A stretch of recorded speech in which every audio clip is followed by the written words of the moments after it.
What is going on, everybody, and welcome back to the Hangout Spot where you already know it's real talk, boxing talk, live from my man cave. It's your boy Johnny, and I am your host for another edition of the Hangout Spot Live. This time, the Thursday night edition. Let's go. Let's get ready to rumble! Yeah, it is Friday Eve, man. Welcome back, everybody, to another episode of DHS Late Night Live, man. I just want to give all of y'all a salute with both hands, man. If you rocked out last night, it was epic. We had ladies' night, and the ladies came out, and they was representing on the panel, and we had two fire interviews, man, with two female professional fighters who are also law enforcement officers. Nisa Rodriguez from New York City, an NYPD cop, a super middleweight contender. She was in the building first. And excellent interview, man. Excellent interview. I don't know how both of these ladies managed two full-time careers, man. And then after that, we had Aaliyah Carranza in the building. The Soul Snatcher was here. Hella energy, man. Hella energy, man. Fire interviews. She works for the Broward County Sheriff's Department in South Florida, man. Again, and she is a super welterweight contender coming off a close decision loss to O'Shea Jones, but she came up on the panel and she did not waste any time. She wants that smoke. She wants that immediate rematch. Supposedly they have until December 19th to come to an agreement, or it is going to a purse bid. She said it was confident. She said she was pretty confident that she was going to get that rematch. So we're going to get that popping, and we were the first to hear about it here at DHS. Let's go, champ! You never know, man. Like I say, you never know who's going to pop up here at the Hangout Spot. Rachel Donaire jumped in the building as well. Coach Bermudez. We had two great co-hosts. We had El Star from the Boxing Voice, and we had Chevy from Chevy's Red Corner. It was absolutely phenomenal, man. Absolutely phenomenal, man. Can't wait for the next ladies' night. It seems like they're getting bigger and better every time out. Shout out to my two co-hosts again for helping me put it together. And they cooked, man.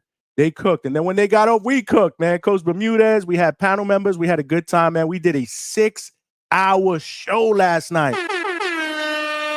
So the question is, man, are we going to do another 6-hour show tonight, man? You know the deal, man. We are not afraid to put in the work here at the Hangout Spots, but y'all gotta come along for the ride, man. Y'all gotta come along for the ride, man. Y'all gotta share the show, man. We need hella viewers tonight because it is fight weekend, baby. Like I said, it is Friday Eve. Tomorrow is the weigh-ins. We got the big fight card going down Saturday in San Antonio, Texas, and it is being headlined by Lamont Roach Jr., the Reaper. 25 wins, 1 loss, 2 draws, 10 wins via knockout, coming off a controversial draw against Gervonta Tank Davis in a fight that many believe he won. He won. And there was supposed to be a rematch. Obviously, we're not getting that rematch. Tank was about to squabble with Jake Paul, but that fell through the waistline based on Tank's legal issues. So now Lamont Roach makes a detour, moves up another weight class, now to 140 to challenge Isaac Pitbull Cruz, which is a pretty decent main event. I believe this is for a WBC interim title at super lightweight, 140 pounds. Isaac Cruz comes into this fight with a record of 28 wins, 3 losses, 1 draw, with 18 wins via night. And he's obviously one of the most entertaining and exciting pressure fighters in boxing today. What will give the boxer against the puncher? Pressure against skill. What will give, man? But that's not the only fight in the card. We got hella fights on the card, including the co-main event. Steven Scooter Fulton, formerly known as Cool Boy Steph. He is moving up to super featherweight to challenge the WBC champion Oshaki Ice Water Foster in a fight that I'm looking forward to personally. The champ is here! The champ is here! The champ is here! Yes, sir. Yes, sir. Yeah!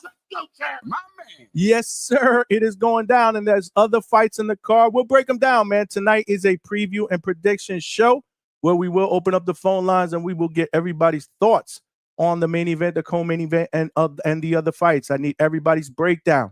Yesterday's poll was Oshaki Foster against Stephen Fulton. Who do you guys have winning? We had over 200 votes at the end of the show, and it was razor thin, man. Razor thin. I believe it was 42% to 40. Believe that cool boy Stephen Scooter Fulton would beat Oshaki Foster by decision. And like I said, man, razor thin, 42% to 40.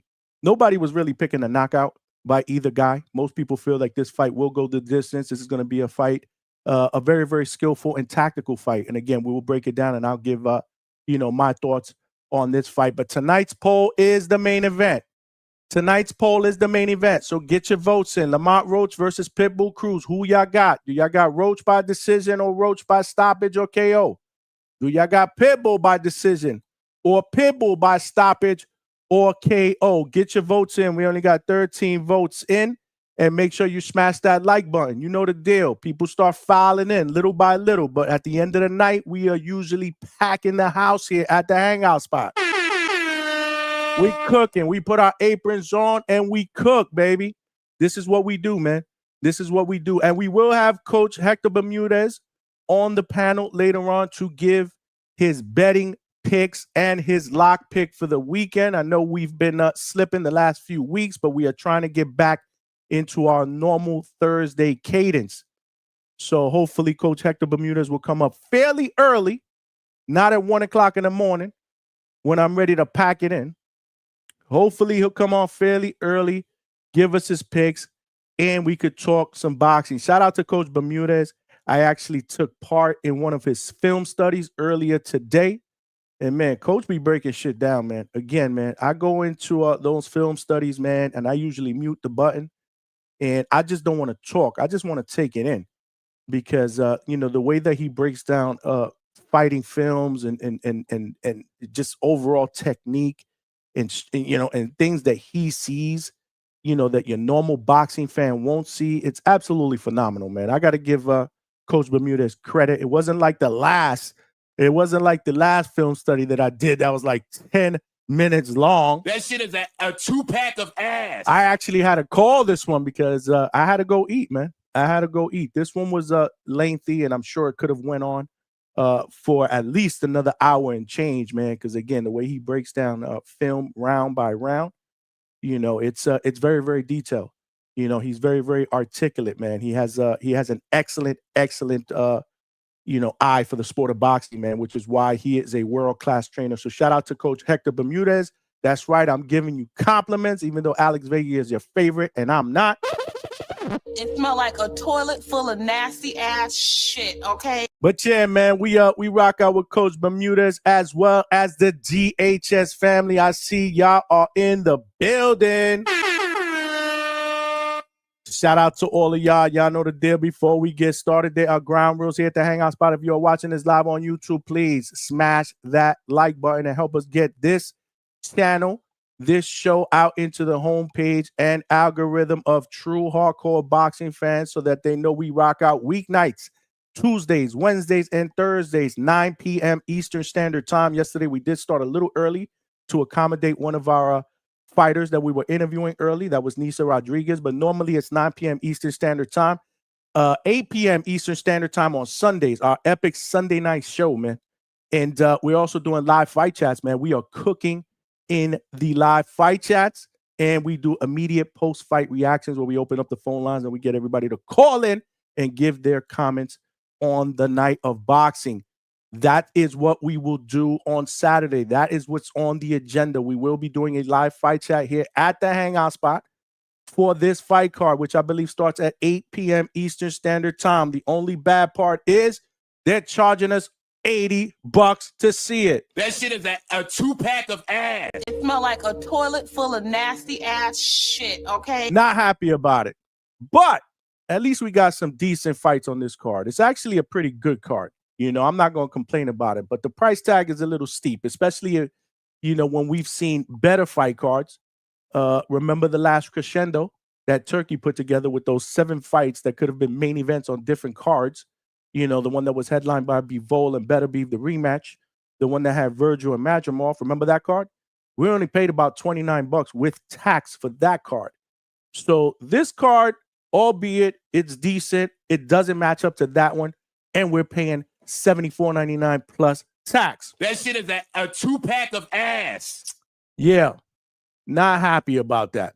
Not happy about that at all. But hey, I do love boxing. I know you guys love boxing, and we love talking about boxing. So we will get into it in just a moment. But again, smash that like button. Y'all know the deal. We have to get to at least 100 likes at minimum.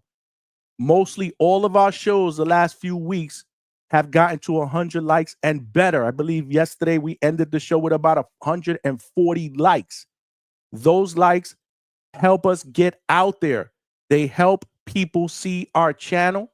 And when I say we, this is our channel. DHS belongs to all of us. You hit that like button, YouTube will do their job. They'll put it out there. People will check us out.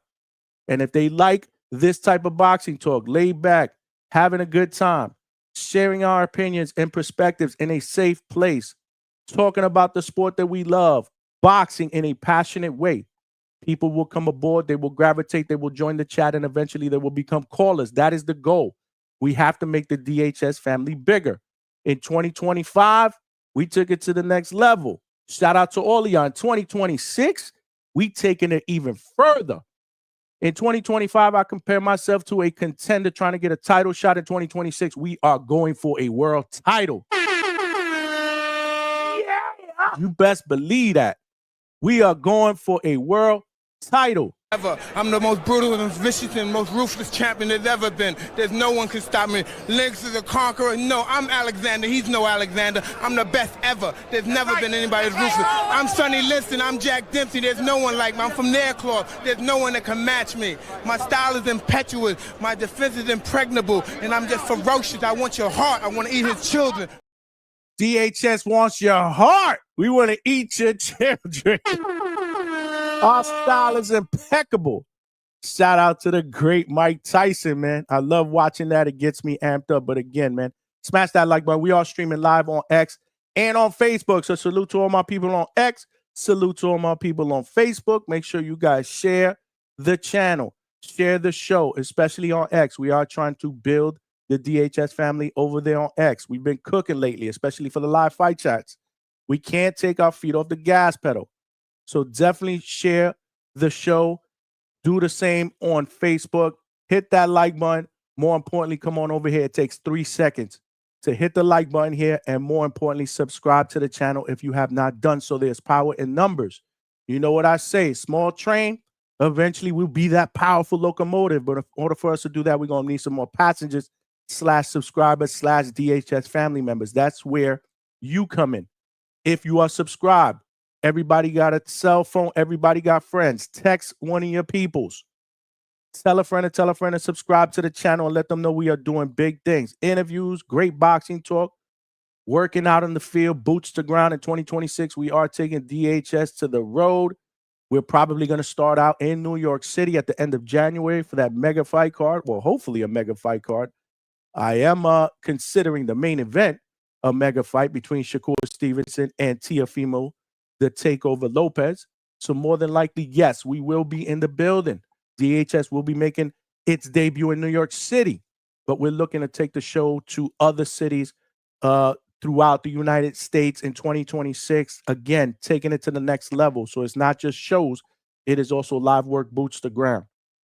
So definitely tell a friend and subscribe. We are trying to get to that next goal before Christmas. Right now, as we speak, we are at 2,891 subscribers. We need about 109 more subscribers to get to 3K. Let's get there. We could get there before Christmas. Let's go, champ. Let's go, champ. We could get there before Christmas. Last but not least, please, it is a must. Y'all got to cook in the chat. I know I don't probably have to tell y'all that because our chats be cooking. Anyway, I hear it from fighters and trainers that watch the show. They love to look at the chat. They love to monitor the chat because, again, you guys be cooking up in there, man. Passionate. Y'all funny. Y'all like to troll. This is what it's all about, man. This is what it's all about at the Hangout Spot, man. Just having a good time talking about the sport that we love. So y'all got to cook in the chat. That is a must. That is a must. But if you do have a question or a comment that you want read, the chats be cooking. It's early, but the chats be cooking. So the best way to make sure that you get that comment or question read, and I am getting better at reading them more in a timely fashion, is via Super Chat. It will show up as a starred message. So again, you show me love, I'm absolutely going to show you love. It provides your boy with a little bit of a donation, and every penny counts because we are putting in the work. We are the spot here for the second shift and third shift overnight workers. They depend on us. So we are here, and we will provide that content. I'm not afraid to put in the hours, but every penny counts. Any donation counts via Super Chat, Super Sticker, Super Thank You, Cash App, or Zelle. I mean, the Cash App and Zelle is open. The QR codes are right here on the side of the screen if you want to make a donation to the channel. Again, man, every penny counts. We do have a 10 Super Chat go at minimum, man. Help a brother get there. It could be a Super Chat of any denomination, $1, $2, $10. It doesn't matter. It doesn't matter, man. Every penny counts. Like I said, we are putting in the work for the second shift and third shift overnight workers. And I see y'all already cooking in the chat. So I got to show y'all some love. But one more thing. If you guys want to cook in the Discord, we do have a 24/7 Discord group page. And the QR code is right here on the side of the screen. So definitely join the Discord. It is free. And these guys be absolutely cooking. They be trolling each other. They want people booted out already. But for the most part, we have a good time. We talk boxing. We keep ourselves updated with what's going on. You know, people are posting links of breaking news. So I love it. You'll love it. Join the Discord. It is free. We also do have a membership here. It's called the DHS Pound for Pound membership. It is only $2.99 a month. If you want to join the DHS Pound for Pound membership, $2.99 a month. It is cheaper than a McDonald's Happy Meal. And for those of you that have small kids, you know what I'm talking about. I know a Happy Meal is not anything less than $2.99. And this is a one-time monthly charge. We're going to be cooking and doing some really, really cool shit in 2026. So join the membership. That is $2.99. But don't forget, subscribing to the channel on YouTube is absolutely free. I just want to give a shout out to all of y'all that are checking in already. I'm feeling the love. Suckers, watch out. 6733. First one in the building. He says salute. Salute to you, my brother. Salute to you. My man Maj was good in the building. What's good? What's good, my brother? Thanks for rocking out on a Thursday night, or as I passionately call it, Friday Eve. It is Eve before the weigh-ins, before the fight card that goes down. Pay-per-view, San Antonio, Texas, headlined by Isaac Pitbull Cruz and Lamont Roach Jr. Alberto in the building. He said, Johnny, can I call in? It'll be fast. That shit is a 2-pack of ass. Alberto, you know you can call in anytime, but you got to get that mic fixed, bro. That shit sounds like you talking on a megaphone. I'm up in here like trying to be a DJ, lowering you when there's other people, and then hiring the volume when they're talking. When you used to call in before, man, other than some background noise, it was good. I don't know what the fuck you did, but you got to fix your mic. But yeah, you're always welcome to call in. Once we put the link out there, you absolutely could call in. Alberto says salute to everyone and happy holidays. Christmas right around the corner with the fire emojis. You know it. We need Johnny to put that Grinch outfit on. Let's get to 3K. Let's go. Yeah. Santa Claus outfit. I did find a Santa Claus outfit in the storage. Maybe we'll do that. Grinch outfit, that I don't have. Either way, we get to 3K. We doing a show. I'll be dressed as Santa Claus. This is what we do. I keep my word. Y'all sending money yesterday for me to talk Spanish. I cooked in Spanish. That's right. Even though y'all was hating. I keep my word. What's good, Wax? Wax is in the building. Roger that is in the building. Salute to you, my brother. CJ Rich getting us started by gifting. Oh, no, I'm sorry. He is a member of the DHS Pound for Pound list for 1 month. Let's give CJ a shout out. The champ is here. The champ is here. The champ is here. You enjoy subs, beefing or not? Trying to help you out. Yeah, man, little back and forth going on in the Discord, but we'll be all right. We grown ass men. We'll get over it. Diego Zamora, what's good? Turkey told Crawford not to pay the fees. Is that what happened? Damn. Crawford was like, no. 300K? Nah, we ain't doing that. We good. We good. You could kiss fighting for a WBC belt goodbye, though, Crawford. They done rid you off in the WBC, but I'm sure at this point in his career, he don't care. He's on his way out the door anyway, and he will retire as a first ballot Hall of Famer. Shout out to Terrence Bud Crawford. CJ Rich is back, boxing and BS, getting us started with the first super chat of the night.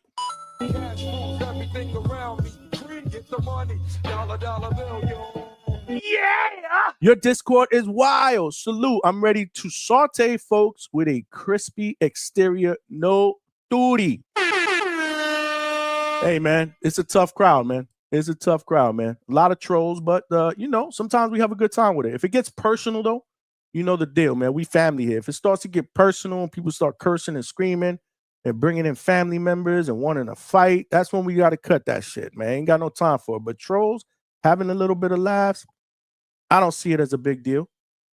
But, whoever's offended by it, just let me know and we'll fix it. David Garcia, what's good, my brother? Yeah! Lara, Steph, Pitbull, plus a 544. So are those your picks, or that's who you're saying, or that's what you're telling me are the betting lines? No, he said those are his picks. Parlay. Okay, he said, yeah, absolutely. Salute to you. All money line. That's what's up. Flexing and stepping, my guy in the building. What up, what up, Flexing? What's good? What's good?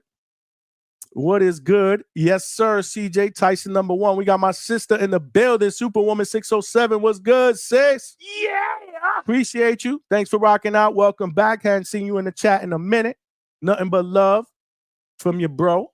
Quest the best in the building. Let's go, champ! What's good, my brother? Salute to you, man. Thanks for rocking out, man. And thank you for showing support yesterday during Ladies Night. I saw your comments, man. Your comments were fire, man. You were appreciating the interviews. You appreciated the panel members and the co-hosts. That's what's up. We got to show the ladies love. They are doing it behind the mic. They are doing it in the ring. They are ring announcing. They are refereeing fights. They are judging.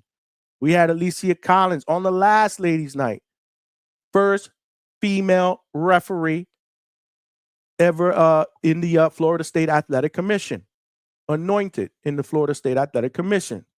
Great interview. If you did not check out that show, make sure you check it out. All of our shows, as soon as the live shows are done, they go on YouTube. You can check it out. You can check out any of the archive shows.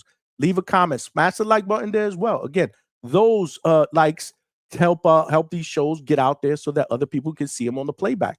That's how we grow. Again, we hit the like button, let YouTube do their job and figure out the algorithm for us. But it's been working, man. We've been growing. We're one of the fastest growing YouTube boxing channels out here. And that is attributed to you guys always rocking out, man. That is attributed to you guys always rocking out with me, man. I appreciate it, man. I definitely appreciate all of y'all, man. For real. But we got a couple of more super chats. Again, I got to get better at reading these quicker. CJ Rich is back with another 2-piece. He said for the goal. Okay, so that's number 2. Quest the best with a 2-piece too. Straight cash, homie. All love, Johnny, the late night spot. Salute, and I love you back, Quest. You know you my guy. That's 3 super chats, guys. We need what is that? 7 more? 7 more to get to our goal. 7 more to get to our goal of 10 super chats. Let's let the chat cook on the side so y'all can see some of the comments, man. But who y'all got, man? Who y'all got this weekend, man? I'm really, really interested to hear who everybody has this weekend. My man, Even Hands Boxing in the building. He said, I'm offended. Why are you offended? I'm shouting you out. You know you my guy. Make sure you guys follow Even Hands Boxing, man. One of the best photographers out there, man. Doing live fights all over Florida, man. These pictures that you guys are seeing all over, more than likely either come from my man Even's Hands or my man Platinum. They doing it up out there. They absolutely doing it up. Vegas said, where's Coach? I have no idea. Coach is going to cook you. Why is he going to cook me? What did I do to Coach? I ain't do nothing to Coach. Al Money 2319 was good. Boxing glove emoji, fire emoji, and the 100 emoji. And I'm gonna give you the salute, man. Salute to you. We rocking out on YouTube, X, and Facebook. Smash that like button. We only got 21 likes. What is going on, y'all? We got to do better than that, man. Smashing that like button, it's free, man. And it helps us grow, man. Let's help get this channel out there, man. Let's help to get this channel out there. I'm like Crawford with the WBC. I refuse to pay for membership. Appreciate you. Yeah. With friends like Vega, who needs enemies? That shit is a 2-pack of ass. My sister said, love you. I'll try to be here more like before. Nah, I appreciate you. I just hope everything is all right with you. We rocking out. You could always catch the playbacks. We are rocking out. Flexing and stepping said he got Roach. Name my dog. Who's this? Hold on. CJ Rich said, name my dog Champ because of Briggs. That's what's up. I named my dog Kobe because of Mr. Kobe Bryant. Quest said, I don't think Pitbull got a chance. Well, Slim, Rayo was able to outbox him, and Roach a way better boxer to me. Great point. I actually picked Rayo in that fight. And people were cooking me before that. But I saw something. And obviously there is a blueprint on how to beat Pitbull. I think Pitbull is a very, very exciting fighter. I also think he is a limited fighter. And we'll get into that in a little bit when I do my breakdown. David Garcia said, Rayo 5'11", southpaw with power. Roach only an inch taller than Pitbull, Quest. So you guys are going back and forth. I love it. I love the debates. But when we open up the phone lines, I want you guys to call in and give me your takes. And definitely give me your takes. We're going to open up the phone lines in just a little bit. But let me give y'all my picks. In the meantime, smash that like button. Smash that like button. So these are the fights that I'm going to give my thoughts on. Obviously, there was supposed to be a unification fight at middleweight between Erislandy Lara and Johnny Beck. Not even going to try to pronounce his last name. Y'all know who I'm talking about. Johnny Beck has 2 straps. Lara has the WBA strap. This was a fight that I was looking forward to until Johnny Beck popped for a PED. That shit is a 2-pack of ass. It smelled like a toilet full of nasty ass shit, okay? Johnny Beck popped for a PED, man. I mean, you just can't make this up. You just can't make it up, man. We got ourselves a problem in the sport of boxing, and it cost us a unification bout on Saturday. But the show goes on with Lara.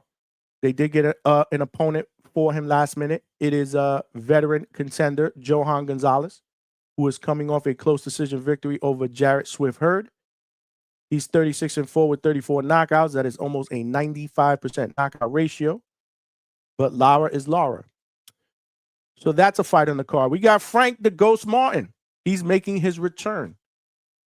And he's been every bit of his nickname Ghost. We have not seen him since June of 2024. That shit is a 2-pack of ass.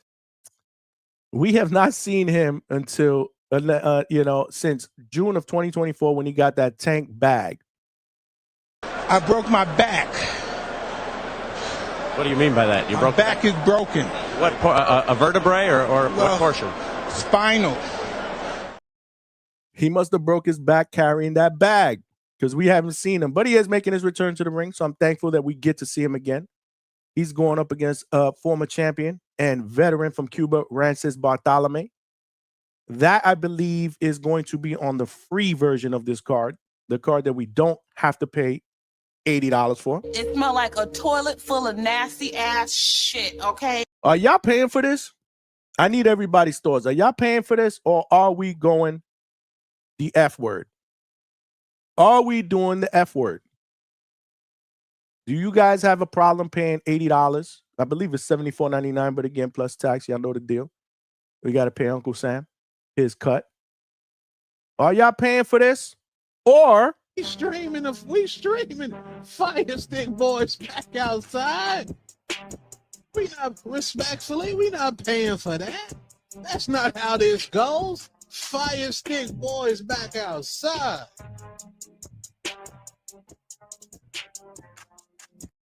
That's bullshit. Let me know when y'all calling if y'all paying for this or not. But anyway, that's another fight on the card. That is going to be free. So we get to see, we get to see Frank Martin, the Ghost, make his return to the ring. But then on the main card, I believe we got what? Jesus Mono Ramos. He will be fighting. This is not for a title, but this fight will take place at middleweight against the son of a legend, Shane Mosley Jr. Very, very intriguing fight. And I believe Erislandy Lara is also on that main card. I know I said his fight first because, there's a replacement there. But those two fights, and then you got Stephen Scooter Fulton, formerly known as Cool Boy Steph, which is what I like to call him. I thought that nickname was dope. I don't like Scooter, but you got to respect the brother. He's going up against Oshaki Foster Icewater for the WBC Super Featherweight title. I like that fight. I'm really looking forward to that fight. Might not be the most exciting fight, but it may be. It may be. And then you got the main event. Pitbull Cruz, Lamont Roach. So I need to know who you guys are picking. Let's see in the poll so far. And then you guys can either cook in the chat or super chat until I open up the phone lines. But right now, 35 votes in. That's nasty. We need we usually get anywhere from 150 to 250 votes a night. I know we're just getting started. It is early. Usually, the DHS family starts piling in, little by little until we got a full refrigerator. But right now, 56% of the voters have Lamont Roach winning by decision. 18% have Pitbull going the distance and outpointing Lamont Roach. 15% got Roach stopping or knocking out Pitbull, which is very, very interesting. And 12%, only 12% have Pitbull knocking out Lamont Roach, who is moving up another weight class. So that's interesting. I can't wait to see what this poll looks like when we have 150 votes. So definitely, again, as people start filing in, you start seeing people in the chat, let them know they got to vote. Let them know they got to smash that like button. We still don't got 30 likes. We need to get to 100. Do we got any subscribers? That's free.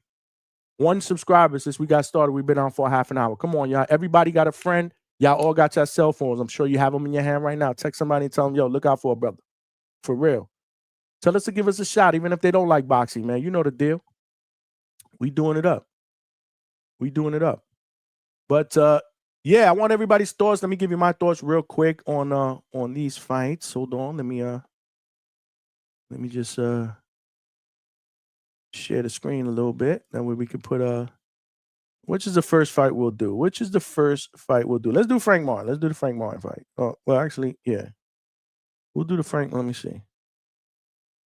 We'll do the Frank Martin fight, and then we'll do Mosley against Ramos. I was supposed to interview Ramos before the fight last week. Again, I reached out to his people. We just couldn't coordinate that. That kind of sucks. I was hoping to get him on the show to do a quick interview with us before the fight, but it's okay. If he wins, it'll be an even better interview. We'll bring him on. He'll be in a better mood. A lot of these fighters are always in a better mood, and they're more than willing to be interviewed and talk boxing after a win. After a loss, forget it. You may not even hear from them for 3 months. That's just the way it works, unfortunately. This is boxing. Yeah, man, but Frank Martin, like I said, we have not seen him since since he took that tank bag and and hibernated. He left with the tank bag and he hibernated. So salute to him. But I do believe that this is a perfect rebound fight for him. Tank Martin is 30 years old. Rancis Bartholomew is 39 years old. Bartholomew has by far the edge in experience. He is 30-3, 1 draw with 15 wins via knockout. He's been in there with a lot of big names. He's a former lightweight champion. Frank Martin is 30 years old. He has a record of 18-1 with 12 knockouts. He's a southpaw going up against an orthodox fighter. Frank Martin can box. He can box. He's slick. Very fast hand speed, good footwork. Very, very good footwork. Sharp combinations when he lets his hands go. And I believe he has underrated power. He has a little pop. He has 12 knockouts. He got some pop, in 19 fights. Bartholomew is tall. He's rangy. He's more of a technician. Can be a little bit awkward. At one point, he was one of the top fighters at super feather and lightweight. Good jab, very, very strong jab. Good right hand. Good fundamentals, man. Again, from the Cuban School of Boxing. But he is 39 years old, and he's definitely lost a step. And if you look at his resume, you'll see he's been in there against some of the top names. But he's been stopped a few times, and he's been dropped in other fights. I think most recently, who did he beat most recently? Hold on a second. What was his last win? Smash that like button, y'all. We cooking. We are absolutely cooking, man. Well, he lost a unanimous decision to Jose Carlos Ramirez. That was in April. I thought he was coming off the win. I thought the Omar Juarez majority decision was his last fight, but he did have one after that. And then before that, he got stopped by Gary Antoine Russell, who is now the champion at 140 at WBA. So, so he's been in there with some big names. But listen, man, I think for Martin, again, use his angles, neutralize the reach, work behind the jab. Get your feet under you. Again, this is going to be one of those fights where you're shaking off the cobwebs. It's been a while since you've been in the ring. Just stay disciplined, man. Don't try to hunt for a knockout, especially early. Like I said, man, again, he's been out of the ring for quite some time. And for Bartholomew, again, he's got to be who he was. Use his jab, lateral movement, make it ugly. Try to draw Martin into some exchanges. See if you can hurt hurt Martin, who hasn't been in the ring since June of 2024. But I do think this is a good rebound fight for Martin. Bartholomew is tough enough and experienced enough to present a good comeback test, but I just think he's going to be too slow, man. I just think he's going to be too slow. So I'm taking Frank Martin by unanimous decision in this fight. And then we could say, welcome back, Ghost. Who do you fight next? What y'all think? What y'all think about that one? We cooking. We absolutely cooking. We just getting started. I'm going to open up the phone lines in a second. Let me just do mine real quick. That way I can get everybody else's. Smash that like button. We only got 30 likes. That's disgusting. That shit is a 2-pack of ass. We got over 50 people just on YouTube. Usually we get way over 100. We just getting started. Smash that like button. Let me share my screen here just to give a little bit of excitement. Looking at the tail of the tape between these two fighters. We got Jesus Ramos against Shane Mosley Jr. Very, very intriguing fight. Definitely interested to hear what you guys think about this one. This is going to take place. This is not for a title. It will take place at middleweight. And I'm not sure. Is this the co-main event? I'm not sure what the lineup is. But anyway, Mono Ramos is 24 years old. Shane Mosley has 10 years on him. He's 31. Not too much short. He's about 5'10". Mosley is 6'1". Mosley has a 4-inch reach advantage. I'm sorry. Mono is coming into this fight with a record of 23-1 with 19 knockouts. That's almost an 80% knockout rate. Mosley is 22-4 with 12 knockouts. So not a big puncher. Southpaw against orthodox, just like the last fight.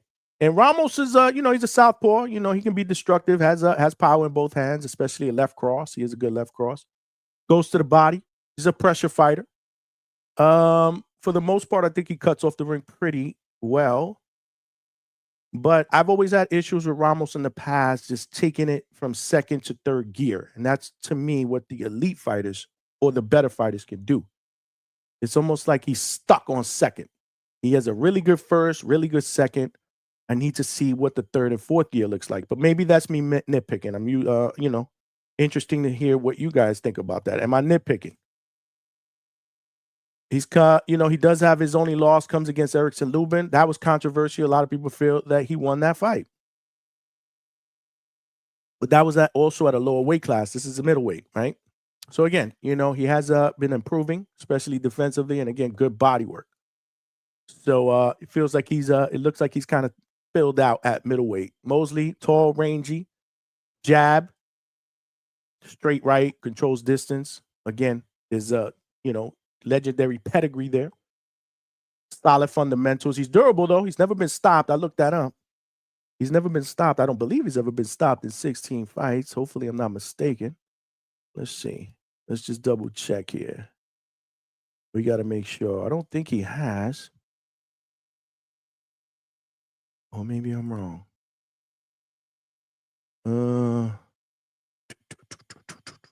I don't think so.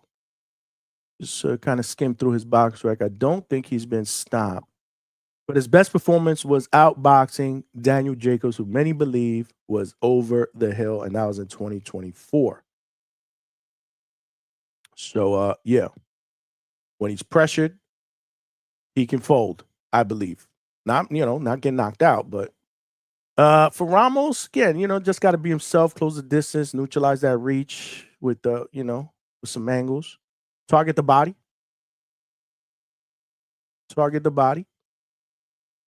And to me, he's got to show me an extra gear. And again, that could be me nitpicking. Mosley's got a boxing move, man. Use that reach advantage, jab, pivot, frustrate Ramos, steal some rounds. If I were him, I wouldn't want to trade, but, there may be some exchanges in this fight. Make it your type of fight, and try to take it to the scorecard. So, but I'm taking a prime hungrier, Jesus Ramos. I do think that if he can put it in an extra gear, maybe he can get this stoppage and be the first guy to stop Shane Mosley. Yeah.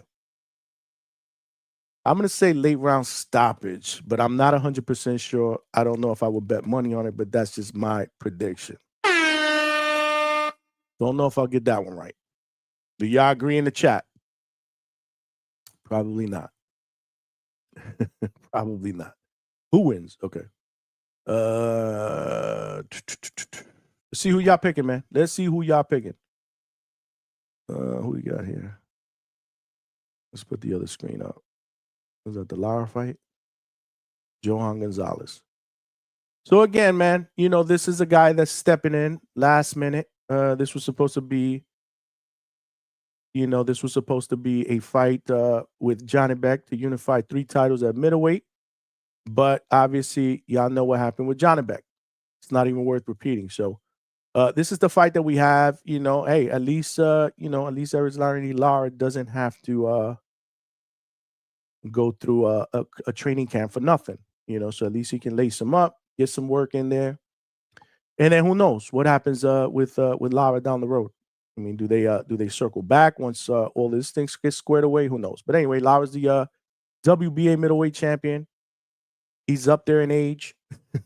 I mean, that's no secret. He is up there in age.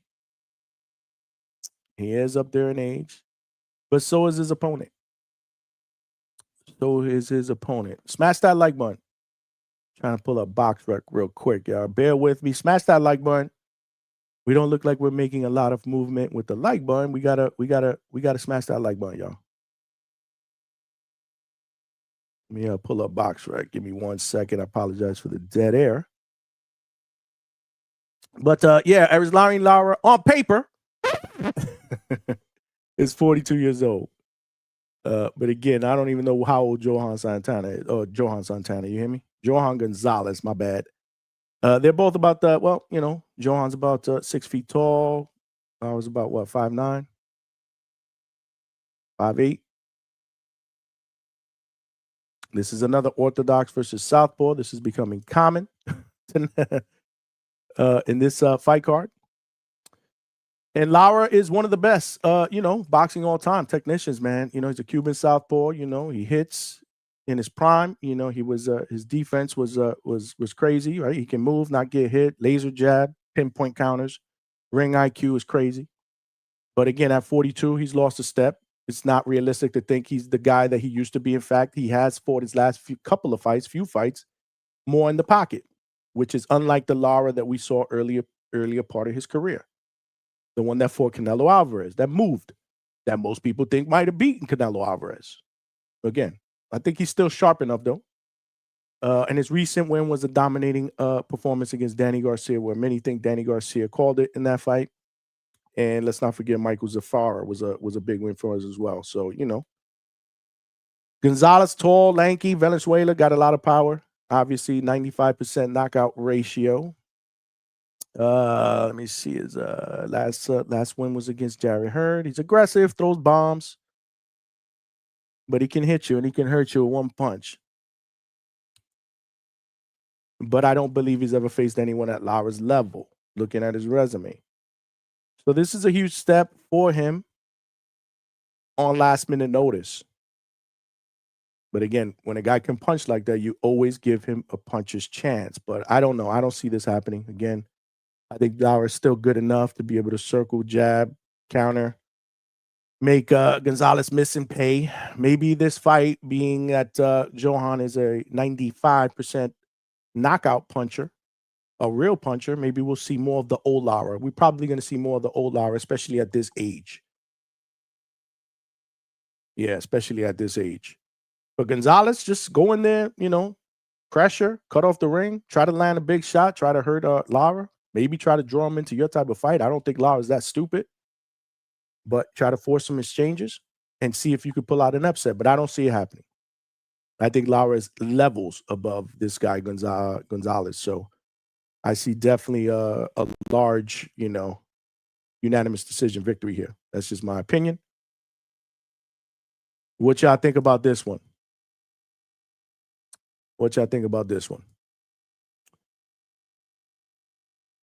This is interesting. This one is interesting. This is probably the fight that I'm personally looking forward to the most because it's skill against skill. I'm a big fan of Cool Boy Steph, who now calls himself Scooter, but I'm also a fan of Shockey. Excuse me. So this is a fight that I like. Let me pull up some box rec here just in case I need it. Smash that like button, y'all. I believe this is the co-feature. This might be the co-feature. Yeah, this is with the WBC super featherweight title at 130. This is going to be a chess match, I believe, between two skilled technicians, man. Former unified champ moving up. Yeah, this is good. Shockey's 32 years old. Cool Boy, as I like to call him, is 31. So again, they're about the same size and height. Maybe Shockey's a little bit taller. Has a slightly 2-inch, maybe inch and a half reach advantage, whatnot. And Shockey is currently the champion. 23-2 with 12 victories via knockout. Scooter is 22-1 with 8 wins via knockout. That's only a 35% knockout ratio. So my guess is we don't see a knockout in this fight. But Foster is a marksman, man. He's educated. He has a very stinging jab, little quick stinging jab. Excellent with distance control. He can, his power can probably be a little sneaky. I feel that he got robbed his first fight against Gonzalez. I feel like he done enough to win that fight, but a lot of people criticize his performance for not being busy enough in the second half of that fight or in spurts of that fight. Which again, you got to step on the gas pedal when you got a guy in there that you feel that you're beating fairly easy, that you feel like you're outboxing, you can't coast. Put your foot on the gas pedal, and that's what he didn't do the first fight. So he got only himself to blame, but he did come back and win a split decision. And got that right. Shout out for Top Rank for getting him that rematch. He can box, man. He can box. But so can Fulton. Also, another master boxer, a technician, good footwork, outstanding footwork, ring IQ, jab, feints, angles, defense, and drip. Let's not forget. Came in with the jorts and the Timberlands. That's got to count for something. I'm a big style guy, man. I'm a style guy. I think if you look good, you perform good, you feel good. That's just me. I wouldn't say I'm bougie, but I'm a style guy. I like to be clean. I like to, I pay attention to all those little things, man.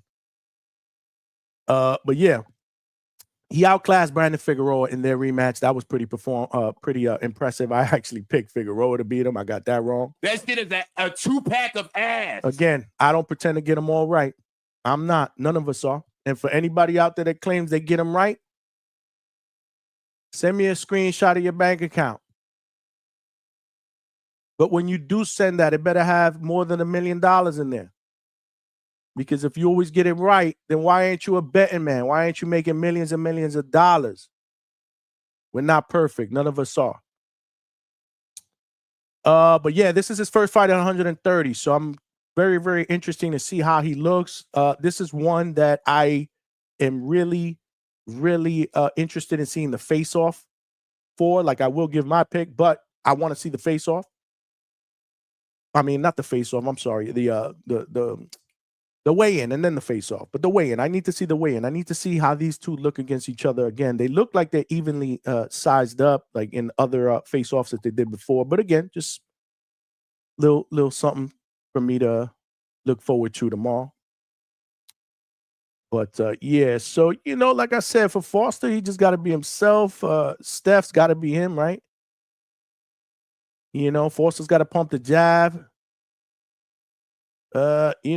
Counter. Fulton's got the shorter arms. But again, man, I love O'Shaquie Foster's crisp jab. And he's got to go to the body. Trying to think here. And for Fulton, again, be yourself. I'd prefer for him to kind of make it into a little bit more of a dogfight. Cut off the ring. He got fast hands. He can throw combination punching. He's good at. I believe he's the better combination puncher. Yeah. This is gonna be skill against skill. So who does the best or does the most in these rounds to steal these rounds and get the nod on the scorecards? Because I do not see this fight ending in a stoppage. I'm sorry. I don't think any of these two guys have enough pop to stop each other. That's just me. This is going to be one of those fights that if you are a tactical, you love the sweet science tactical, I think it could be one of the better fights that you see this year, because I think it will be tactical as hell. It's not going to be phone booth, I don't believe, or rock 'em, sock 'em, but I still think it's going to be a phenomenal and entertaining fight. That's my prediction there, right? But damn, this one's tough, man. I mean, I've been going back and forth with this, and this is where I need the callers to kind of sway me, because I'm gonna say tentatively that I'm gonna go with O'Shaquie by decision. But I don't feel confident about that. I really don't. Like, I picked against Fulton the last fight, and it hurt me, and he fought a totally different fight that I expected him to fight. And if he does that, I have no issues with seeing them win. And honestly, out of the two, I'm more of a fan of Fulton. But I may have to go with O'Shaquie by decision here. And I'm going to take the guy that's fighting in his normal weight class with the title against the guy that's moving up a weight class. But I'm going to be the first one to tell you, I might get this one wrong. Let me know what y'all think, because again, when we did the vote yesterday, it was razor thin. I don't think a lot of people had it by knockout, but 42%, I believe, had Fulton winning. 40% or 41% had Foster winning. That's as close as it's gotten in a fight ever here, probably. So I think I'm gonna go. I think I'm gonna go O'Shaquie, but trust me, I wouldn't even be surprised if I flip-flop. It smelled like a toilet full of nasty ass shit, okay? And it's only because I really am a big fan of Stephen Fulton. I really am. I really am. But yeah, those are all the fights. Now, who do we have in the main event?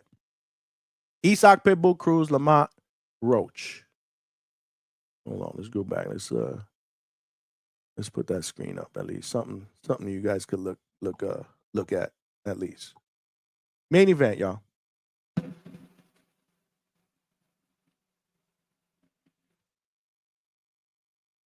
Okay, so whether you like it or not, this is the fight that we're gonna get. This is the fight that ends the $75 pay-per-view card if you are paying for it.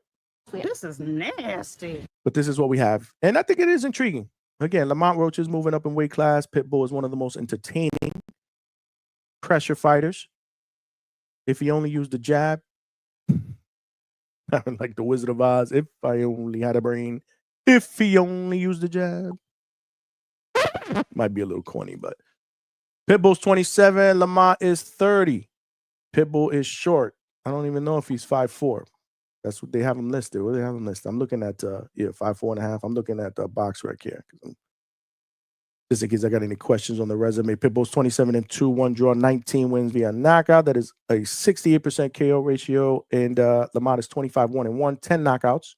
So not a lot of pop, only 37% KO rate. But he's coming off a very, very impressive performance against Tank Davis in a fight that most people thought he won.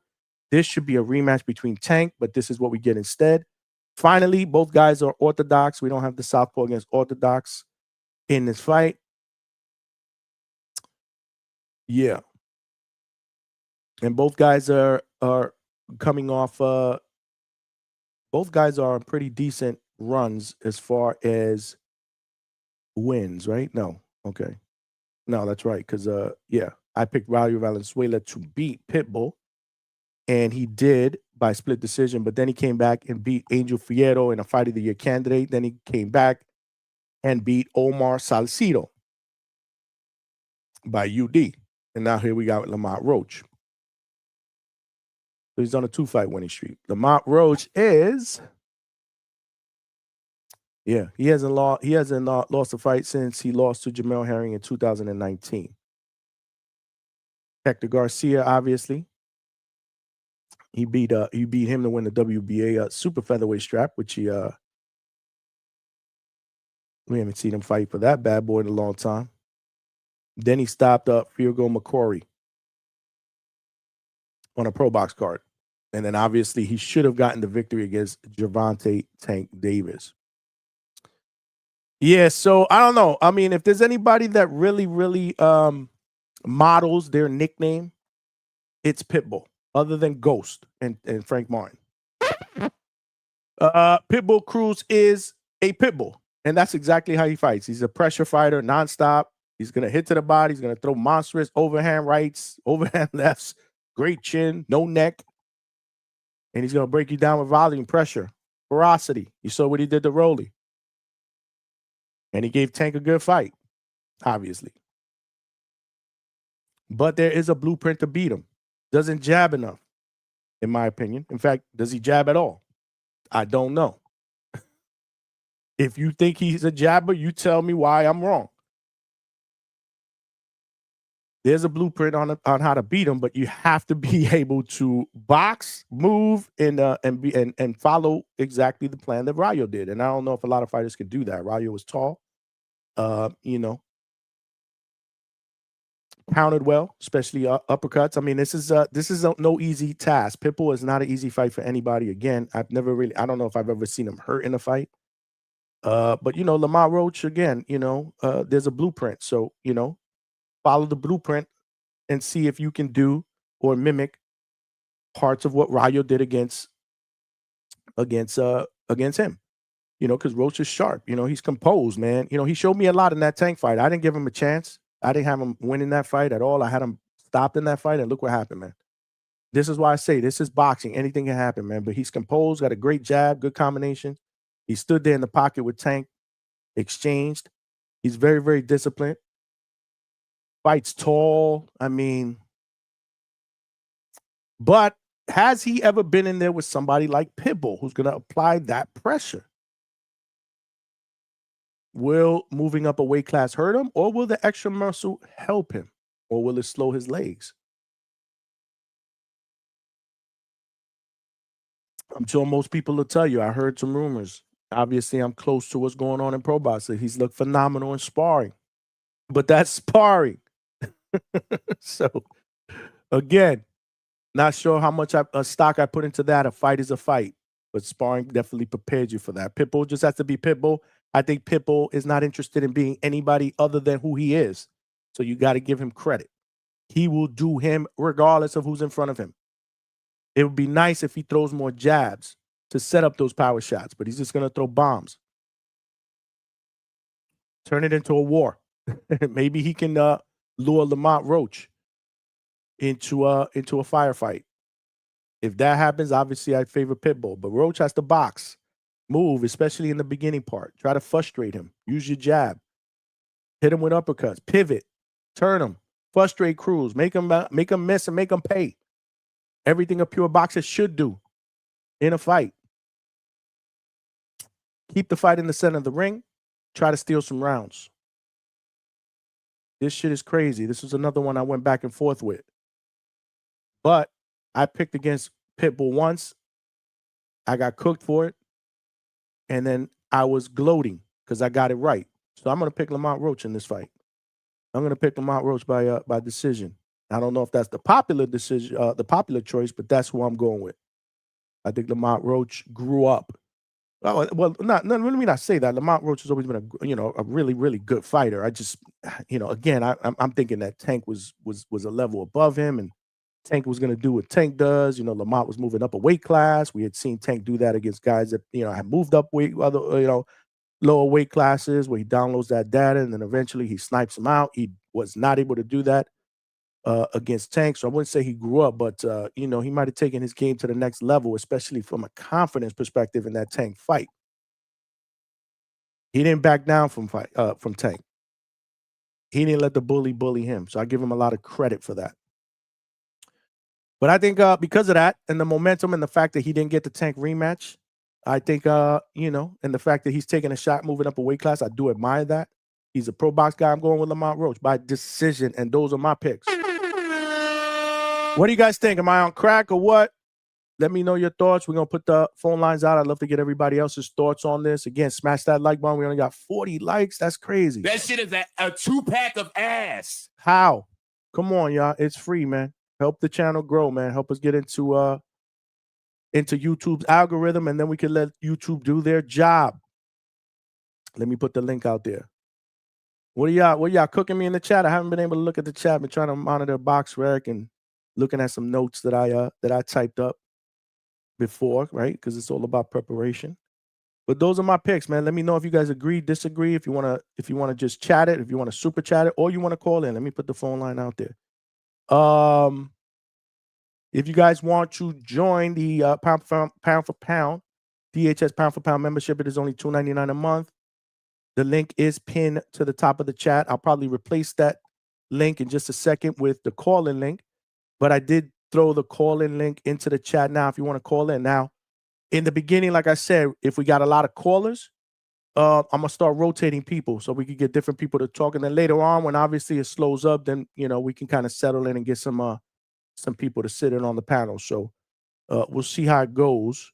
But if we get a lot of people that are calling in, again, I don't want a 10 panel here, a 10 people panel here. It just gets too crazy, gets too cluttered. People are talking over each other. You don't know when to jump in. People are going to continue to talk over people, and then I got to cut people off in the middle of great points to read super chats. So I'm trying to keep the panel at a minimum. 3, 4 people. But if we got 6, 7 people that are waiting, then I got to start rotating people out. And again, like I said, once it slows up, then we can kind of settle in a bit. But I would like to have Coach Hector Bermudez come up here and then let him do his picks without having a ton of people on here to interrupt him either. We do have somebody backstage. Who is that? Somebody with my name? Who is that? But yeah, I did put the link in the chat if you guys want to call in. Whoever that is going to have to put their camera on because there is an avatar with my picture on it. Okay. There we go.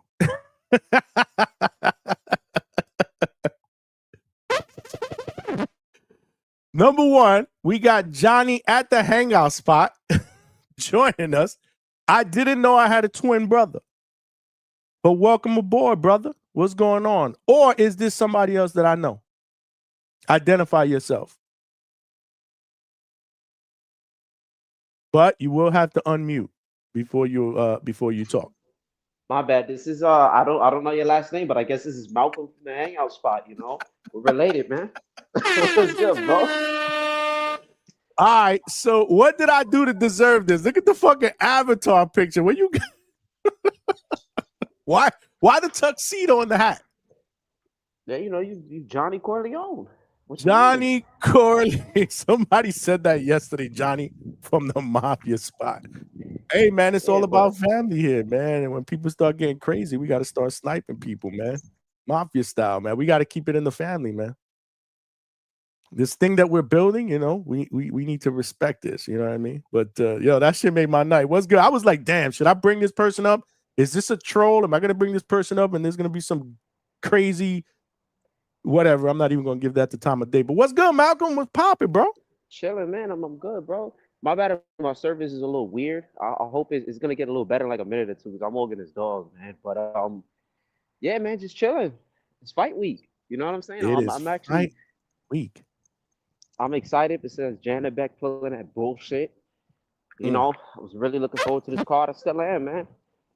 You know, I wanted to say when it comes to these picks, the Foster fight. Well, let me not go to the Foster fight. No, yeah. Did Foster you not like? Scooter, did you think my picks were good, or do you think my picks were bad in totality? Nah, I mean your picks aren't that bad. Like it's not. I think the only thing we got different is Foster and Fulton. That's really you it. know, Malcolm. I honestly, I'm doing it for the sake of having to make one, but I'm struggling with this. I'll probably struggle until they walk in the ring. But whatever. I made my pick and I made my pick. It is what it is. I made my pick and I made my pick. It is what it is. I'm not going to flip flop. But go ahead, man. I'm sorry. Yeah. Nah, you good, bro. Like I struggled with it. I thought about it. You know, Foster, look, he's the bigger, stronger guy.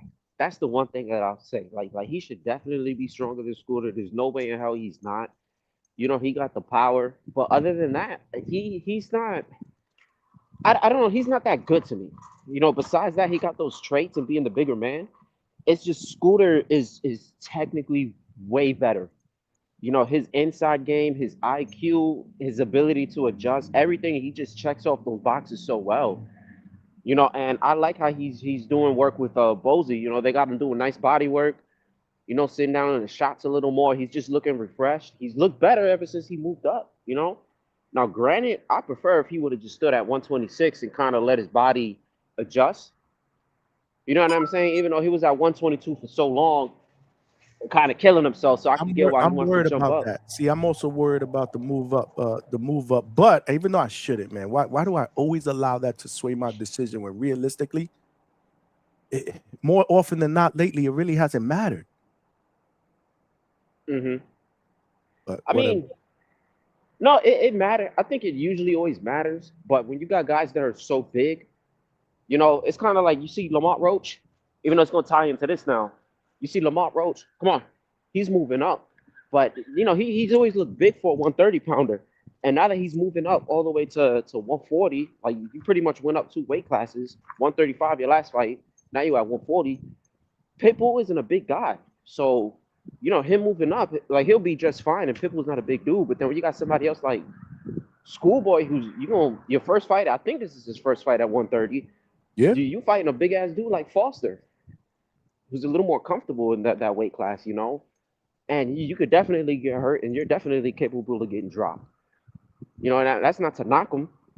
It's not to knock Scooter at all, because again, that's Inoue. That's Inoue you lost to. You know what I'm saying? But right, you know, I think he can do it, man. Like, I think the last guy that he kind of fought that was considered big, wasn't it Brandon Figueroa? The first fight was pretty tight. And then he just completely whitewashed him. Yep. You know, but I got him pulling it off against Foster. Like I said before, I think Foster doesn't put up the gas until like a little too late. You know, and to me, all he really got is power. He's not really all that. And if Fulton decides to give him some good movement, it could possibly be a snooze fest, even though he likes to fight a little more in close quarters or in the pockets and mid-range. But any kind of lateral movement will give him issue, man, because we seen what happened with Gonzalez. I think that's how you say his name. Yeah. That weak-ass fight. Mm-hmm. Yeah, we seen that. So, yeah, I'm going to go with Cool Boy, bro. But if Cool Boy loses, I wouldn't even be tripping, because that's like the one fight that I really feel is 50-50. Yep. I agree. But Malcolm, I'm going to tell you one thing. If he comes in, dripped out, similar to like the Jorts and the freaking Tims, I'm gonna have to pick him. I'm gonna have to flip flop. Yeah, that outfit was crazy, bro. I love that. Remember, we from New York. When I saw that, I was like, yo, that's fucking fire. If he outdoes that, clean, bro. Yeah, it was clean, man. It was tough. But if he outdoes that, I'm gonna have to flip flop. I'm sorry, but nah, I'm joking. Nah, you should have a little disclaimer. Picks are subject to change. It should be right on the bottom of the screen. But I'll tell you one thing though, this is a lot easier when you don't have this attachment, right? Like, realistically, yeah, I like both fighters.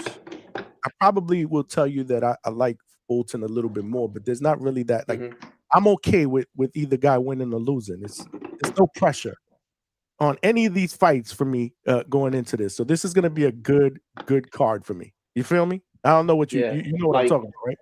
Yeah, like you like or you support those guys, but you're not like a fan or like you're not crazy. Right.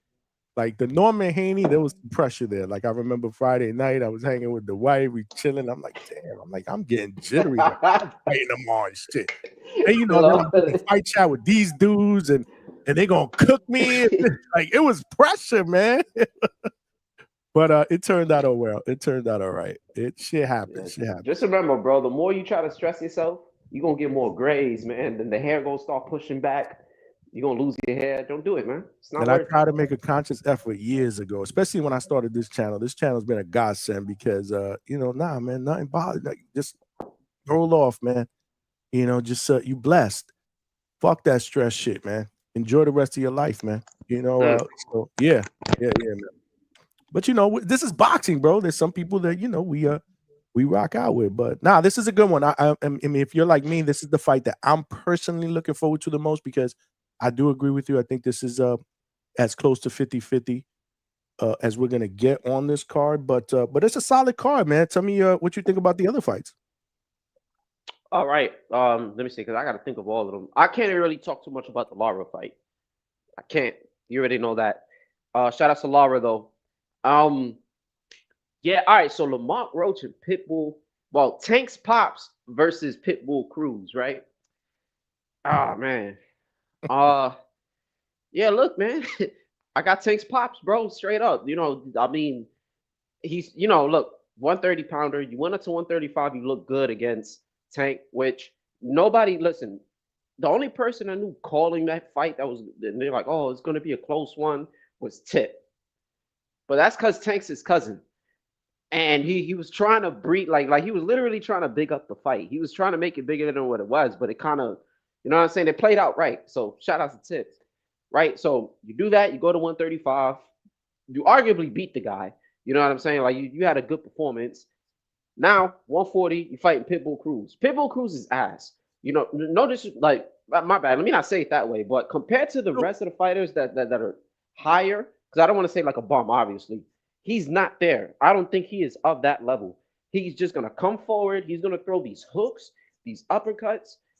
Johnny, if your sub count right now was 0 and you were to get a sub for every single jab he ever threw in his career, you would not have 100 subs, bro. I wasn't capping, right? Like, he just doesn't throw jabs, bro. He don't throw jabs. That's why I hate him. That's why I can't stand him, bro. There's two things. If a fighter has a weak ass jab or they have bad feet, it's hard for me to like them. I've always been that way. And with Pitbull, it's just frustrating. You're a shorter guy. You're supposed. This is how he fights. It's glove up, come in, and just throw.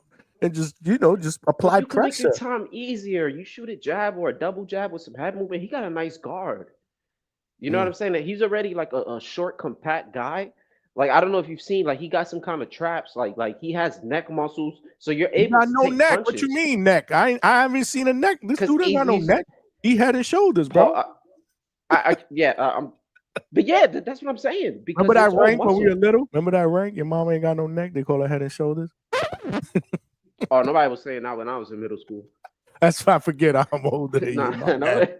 My bad. Nah, you good, bro. The chat gonna cook me for that one. Let's y'all. Oh, we could do a ranking show, old school ranking show, y'all. One of these days.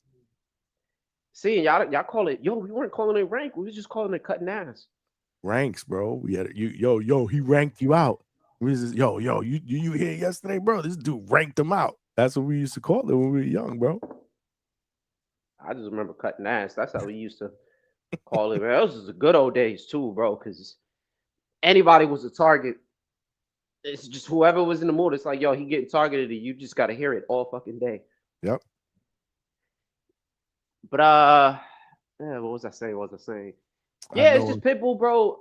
He could just make his life easier if he had a jab. Now he still got power. You know, I'll give him that much credit. But what he showed us is a solid game plan will beat him. Tank used his feet and had like one hand for like the back half of the fight, I think it was, and he was able to outbox him. I actually picked for him to beat what's his name? Rayo. I never been too high up on Rayo, yeah. But with Rayo, what I realized was he had a game plan. That's why a solid game plan can sometimes, as long as you follow a game plan, you would win.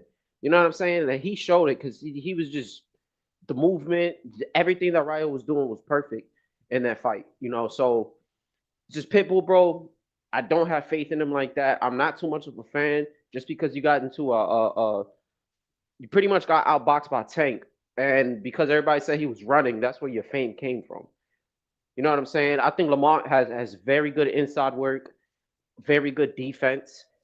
You know, he definitely got some pop in his hands. I don't see him stopping or he could probably hurt Cruz. I don't think he drops him.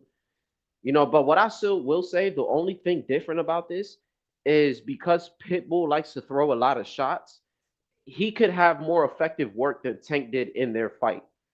You know, and it's more of a style thing because Tank doesn't do crazy combinations. He likes to pick his shots. He'll give you like a 1 or 2 or like, you know, sometimes a 3-piece. You know what I'm saying? He'll give you a 3-piece and a biscuit, but Pitbull is just going to come forward. Even if you hit him, he's going to throw more. He's not going to really reset. He's just he's just a train. You know what I'm saying? Just going straight forward. So, you know, based off of that style and Lamont Roach trying to shell up and trying to catch certain shots, I can see some shit going through.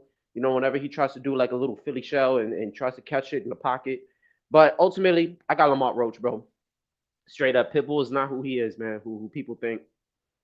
Yeah. No, I don't. We're not far off there. I got to be honest, and this is going to be unpopular, you know, just like what you said. I've never been really sold on Pitbull either. You know, I think, and I hate to say this, but I think he's more of a one-trick pony. You know, but it is what it is. I mean, he is entertaining. He is somebody that you got to take serious because, again, man, I mean, he put that pressure on you, man. He land one of the overhand bombs, and you're gonna be like Rolly. What was Rolly saying? Happy Mother's Day tomorrow at the end of that fight. Yeah. He got interviewed after the fight. I just want to wish everybody a happy Mother's Day. That shit was disgusting. I got to get that fucking clip, bro. That was, I forgot. I completely forgot about that, man. Rolly was getting clowned. Oh shit! If somebody ever gets that clip, can y'all send it? I gotta get that Rolly Happy Mother's Day clip, man, because he was all fucked up. Shout out to him. Probably find out. Turn his career around after that fucking win. But yeah, man. I think I agree with you with that. What else was there? I know there's the Lara fight. I'll remind you in just 1 second. Let me just read this. Attorney Bailey, my guy AB with the 2-piece. He said, Johnny, what up? What up? Right back at you, champ. You know, you family up in here. That is, we need 6 more super chats to get to our goal. Smash that like button, man. We only got 51 likes. We got to get to 100 at minimum. Yesterday during ladies' night, we finished with about 140 some odd likes. It was a great show. Good interviews, good energy. And hopefully next one, we'll get that one even better. But so the next one I want to get your take on is Ramos. No, you did Ramos and Mosley, right? Did you? Oh, I didn't. Nah. Okay. You got Jesus Ramos. This fight is not for a title, but he'll be fighting against Shane Mosley Jr. at middleweight. What's your thoughts, breakdown, and prediction? Guys, call in. The link is in the chat. So, first thing, I don't have too much of a crazy breakdown. I will be straight up. I haven't watched too much Ramos, but I've watched some Shane Mosley Jr. and I just don't like him. I'm not really. Well, tell me why. Yeah, I'm not fond of him. You didn't fucking hesitate, so there's got to be deep rooted hate there, bro. Honestly, and it's more off of it's a common pattern. It's just the kid thing between him, Chavez. I'm trying to think of all the other juniors. So there's a few more. Like, you say that is it a junior thing for you across the board? Possibly, because you see Emiliano, even though but you got Fernando. Like Emiliano's like one of the kids that I'm not too upset with. Fernando, I like them. You know what I'm saying? He just wasn't ready for Callum Walsh. But you were, I watched Shane Mosley Jr. You were rooting for Fernando, though, weren't you? Yeah, he just wasn't ready for Callum Walsh. Yeah, I know I was. Yeah. But I never liked Shane Mosley Jr. A lot of these kids, a lot of the sons, you know, you get put into a better position. Like shout outs to Pacquiao's son. You get put into a better position because of your name. But a lot of those guys, they just, when you watch them technically, like they're just not as pleasing as their parents. So I did not know that. I looked it up and I didn't see that. But Treese said they're fighting for an interim belt. Shit. Which one, Treese? Damn, box right. Which one? Which one? I mean, that's probably, yeah, exactly. Which one? I'm sorry, man. Go ahead. I just wanted to throw that out there. It is for an interim belt, so at least there's something on the line. Yeah, I'm just not too sold on them. I watched them. Him and Nico Ali Wash. There you go. That's another one. Oh man, even though he's not a junior, but yeah.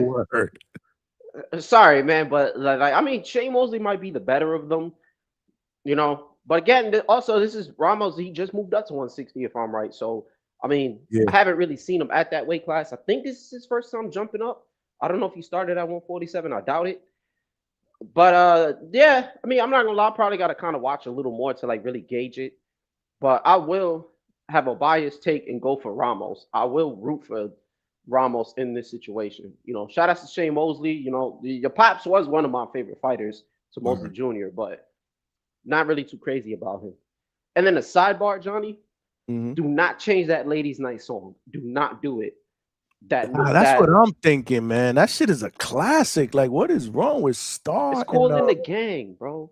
It's cool in the gang, bro.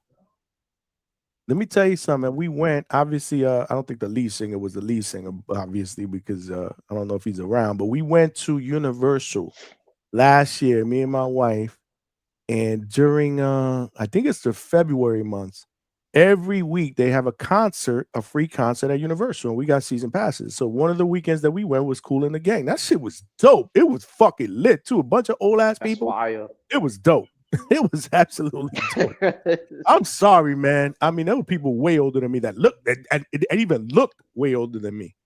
But yeah, man, it was I don't know. I love that song. I think it's a classic. We gotta, we gotta set the remix straight, bro. Yeah, the remix is different, but yo, how old is Star? Like you should have asked her that, like, because it's like, damn, like, don't get me wrong, bro. I'm in my 30s, but I rock with Cool in the Gang, bro. Like, I didn't grow up for it, but I fuck with Cool in the Gang. It's just for everybody. It really doesn't matter. Like, my daughter's mad young, you know, she's in her early 20s, and even she's like, she would have, you know, she didn't come with us to that concert, but she was like, damn, you went there. I should have went with y'all. Like, she wanted to go. It's just a really good time. It takes me back to my era, man, my youth. And I wasn't even, let me tell you something, I was way too small when that song came out, but I just remember when I was growing up, you know. Did you have like a jerry curl or a flat top? I did not have the Hector Camacho jerry curl or the little tail in the back. No, I actually didn't. I wanted the tail in the back like Camacho had because it was the style my mom wouldn't let me. I remember my mom wouldn't let me when I was young, but I had a pushback. I had like that hair and pushback, a little bit of spike in the top. It was weird. It's weird. Nah, you said the spike, and then I don't know if you've seen Revenge of the Nerds. Not that type though. Nah, okay. Like yeah, like Johnny was going like crazy. My hair is a little well, back then it was a little curly. It wasn't. Nah, I wasn't like that. Like nerdy spike. Nah, hell no. When I was young, I did. I wish I did have better hair, but my hair was decent. You know, I could comb it to the side. You know, it was decent. I got decent hair. I was a smooth operator. Smooth operator. The smooth operator. Stuntman Griffin is in the building. What's good, champ? What's your predictions, man? Put them in the chat unless you want to come in real quick and give your predictions. You know, you always welcome, my brother. Treese, real quick though. I just want to ask Treese, what interim title are they fighting for? Because I don't see it on BoxRec unless I'm missing something. Is it one of those? Then it's the WBA. If it's not on BoxRec, it might be the WBA because they don't list the WBA. Oh, that's right. I forgot about that. No, he said WBC. Oh. WB. Well, I don't know. BoxRec be fucking up. Do I got to refresh? Hold on. Let me refresh here. Let me refresh. You know, let me tell y'all, right? This is how you know boxing has become like, and this is some serious shit, right? My boy, I'm at work yesterday, and he brings up to me, he's like, "Yo, you seen what happened with Bud?" And I was like, "Wow, you talking about the belt?" He's like, Oh yeah. "Yeah, like why he give up his belt?" And then I tried to start explaining it to him, like, you know, because he didn't realize that they got to pay sanctioning fees. And I just found out yesterday that the challenger also had to pay before the fight. I didn't know that. I didn't know that till yesterday either, bro. You heard it yesterday? Yeah, like I was like, what? Yeah. I'm like, that's crazy. Like you learned something new. Like I thought you just had to pay after you win the belt and belt holder. You know, shout out to these sanctioning bodies. But yeah, he starts telling me that. I start trying to explain to him, and then he's like, "How many belts are there?" And I'm like, "Yo, bro, you got like 4 sanctioning bodies." And then I try to explain to him like what happens is like Bud's probably not gonna stay at 168. Like if he goes to another weight class, all those belts become vacants, and then normally you'll get like a number 1 and a number 2 or the interim. Like the guys that are next in line will end up fighting for those belts. Like I tried to explain it to him. He got it, but he was kind of confused because he seen how many belts there were and how the ranking system was. And that is the problem with boxing today. Mm-hmm. You know what I'm saying? Because like I really had to sit there because this is like a casual who's on and off that I talk to all the time. But then they don't understand that part. And then there's like, yo, I just so many belts. You know what I'm saying? And it's just a shame. Like it's one of those things that I hate explaining. You know, and I wish boxing just kind of got it right with that part. Like I wish we had, you know, I don't want to say I wish we had a league, but I wish we had a league, man. And if we at least had one belt and everybody was just fighting for like one strap or some shit, it's just crazy. I know. I get what you're saying, man. I've been saying this for the longest time, even before I started the hangout spot. When I used to talk to my boys, I was like, man, boxing is the only sport that doesn't have a commissioner. You know, it's just there needs to be some law and order, some structure, man. Like it's all over the place. Like yesterday, we had a big debate on the panel. I forget what I mean, we had a bunch of little debates after the ladies logged off, and then the guys went up there, and we went back and forth. But it's like, then why the fuck do we have rankings if people are gonna ask why the number 1 contender for a title is worthy of a title shot? Because he's the number 1 fucking contender. Well, who is he beaten? Who is he fought? Well, if you're gonna go by that, then why have fucking rankings? That's just my pet peeve, right? Because people used to tell me all the time, like when I used to be like, "Yo, what's going on? Like, why? You know, David Benavidez, he's the number 1 contender for Canelo's title. He's just asking for what he believes he's rightfully earned. Well, he hasn't fought anybody or whatever. What has he done to earn a shot at Canelo? How about win enough fights to be considered the number 1 contender in WBC? Is that not good enough? So it's like kind of weird. Like we went back and forth. I don't want to rehash that or whatnot. It wasn't crazy. Like none of us crashed out. But it's just what this is, man.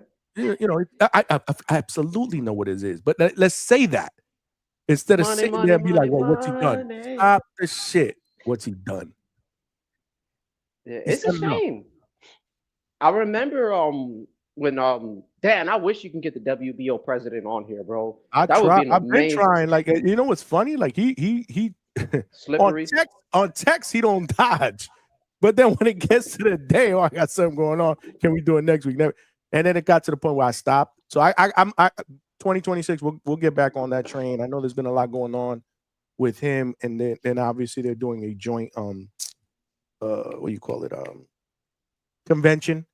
Because Cesar said I talked about that the last time he was on the panel. So that you know that's going to be big time. 2 sanctioning bodies. I think he said WBO. What did he say? WBO and IBF or something? Shit, I fucking forget. But anyway, they're doing a joint convention, so there's a lot going on there. But we'll get them on here, man. You know the deal. I'm relentless. I just kind of sometimes I fall back a little bit, and then I fall in a different direction. Then I forget. I'm like, oh shit, I got to circle back here. You know, so 20 again. We ain't going anywhere. We'll get him. We'll get him here. Remember, man. You never know what we're gonna talk about on the hangout spot, right? You never know what you're gonna talk about, and you never know who's gonna show up and pop up. Like I didn't know Rachel was gonna pop up. I didn't know Jenna was gonna pop up yesterday. It was dope, man. Ladies' night was official, man. Okay. Salute, man. Yo, before you go at Consejero Malcolm, he said I thought Malcolm was a young buck. Malcolm is a young buck. He's just I'll take it. Somebody was trying to call me Unk yesterday. I'll take the old head status. Nah, you ain't Unk old. I'm Unk old. I'm definitely Unk old. Listen, I like to tell people but you ain't. You know what? They could say I'm older, and it's usually the dudes that's like in their early 20s. And what up, CJ? My bad. I'm gonna end this real quick. But I like to say I'm 33 and I'm still alive. That's what I tell people. I'm like, where I'm from, a lot of motherfuckers die early, man, and it's sad to see. So I wear that proudly. They'd be like, "Oh, you 33?" I'm like, "Yeah, but I'm alive." Highly favored and blessed, bro. Listen, man. Yeah, no, it's a blessing, bro. It's a blessing to wake up every day, man. You know the deal. Somebody said that they perform fresh. Right. They absolutely perform fresh. They performed all their hits, but the concert was crazy. Me and my wife, we were like, "Bro, this shit was amazing." Had my beers on the side. It was dope, man. It was dope, man. It was. I'm an old school. I listen to. I'm a music guy. The today's shit. I mean, unless it got like a. Hey man, same man. I can't wrap my arms around it. I'm more of an old school. I think it's 80s, 90s stuff. Hip hop, whether it be hip hop. Old. I'm a big old. If I'm in the mood, I listen to old school. Like slow jam. I'm telling you, man. I bring out my slow jam side. That's just me. He take out the body and soul CDs. He bring them out. Man, hell yeah. And let me get off like this. Let me get my intro off. What's up, Johnny? Salute to the panel. Salute to the chat. What's good, man? What's yeah, good, I'm a little bit younger than you, rather. But yeah, I still like the old. How old are you? How old are you? I'm 41. Oh, okay. Just a little bit younger than you, but old enough, right? So you're not younger than me, but I appreciate the compliment. I'm not younger than fuck you. Okay. Calm down. I appreciate the compliment. Oh, you got the hairline though, right? You got a younger hairline, so no. You gotta correct that. I got the best hairline on boxing YouTube streets, pound for pound. Let's go. Yeah, hit that. I ain't mad at you, champ. What's up? That's a fact. But oh man. So y'all was talking about Benavidez Canelo when I first tapped in. Is that correct? That dynamic. No. We touched on it. I don't want that to be the topic. Okay. I don't want you to. I want the topic to kind of stay with the predictions. But what you got about that? Because I think you're on my side with this, right? Okay. Hold on. Let's dial it down because I have been in and out. Admittedly, my life is very busy right now. If you don't know, you should know. But no. Okay. So I did want to tap in on that, but I'll keep it on topic. What were the predictions of this upcoming weekend? Like the Roach Pitbull. I can do that. I can do that. Circle back. What did you want to say about Benavidez? Go ahead, man. We got it. I mean, listen. We ain't going anywhere no time soon. I just don't want 5,000 callers to call in and veer on that. Like I want to kind of stick to. No. I'll keep it concise. I know the game.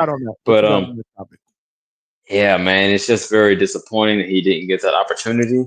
So I'm not even mad at him for moving the way he is. I know some dudes like Mo Brains, if you know who that is, was like talking shit about Benavidez for like, oh, why are you moving up to cruiserweight? Like I'm again, like you said, cementing my own legacy. I'm not gonna stay confined. If I can't get the fight, I can't get the fight. I'm gonna move on and put myself in the best position, not only like in a fighter sense, but politically, to move my legacy to, step it up. So I'm not mad at him at all. I'm rocking with Benavidez, man. That's one of my favorite fighters right now. Probably in my top 6 or 7, somewhere around there. But I rock with Benavidez. And I know the Zerdo is probably a foregone conclusion, but if Bivol is having back surgery and can't fight right now, stay busy, keep your name hot, get a couple more belts. The one thing I will say this, I don't agree with going up to cruiser and dropping down to light heavyweight. This ain't like NUA divisions where it's 4 pounds apart. This is 25 pounds. So that's something serious to consider. But and you see what happened to Roy Jones. But overall, I'm with it. I'm gonna let the mic breathe, and then I'll come back with my predictions for this weekend. So I'm with you, man. I'm a Benavidez guy too, man. But I was a little taken back. We did the live fight chat when he called out Zerdo. I'm thinking, damn, I thought maybe Bivol or better be, but this dude wants to move up and face Zerdo. but they're not available. That's the only thing. Yeah. Now, I'm talking about my immediate reactions during the live fight show when he called them out in the ring, right? Because Malcolm was on there. But it's since marinated. It is what it is. The most important thing for me is seeing him back in the ring against somebody that we feel will give him a good challenge, right? A good fight. I don't want to see him again in there against any Joe Schmo. So if he's moving up to challenge himself at another weight class, hey, I'm okay with it. Wouldn't be my first choice as a fan, but you said Joe Schmo. Okay, speak on it. You got no respect for Zerto? No. I said if he would be fighting like a Joe Schmo in his next fight, then I'd be like, I'd rather him go in there and challenge himself, and moving up a weight class to fight, Zerto Ramirez obviously is what I consider challenging yourself. That's what I mean. I'm not degrading it. I'm actually giving him a compliment for it. But I see. Maybe I was too heated. Okay, I'm gonna cool down. Yeah. Cool. But David Benavidez is my guy. At the end of the day, I want to see him back in the ring. That's that's the most important thing. But what do you got, man? Prediction wise this weekend, man. You excited? Are you paying for this? Let's go. Oh yeah, I'm the CJ DiBiase, got no problem with paying for this shit. By the way, the chat, CJ DiBiase is throwing it out there. He's betting 2 bands. Yes. Up to 2 racks. I know I'm gonna have to split it up with y'all, but yeah, up to 2 racks. Shakur, you got Shakur against Tio. Absolutely. So, yes, let's go. So again, you got it? How much you got on it? No. Oh, bro, no, I got Shakur winning. I'm just happy. He's on your side. Oh, okay. He's on your side. But if we got the you got it. You got to reach out to the Lowe's Nose Boxing and those guys. Remember, there's only about 5 or 6 different people that are probably picking Tio. Yeah, HLD ain't doing it. Low ain't doing it. I've been talking to these dudes, but yeah. Put your money where your mouth is, baby. That's how I do it. But so okay, yeah. I'll speak on that. So what we got? Damn. Excuse me. At the top of the card, Pitbull and Roach. Correct. I've been back and forth about this. I'm gonna be real. At first, I had Roach because I think the IQ is just higher, and he could deal with a fighter like Tank. He could definitely deal with Roach, who's more straightforward. But no, I ain't putting bread on that. I'll put it like that. I'm not putting bread on it. But I'm like at a 55-45 with that in favor of Roach because I do think he has displayed a higher IQ. So maybe I'll give him the edge in that sense. But I don't know. This is a solid card, right? But it's not. There's no standout fight. That's a good word. Solid is a good word. I don't know if it's $80 solid. And here's the problem. Here's the fucking problem. Right, $74.99. Here's the problem. When you have a card like the Last Crescendo that Turkey put together for us, remember that one? That had like 7 fights that we all consider could be potential main events and other cards, and we only pay $29 plus with tax. This is where this comes into play, right? We got spoiled. It's inflation, man. It's inflation across the nation. This is beyond inflation. Give it to us for $40. 45. Sure, that would be reasonable. Give it to us for $40. I feel you. That's all I ask. I'm not asking for any handouts. I'm not that dude. I will, if you're gonna give it to me for free, yeah, of course I'll take it. But I'm not asking for any handouts. At the end of the day, this is boxing. It's a solid card. I like it. I'm looking forward to it. But $80 is like, it's steep. I know. I'm getting ripped off. I'll say this: I'm gonna pay for it. I know I'm getting ripped off. Like I don't know how I can even reconcile that. Hey, no, CJ, don't look at it that way. Let's not look at it that way. See, I'm gonna try to be the voice of reason here. I'm gonna try. At least we're getting a solid card of boxing, right? Again, what do I always say? If I'm gonna order a steak, at least, well, I wouldn't even, because that's a bad comparison, because I wouldn't give this card a steak dinner comparison. Okay. I gave the turkey card 2 weeks ago. Obviously, that was Benavidez, Norman, Haney. I gave that one a steak dinner comparison. This is more like a I don't know, what's below a steak dinner, y'all? I think it's a steak. You think it's a But steak? you got dinner? levels. You got levels of steak. You got Wagyu. Outback You got Steakhouse. ribeye. Oh, You where we got at? Where we filet at? Outback mignon. Steakhouse. This is New Outback. York strip. DJ nailed it. No, this is Outback Steak. This is not like Peter That's Luger, Outback. It's cool. Ruth Chris. You know, some of these Nah, other, this is Outback Steak. I'm looking at it by What y'all like a think in the certain chat? What y'all cut. think in the chat? We off base. What y'all think? This is a steak dinner. This card is a steak dinner. What y'all think? Go ahead, Malcolm. This is a New bet. York Nah. strip This is steak. a New this York is a strip gourmet steak. smash burger. Oh, he wildin'. Fight. Yo, I like Yo, he won't I even like say- a good smash burger. I love a good Let me smash tell burger. you on, something. champ. But, Let me tell you at the end of something. the Hold on. day, it's a burger. Let me tell you something. Clay nailed it because I love a smash burger. that's is my hilarious. Got to be a Yeah, smash but burger. it ain't. Yeah. But Okay. you That's don't cool. even you wouldn't even consider this card Outback Steak. Come on, let's get Outback because it's stacked. It's stacked, man. Listen, Outback It's Steak deep. got It's Outback tender. Steakhouse got a great It's juicy. appetizer menu, bro. This one. I This is mean, what I'm we just do at the saying, hangout. We you're talk kinda about Yeah, short- get those you're short the selling onion. Outback a little bit. Yeah. We talk about onion food. bloom. We talk about You know pizza. what We I'm get each saying? other hungry. Yeah, this Outback- card is New Haven pizza. That's what it is. It's Word. New Haven. What's it called? That onion flour. Yeah. It definitely It's onion ain't New flour. York Got the pizza. appetizers. This card has nothing to do with New York pizza. Malcolm, that's a little too soon for me. I ain't gonna lie. I'm not over that yet. I don't want to hear shit about no New Haven pizza. Let's not even talk I don't about wanna go that there. shit again, Yes, please. let's leave that alone, please. I had a Yes. crazy crash out on That's that funny. one. I don't want to do it again. That one right there. Susan, maybe next week. Next week. Let's give it at least another week. But no, smash burger. You know what I mean? A good smash burger. I love a good smash burger. I think smash burgers, a good like double patty smash burger, cheese, grilled onions. I'm talking about a good smash burger. I'm not All talking the about regular. I'm fixings. talking about Okay. really good. You know what I mean? I'm talking about Why make do you I sleepy. always, when I do this show, I get fucking hungry, bro? What's You know wrong what it with is? y'all? You know what I mean? The tomatoes, the lettuce, and cheese. You know what I'm saying? Mushrooms. You know what I mean? A delicious smash burger. Tick Bayless said, "What's a smash burger?" And that's the problem with the world. That's Are the you problem with the world. Oh man, this is diabolical, bro. Yo, Clay, real quick. I don't know where you from. Where you hailing from? I'm from New York, but I live in Pennsylvania. Okay, because we got Smash Burger out here in Cali. I was just wondering. He's out of pocket. Tip Bayless, come on. Smash burgers are fire, you know what I'm saying? So, yeah. And I say that to say that the reason I say it's a smash burger because it's so good, but I ain't paying no $40 for no smash burger, bro. Get out my face, bro. Sorry. You know what I mean? Because once you make me pay $40, I promise you I'm going to find some not pleasant things about your smash burger. I'm going to be critical, bro. I'm going to be like, yo, this smash burger's all right.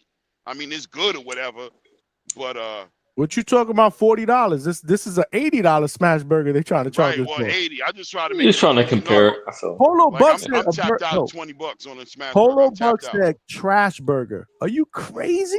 No, it's got good fights. We got shop. It got good fights. It's got good. What this was? It's Hey, a smash burger. Clay, I gotta challenge you on this real quick. Just give me like 10 seconds.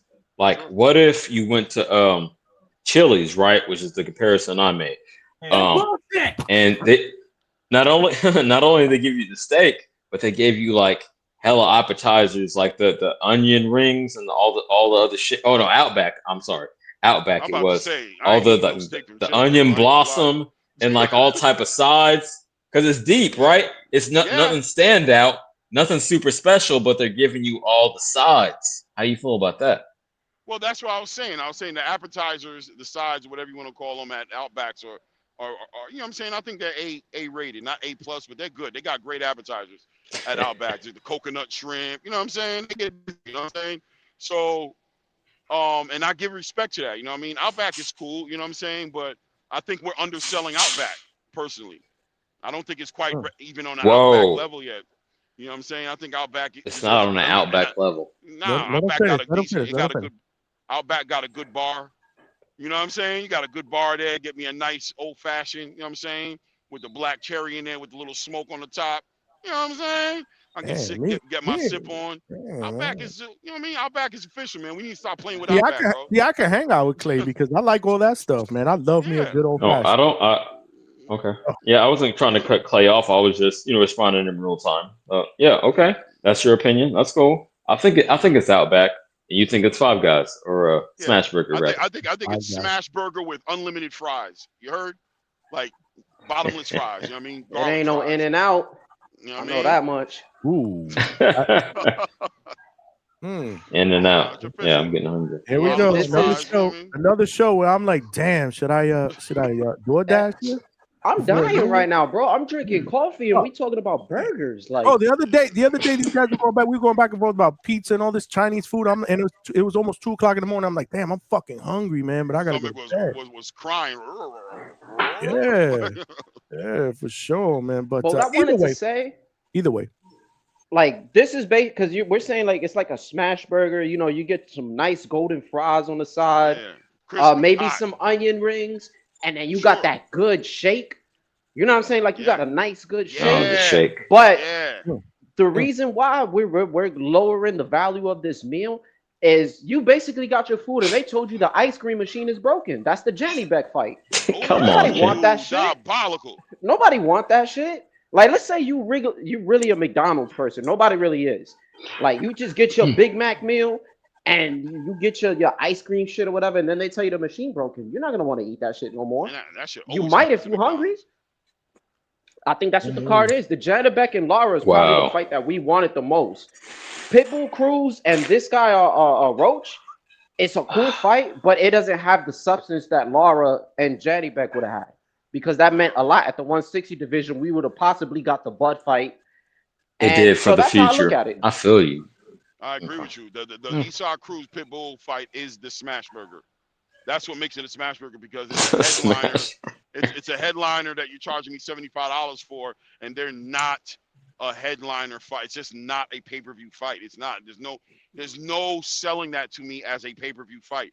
The Shaki Foster Stephen Fulton fight is more of a pay-per-view fight than their fight is.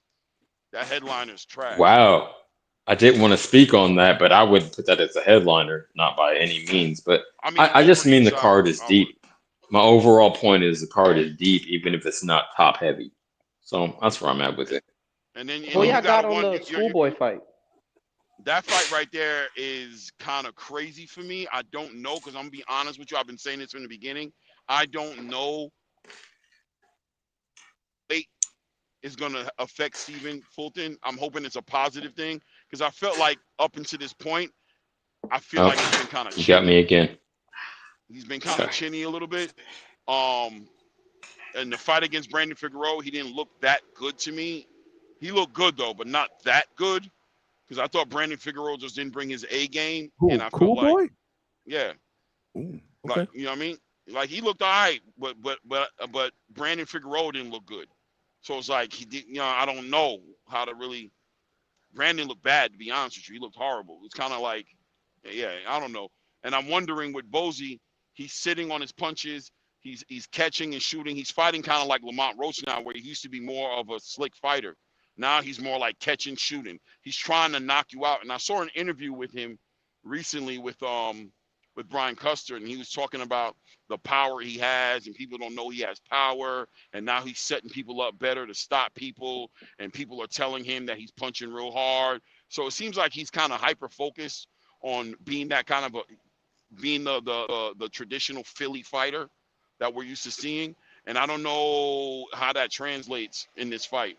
Shaki Foster on the other side of the conversation has been looking all right in his last couple of fights as well. I mean, he looked, his people argued that he lost against Robinson Casasio the second time. The first time I thought he was robbed. And, he had that great fight against Rocky. I can't remember what his name is. Somebody can help me here. But, against Abraham Nova, he looked regular. You know what I'm saying? So he hasn't looked special in a long time. So, off face value on paper, I'm leaning towards Stephen Fulton to win this fight. But it's a fight that I'm up in the air about because I don't know. And it's Stephen Fulton is the litmus test. He's the ultimate. What version of him we see is going to make a big difference. I think he's very talented, but I don't know what version of him we're going to see because he seems like he's transitioning into this new version of himself. Very similar, if you guys want an example, as Jack Catterall did when Jack Catterall was fighting just recently with Usman. Jack was different, right? But it worked out for him. But he got hit a lot. You know what I'm saying? He got hit a lot in that fight. So, You mean Jack Boots and his Catterall? Yeah, Jack Catterall 2.0, right? Jack Boots. Don't do that, Where Chat. Two-Tone at? Two-Tone could give the name the right way. I got He's gonna do it the right way. Yeah. No, I mean, that's the fight I'm probably most interested in. Real quick, Johnny. Fight I'm most interested in is Fulton and Foster because it's like Bone Thugs and Harmony meet you at the crossroads. Like somebody's gonna go up, somebody's gonna go down. Just like I ain't gonna say it. I ain't gonna disrespect Johnny like that. You know what I'm talking about, that recent fight. But yeah, someone's career will go up and one will go down. So we're good. Uh-oh. We're good, man. We good. This is boxing, bro. We good. Yeah. This is boxing, baby. This is boxing. Yeah, man. Come to think of it, I need doing this thing. I need Foster to lose. I don't need him to win, and then he want to move up to 135 and fight Shakur after Shakur fight Tio. I would be so pissed off. I don't want to see that. So I don't care for that fight. Because you see, he's trying to build a case to get that fight, and it's just not a fight I'm interested in. And I'm gonna give Shakur the same amount of shit that I gave Tank for the Lamont Roach fight, whether it turns out to be a good fight or not. But I don't care to see him fight Foster. If Foster moves up to fight Shakur, I am not watching that fight, and I am not talking about it. Plain and simple. So I need Cool Boy to just pack this man up and then hopefully give us a Raymond Ford fight or some shit. Yeah, that'd be beautiful. Raymond Ford would be a great fight. So, Raymond Ford would be this was 130. Okay, I was going to say, nah, bro, I want to see, but yeah, it's 130. I was going to bring him Shushu. But yeah. We need Shushu at 126 against. I want to see Shushu fight Nick Ball. I want to see Shushu fight Rafael Espinosa. Straight up. That's the best fight to be made for me at 126. I told Shushu that to his face when I talked to him, and Shushu looked at me like, "You not lying."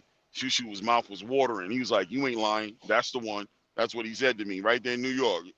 He was like, "You ain't lying. That's the one. That's the one." It's a tough fight, man. Do y'all feel he's ready? I don't think he's ready yet. It's a tough fight. Listen, man, it's a test.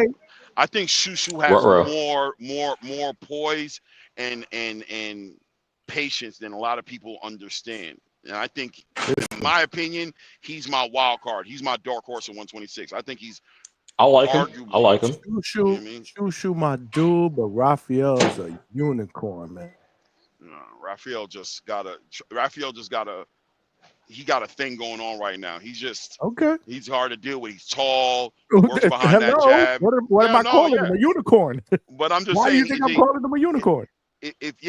Physical traits. Right. Yeah. Physical traits, volume, style. It's just it's tough. At that weight division, it's gonna be tough. Yeah. But my thing with Raphael is, does he have the ability to adjust? If that gets, because Robesi got through to him. Now, Robesi's heart got taken by Rafael Espinosa, so he became mentally weak and didn't compete. But in that first fight, Robesi was finding Rafael Espinosa, bro. When he wasn't thinking about Rafael Espinosa that way, right? When he wasn't seeing Rafael Espinosa in that light, he was sunning, boy. For real. Rafael Espinosa showed a lot of heart in that fight, and them taking it away from Espinosa with his will. Which makes that victory that much more special, because who are you talking about? You're talking about Robesi Ramirez. How good of a fighter is he? And what are we talking about as far as his accolades? Olympian, right? Yeah, great fighter. Great fighter. Yeah, absolutely. And that's what made me more of a believer. Like, holy shit! Like, he was able to do this to this type of a fucking opponent. But even the second fight, he did the same shit. Like Robesi, because I believe that I bet on Espinosa getting the stoppage. Worse. But Robesi's game plan was fine. The first few rounds, the game plan was fine. He was moving. He was able to outbox what him. Espinosa was doing. But he got caught. And Robesi started to tire out also, because it was very straining. That game plan, it was so much movement. It worked. But again, it's like you're saying, like, this is a tall guy. It's kind of like a cheat code. It is. You know what I'm saying? Like, I'm not gonna call him a weight bully or nothing, but you're just tall. Like, it's kind of hard. You're tall. You got all that length. Yeah. See, this is the problem. And I'm not doing that, Malcolm. I'm not saying you're doing that, but there are going to be fight fans that do that shit. Nah, I feel like you make the weight. It's fine. If you make the weight, he's being a weight bully. Whatever. What do you mean? He's not a weight bully, but he is like a unicorn, like you said. Same thing with Sebastian Fundora. It's like he's not the best boxer, but he's the most horrifying to go against, and he a southpaw. So Rafael Espinosa is a fighter who, but I'm gonna tell you what, and let me give you a perfect example of how I look at it. Xander Zayas, I think, would give Sebastian Fundora fits stylistically. I think he's just tall enough to deal with that height. He's not taller or as tall, but he's tall enough to where he's not dealing with where he can deal with the height in a way to where Sebastian Fundora would have to adjust. And I don't think he has that many wrinkles to his game to mess with Xander when he's not able to do what he loves to do the most. Same thing with Rafael Espinosa. I don't know. I think Shushu's just tall enough. What's Shushu's? I don't know if somebody want to pull up Shushu's box right, but what is he like? Like 5'10", 5'9"? What is he? I don't know. But at 126? Damn. Yeah, how tall is Shushu? Somebody wants to look it up. I'll look it up. Shushu's 5'8"? 5'8"? Okay. And actually, yeah, 5'8". I've met Shushu. Yep. He's about 5'8". Yeah. Okay, yeah, I met him too. You know what I'm saying? But Rafael Espinosa is what, 6'1"? Yeah. Exactly. Yeah. So a true 6'1". Yeah, I think Shushu's just might be there, and he's very skillful. I think he can force Rafael Espinosa to adjust, and I think that's what we'll see Rafael Espinosa fall short. I think he won't be able to adjust. I think he's going to continue trying to hammer the circle peg into the square hole, and I think Shushu is going to be like, that's not working with me, bro. You need to do something else, and that's where he's going to come up short. Yeah. I think Shushu gets it. I'm perfectly fine. Listen, man, I'm a Shushu guy. I don't know, man. I don't know about that one, but we'll see, man. I hope it happens again, man. Again, these are the fights that we want to see. Hopefully in 2026. We've had a good year in 2025. Really, really good year. Hopefully 2026 we take it to the next level. But I got a couple of people in the back, so let Consejero cook next. What's up, Consejero? I got to keep it rotating because I got some people that are waiting. What's up, Johnny? What's up, panel? What's going on, man? What's up? Hey, I'm the casual of the group, so I'm just gonna talk about the main event, man. Do it. It's a 50-50 fight. I'm a little disappointed in Pitbull with this last fight with Salcido. I didn't think it was going to go the distance, especially since he was the last replacement. He was. We all know Pitbull's a one-trick pony, but that one-trick pony sells. I think from what I've been hearing, it's selling pretty well, this fight. And I like to think that's because of Pitbull, and it's no knock on Roach. But I mean, so yeah, even though I'm rooting for Pitbull, I still feel like I'm going to give the slight edge to Lamont Roach, but we'll see. I hope I'm proven wrong. Pitbull does have the chance to be the face of Mexican boxing if he pulls this out. I don't see Canelo fighting till September, to be honest. I don't think we're getting him in May. So, I think Pitbull knows. Obviously, he knows what's at stake. So who knows? I think he may surprise me. But we'll see. Maybe, just that pressure, that ring generalship that I feel like Pitbull's going to have. And who knows? I think with Pitbull, having that crowd, maybe influencing the judges. If it's a close fight, I can see it going his way. But yeah, that's just my thoughts on that fight. You have a question I want to come back on you. So you think that he can be the face of Mexican boxing over David Benavidez? Yeah, I think so, man. It's just, and I don't think this way. Or Virgil? Yeah. Well, at least right now. I want to tap in on that. Yeah. Because here's the thing. I'm Mexican-American, so I know what it is to not really fit in. When I go visit my family in Mexico, I'm not really Mexican, right? They call me a pocho, which is, you're from the other side of the border. What I was about to say, what does that mean? Pocho. Yeah. I've never heard of that. I know that. In Cali. You live in California. Yeah. Hello, I don't. You're pretty much, you're pretty much a gringo, if you're from that side. Interesting. I learned something. I learned something every show. I tell everybody I learned something every show. But them being here. So basically, like, he's not a pure blood. There you go. Energy. He's not. So Malcolm, that'd be like us, right? We're New Yorkers. We're My not bad. really. I was gonna. Oh wow. Okay, that's Yeah, a good comparison. They'll look No, down for real. on us. He's a damn. So that's the daywalker. distinction. Like, okay, peep game. I want to ask you. We just pulled up a consejero. Yeah, I want to ask you this specifically. As a Mexican American, do you think that part of the reason that Canelo ducked Benavidez is he didn't want to pass the torch to not a pure quote unquote Mexican? He didn't want to pass that title to him. About that. I haven't thought about that point, but that's I've been thinking about it. Yeah, that's a good point. But I don't. I just think Canelo doesn't want to pass it down in general. It's that ego, you know. Well, he passed the belt. I'm sorry. That's the thing, right? I think to be the face of Mexican boxing, you know, I think the majority consensus is you have to be born, you know, from Mexico. But I believe Benavidez does have a root. Like he has, you know, obviously, right, he's been chasing Canelo. That's not going to happen. He has to, like I said, that's why he's fighting Zurdo. He wants to beat another Mexican. But I feel like he has to fight in Mexican soil to really, you know, get that fan base from Mexico. Wow. You know, that's what I think he should do. Was that more like because I remember back in the days, I think true Mexican fans had a hard time accepting Oscar De La Hoya as the face of Mexican boxing, right? That's true. I remember that. He beat me to it. God damn it. Sorry. You're slow. You're too slow. I remember that. I'm gonna say Ryan got a chance. I hate saying it. I'm sorry. I feel like he got a chance. Oh my goodness. You brought up the De La Hoya shit. Lord. You brought up the De La Hoya. They hated De La Hoya. We all know that. Yeah, but that's different. You feel that's me? Different. But the thing with Ryan is did we're De La talking Hoya about ever get accepted?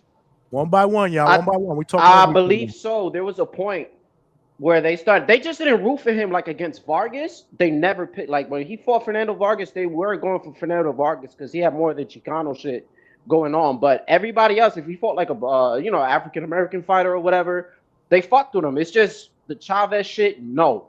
Or anybody of his own kind, if they were more of the Hispanic speaking, then they weren't really rocking with him. And this is what I wanted to say. Like when it comes to David, he's Mexican American. They don't really fuck with him like that. It's it's kind of mixy.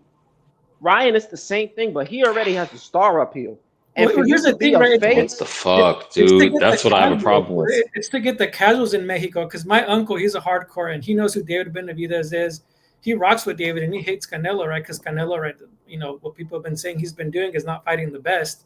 I mean, except recently against Crawford. But, you know, the hardcores know who Bam is, you know, David. So, they'll embrace them as a face. But to get the casuals, you have to, you know, I feel like you just have to be from Mexico. And I think Pitbull has that. You know, Hey, boss. I'm going to say this briefly. Despite me being from California and my original logo being made by my Mexican homie Salvador, shout out to you if you're watching. But I don't understand. I'll say that to say this. I don't understand how Mexican Americans could rock with Ryan more heavy than Benavidez. To me, that's just like I don't see it. Well, he's the YouTube. He has more of the social media. No, man. No, yeah, it's about integrity. Okay, then it's about popularity over integrity. He said integrity. He said integrity in a sport that don't have any fucking integrity. Really?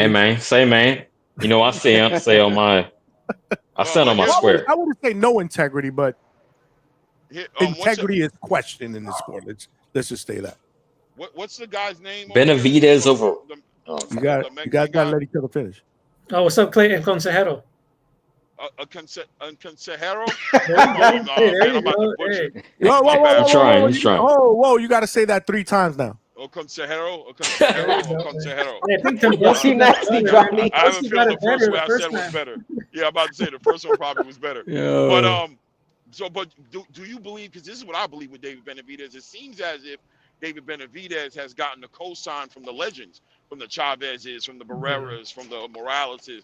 They seem like they embrace him heavily. Don't you think just off of a cosign by those legends that brings David Benavidez to the front as the face of boxing for Mexico? I mean, again, right? I mean, but the casuals, right? The casuals, they don't really follow like who you know Chavez Sr. saying who they're co-signing. You know, that's the thing. Because I remember when Cesar that sucks. Chavez, They should. I remember when Cesar Chavez Jr. was fighting Jake Paul. Yo, the building went crazy when the camera went to Senior. And when Canelo fought Edgar Berlanga, if you remember, the building shook when the camera went on Cesar Chavez. I don't know if you remember, but I felt like everybody in that building. Well, if that were true, then why isn't he the face now? Like, why isn't he? Why are more people just saying that David, right, is the face?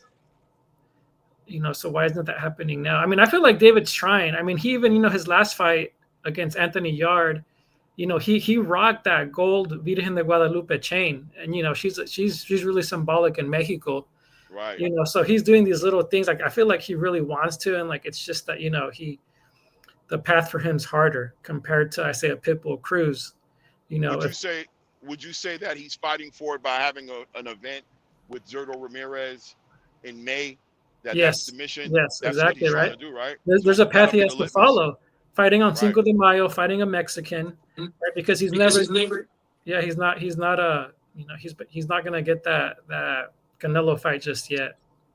No, yeah, the Canelo fight just yet, never, ever. Well, with Turkey, I feel like there's always a chance with Turkey. Right. Canelo ain't doing that. I think the litmus. I mean, would we agree that David Benavidez is going to be the bigger star in May than Zurdo, right? Like we're not worried about that, right? We know we on the same page about that. That David Benavidez will be the attraction. Oh yeah, yeah, for sure. Yeah, I mean, I don't think that's a question. Yeah. So that being said, can that be a legitimate litmus test as to David Benavidez's status with the Mexican star power community? For sure. Yeah. For sure. Word. Yeah. I feel you. We'll wait and see. I think David's gonna be plagued, man. He's kind of have like a Shakur plague where they can't get that key fight. Boy, you're gonna give us these solid performances and you're gonna get some belts. That's just what it's looking like so far. You couldn't get the Canelo fight. Right now, Bivol, Beterbiev, they're kind of all tossed up in the mix with their whole bullshit. Now you're gonna go out to fight Zurdo. Imagine you come back down and you can't get that fight, or God forbid, Opataya move up and then you stuck just collecting belts. I hope he doesn't go that direction, but that's what it's just looking like. Like he can't land a trademark fight, and he needs that for his branding. Right? Like he really needs one. I hope you're wrong. Yeah. I get it. I hope you're wrong. That's okay.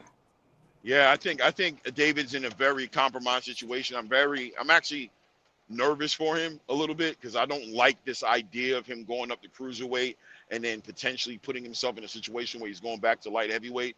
I think that can kind of be dangerous for him. I think that 25-pound jump up and down it could be crucial, bro. It could be crucial. Yeah. And I'm kind of hoping if he goes up to cruiserweight, not for nothing, that he stays up there, even though I would love for him to really compete at 175 because I think there's some great fights down there waiting for him down there, and I don't think there's a lot of fights at cruiser. But cutting that weight and coming back down depends on how he does it, man. If he builds up too much muscle to go up to that cruiserweight division, it's going to be a hard weight cut for him to get back down to 175, man, and compete against guys that are competing down there. I hear what you're saying, Clay, but quickly, Benavidez never been buff. I don't think that's how you're going to gain weight. You're going to eat. You've never been muscular. Let's let who's up? Fuck the ring belt. Who is that? What's up, Johnny? Oh man, oh my goodness. Good? Let him cook for a little bit because we got Hector coming up in a little while, and I want to clear it up and do picks. So what you got, Mick? I just want to give a shout out to my main man, Tip Bayless. He showed Brian Norman Jr. you can turn up in a do-rag and win. Didn't turn up to the weigh-in without a do-rag on. But here we go.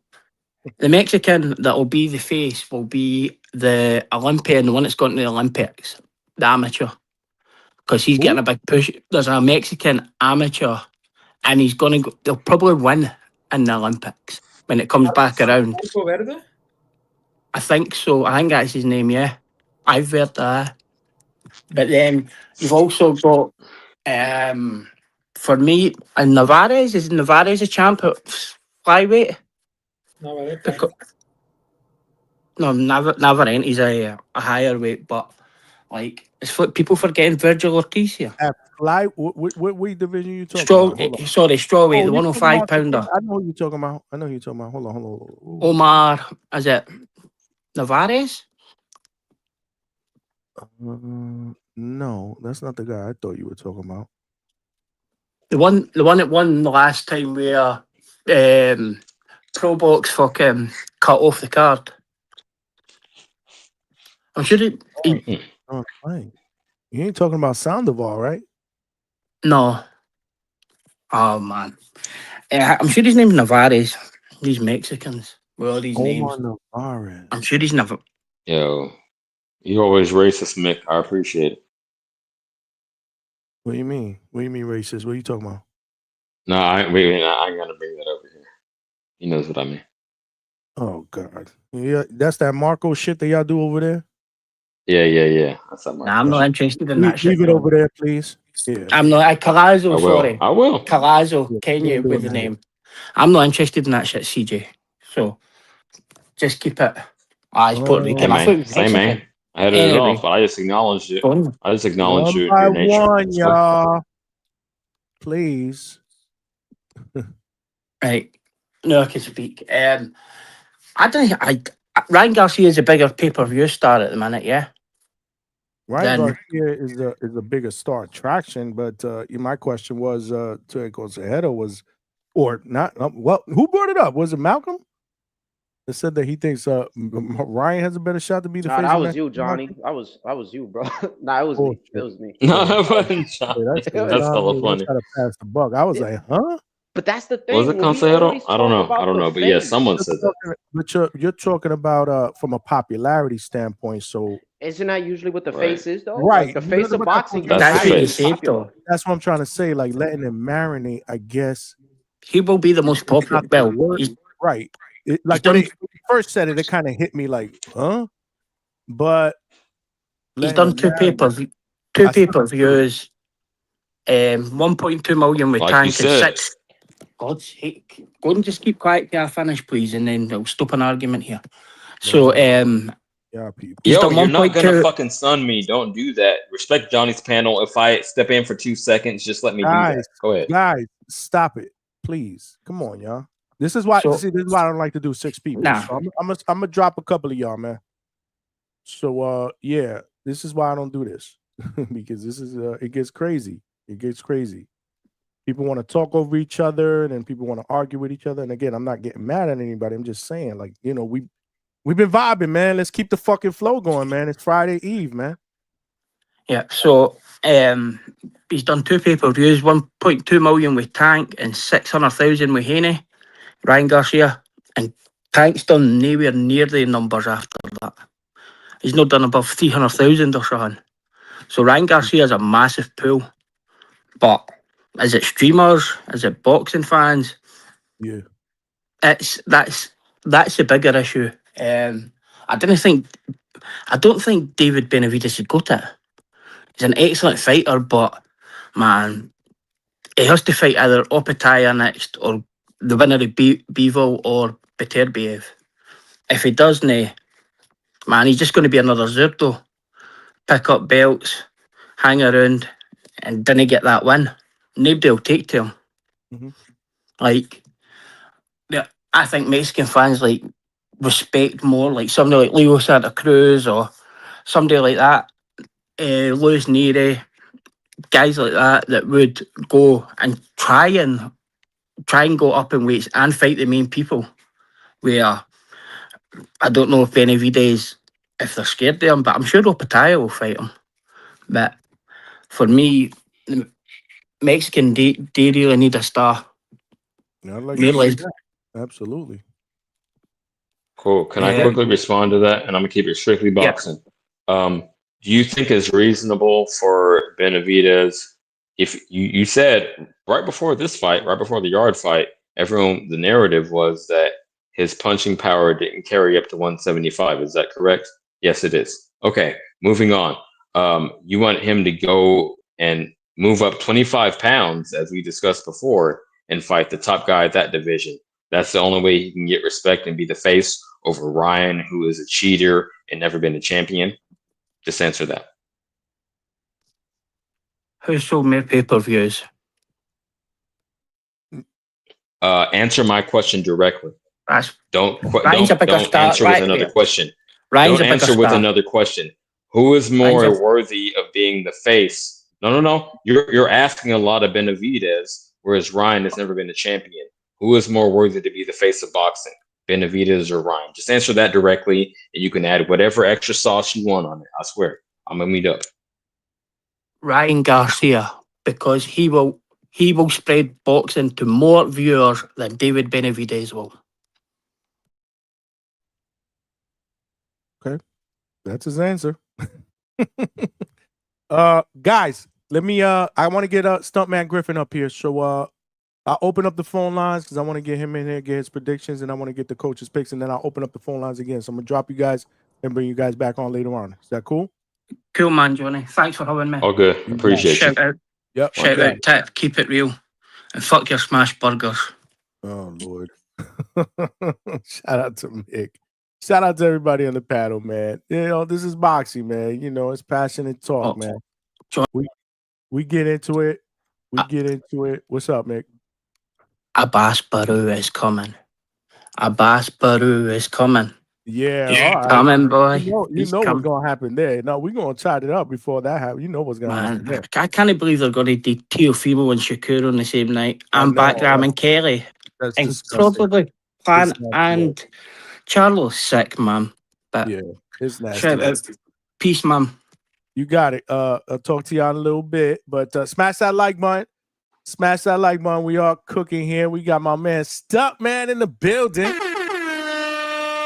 Salute, champ. What's good, man? Man, hey, that smash burger take was crazy. Oh, that was Claymore, man. I love me a good smash burger, though. Hey, for real. Hey, bro, I had this smash burger one time with, like, they had jalapenos, bro. And, like, they put the jalapenos on the burger and, like, smashed it. Like, where they, it was like that. Are you connected to your Wi-Fi? Because you breaking up. Nah, yeah, you breaking up. I could barely hear you. You coming in and out. Smash that like button, y'all. We got Stuntman Griffin, and in a little bit we're gonna get Coach Bermudez up here because we're gonna do his lock picks.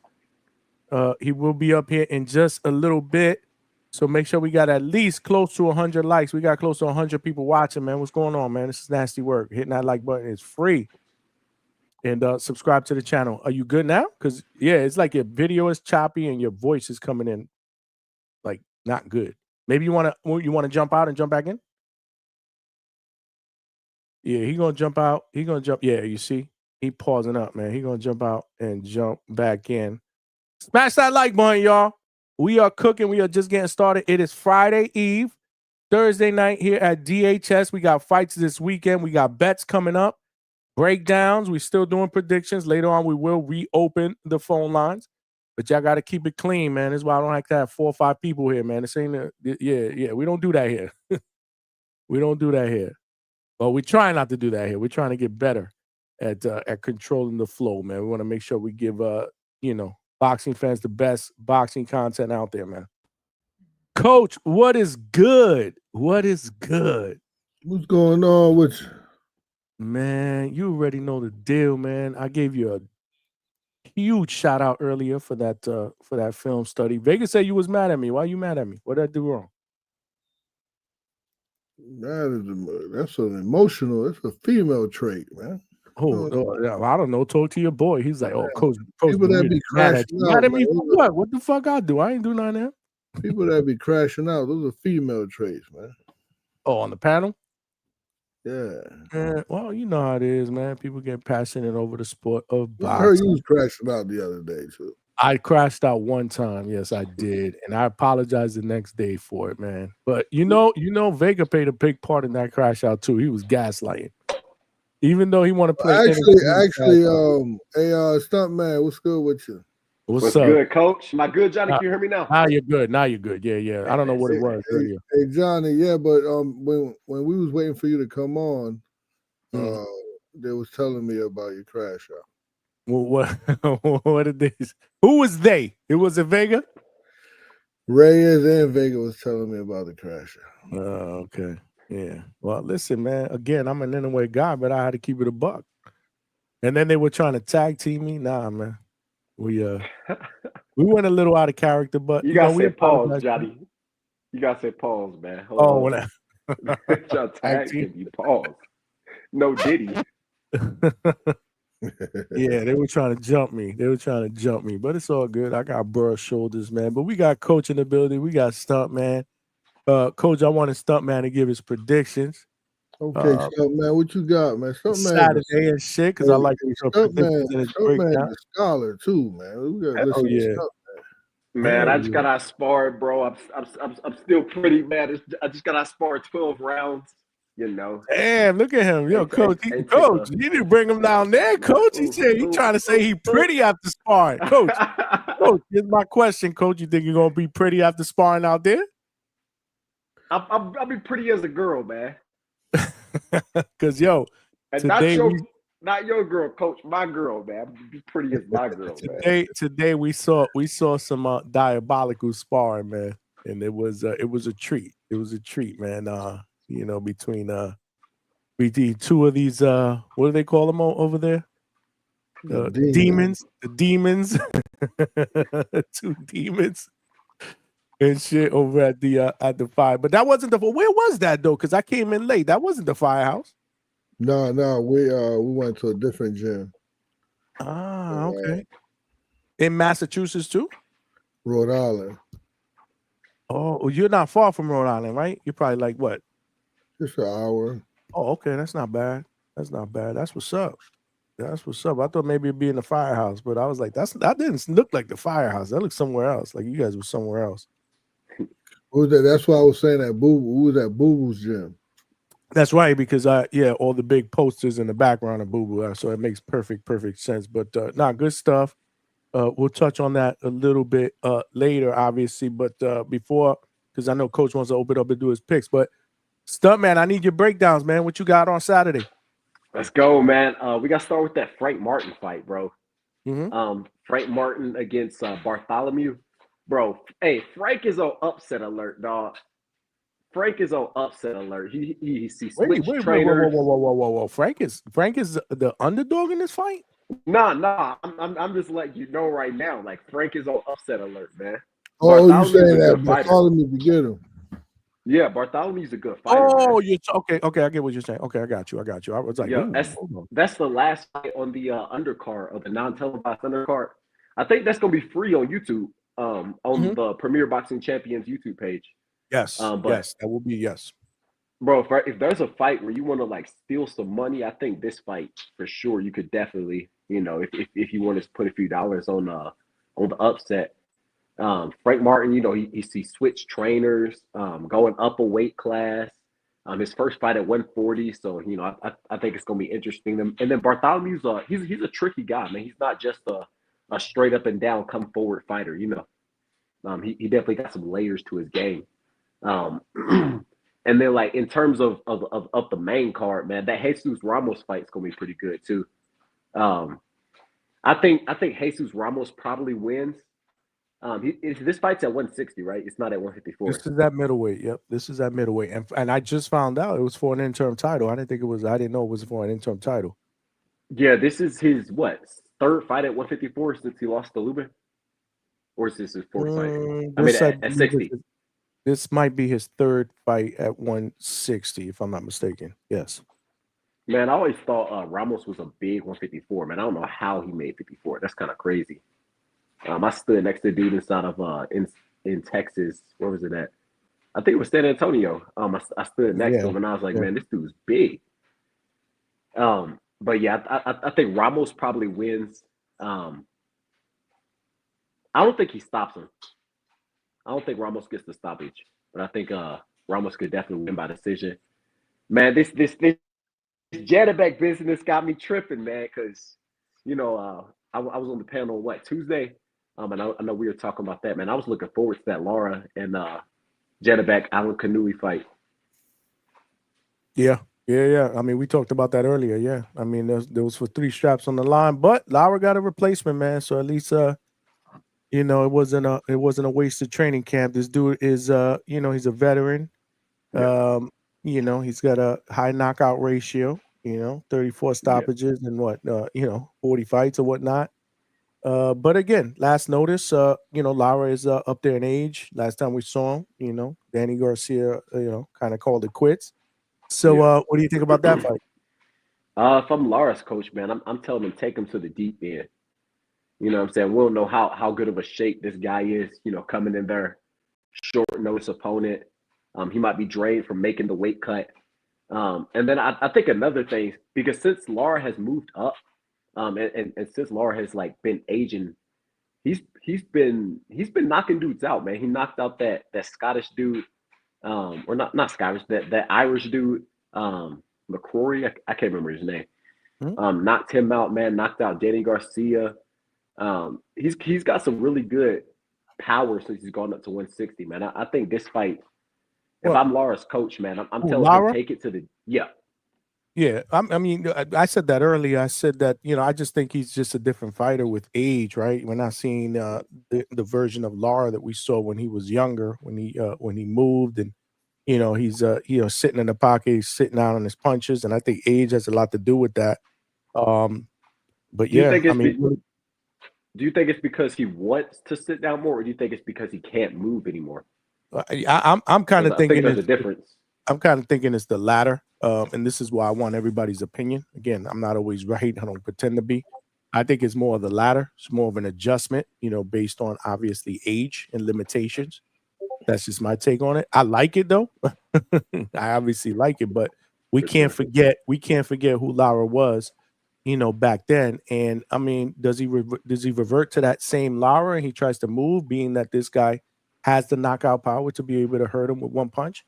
Well, I don't know. Yeah, but it's also you don't, just because a guy has power doesn't mean you have to move. There's a lot of different ways to nullify somebody's power. Aside from just moving your feet. I think Shakur does a really good job of it, in terms of being able to sit in the pocket and trust your defense. And not necessarily blocking all the shots, but slipping and rolling, not letting them touch you with that power. Because even if you're blocking a punch, if the person that you're fighting can really crack, you'll still feel that shot, even if you're blocking it. You can block the full glove and still feel that shot, So I think if Lara is able to trust his defense and he's able to have good head movement in the pocket, and then block when necessary, move his feet when necessary. But again, going back to what I was talking about the weight cut, this he's coming in a short notice opponent. He has to get all the way down to 160. I don't know what he walks around at, but that's not an easy weight cut for anybody. And then another thing, man, that people don't talk about aside from the weight cut, it takes time to condition the abs. It takes time to condition the abs. I think in this fight, we could definitely look to see Lara throwing a lot of body shots, really testing them abdominal muscles, see if he's been doing his sit-ups, because it takes time to condition it. It takes time to build up that muscle on the abs. So you picking Lara? Oh, for sure. 100%. 100%. By decision. I'll take Lara. I'll take Lara by decision. I was going to say late stoppage, round 10, 11, just because of the weight cut. But again, with Lara's age, I think Lara gets him out of the ring by decision. Lara wins by decision. Okay. Before you do your next pick, we got Malcolm with the 2-piece. Johnny got good takes today, LOL. So I never have good takes in the past. That's nasty work. All right, that's what's up. Appreciate the compliment, but shit. Yeah. So what you got in? I think this is the co-main. Stephen Fulton, Shockey Foster. Yeah. Dang, I got shocked. Stephen Fulton's going up another weight class, and then I've been in the gym with Shock. That dude can really box, I think Stephen Fulton's going to have to be the one pushing the pace, pushing the fight. I think Fulton's going to be fighting off his front foot, and Shock's going to be fighting off his back foot. Obviously, orthodox matchup, so that's not going to be a problem there. But I think with Stephen Fulton having to fight off his front foot against an opponent that's taller, naturally the bigger guy, I think Shock wins by decision. And honestly, I don't think it's going to be close. I think Shock washes them like 10-2. Bro, Really? Shock, Oh, yeah, wow. dog, Shock can really box, bro. So it's crazy you say 10-2, but when I asked you about the fight, you were like, whoa. Like, it's almost like you were like having a hard time on who to pick, but that's not really. I mean, you're picking this dude to basically, I mean, 10-2. Watch him, bro. Wow. Okay. But like, I mean, okay, a fight can be competitive, Johnny, and a fighter can still be winning all the rounds. You know, you're right. No, you're right. You're right. I think we see that a lot in boxing. Like the judges will have a scorecard super wide. The fans will be like, "What? Like that's not what happened." But like, bro, a fight can be close, and a fighter can still be winning every single round because we don't score the fight in totality as like one big fight. We score it round by round, right? So like, okay, round 1, he might do just enough to win. Round 2, he might do just enough to win. You know, I can definitely see Shock getting out of there with a 10-2 victory, 9-3. Okay. It's funny because yesterday we had over 200 people that voted on the poll, and it was 42-40. 42% of the voters picked Fulton by decision. 40% picked Foster by decision, and and then the rest obviously rounded out stoppages.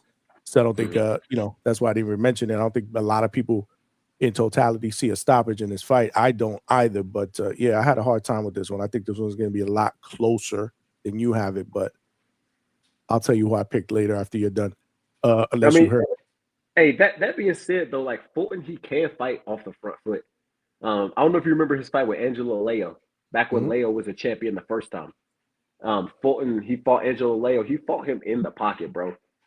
He was pushing Angelo Leo back, ripping body shots, ripping that left hook to the head, stepping around on the drop step. I think Fulton, he definitely has an underrated bag when it comes to coming forward. Like all Philly fighters, they got them famous Philly wars or whatever. So like if you come out of the gyms in Philly, you're going to be able to fight. But I honestly don't think it'll matter. I think Foster washes them 10-2, 9-3. That's what's up. Yeah. Okay. Good. I like it. Main event: Pitbull Cruz, Lamont Roach. Man, you didn't even hesitate. Roach. You're gonna have to elaborate on why you didn't even think about that. Hey, this could low key look like Mayweather versus Gotti. This might look like Mayweather versus Gotti. Mayweather versus Gotti? Yeah. Bro, I'm telling you, dog. I've been on Lamont Roach for a while, but he got real skills. Even before the Tank fight. Remember, I texted you, Johnny. I had the prediction on Twitter. I predicted it like months before that fight even happened. I was like, Roach is gonna win this fight against Tank. Yeah, I thought you were crazy. Skills. I remember, like, really? I was like, nah, man, I don't agree. And look, you ended up getting that one right. Well, bro, you did it. It was a draw, but you know what I mean. Yeah, but hey, but technically, I give you your flowers for that one. That was good. I didn't see that coming. Appreciate it. Yeah, no, I didn't see that coming. Wow, thank God. Somebody said my throwing 509 true like skills. Yeah, but you talk. Yeah, but you Gotti and Mayweather, like he beat the brakes off Gotti, man. Yeah, that was pretty. Well, boy. Okay, that Johnny, from a stylistic standpoint, Johnny, Roach doesn't use lateral movement a lot. He's gonna be there. And like we saw in the Tank fight, I think that kind of threw Tank for a loop a little bit. He wasn't expecting Roach to sit there in the pocket and trust his defense. Roach, he has very, very good. Your Wi-Fi is bad, man. It's cutting off again. You cutting off, my brother. Yeah, it's bad. You keep cutting in and out again. I don't know what's going on with your Wi-Fi tonight, which is crazy. Every time I have them on, it's never this bad.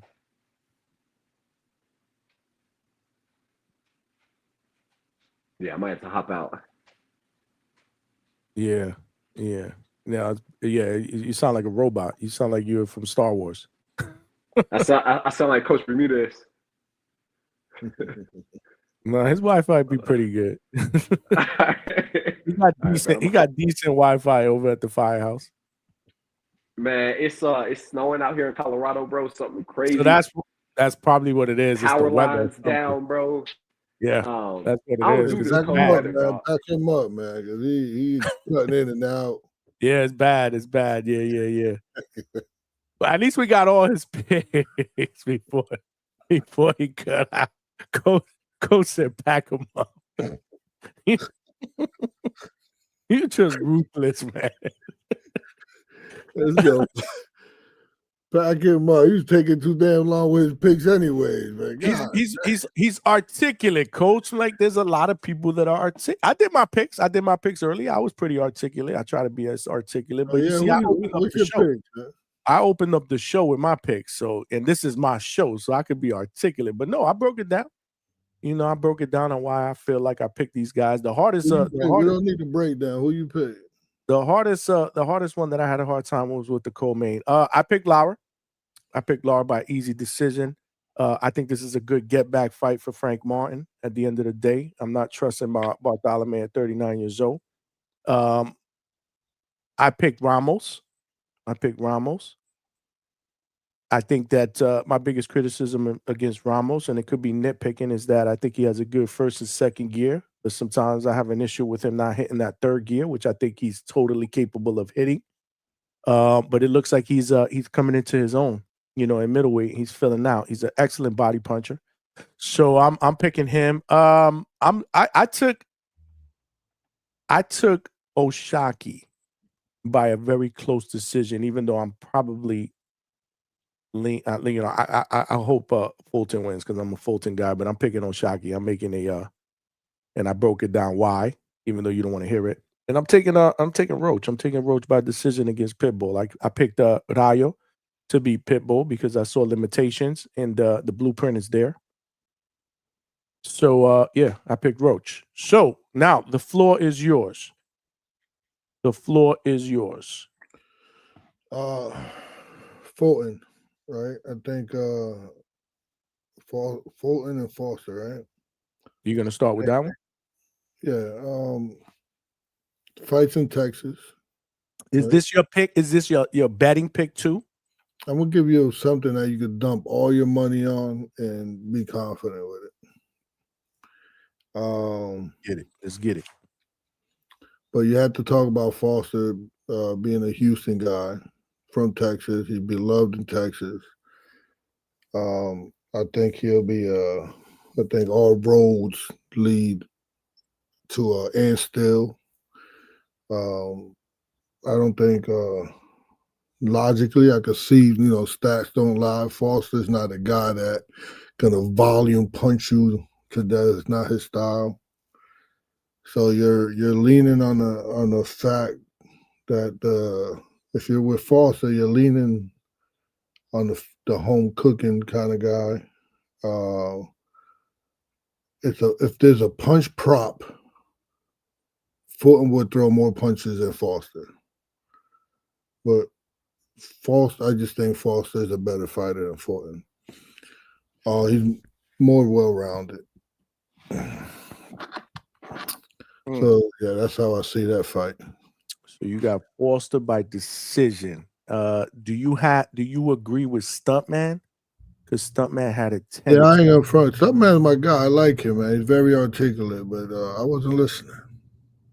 Okay, so he said Stuntman's my guy. Very articulate, but I wasn't listening.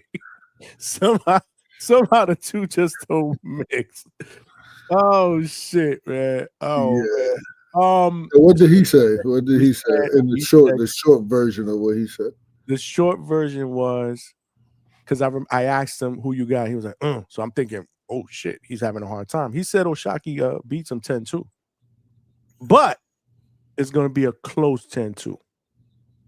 Close 10-2. That's what he said in other words. You wanted the quick version. Awesome. Ramos. I like Jesus Ramos. I like his style. I actually was there on the Erickson Lubin fight. I wasn't really paying attention too much, but every time I was actually there live, the undercard of Canelo and what's the name of the brother there?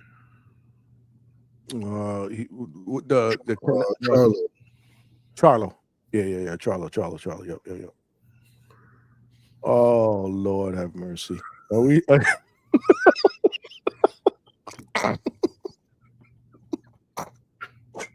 Oh my!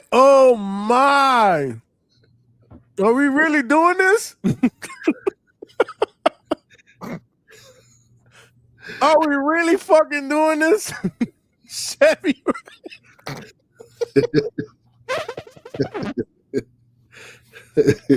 Chevy Red just sent $50 to pack up Coach Bermudez.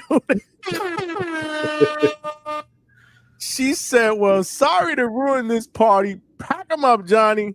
Ask Griffin for y'all bets.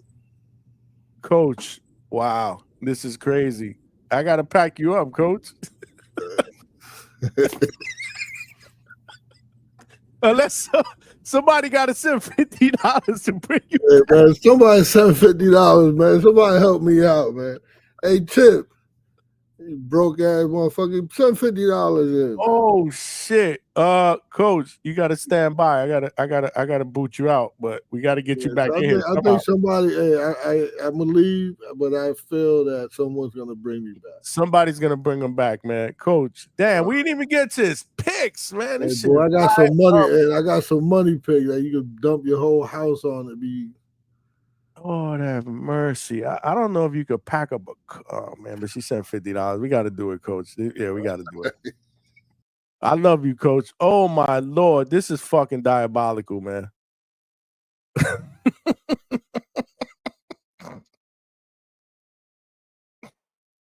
Oh shit, I don't even know what to say. Y'all, look at the chat is going bananas.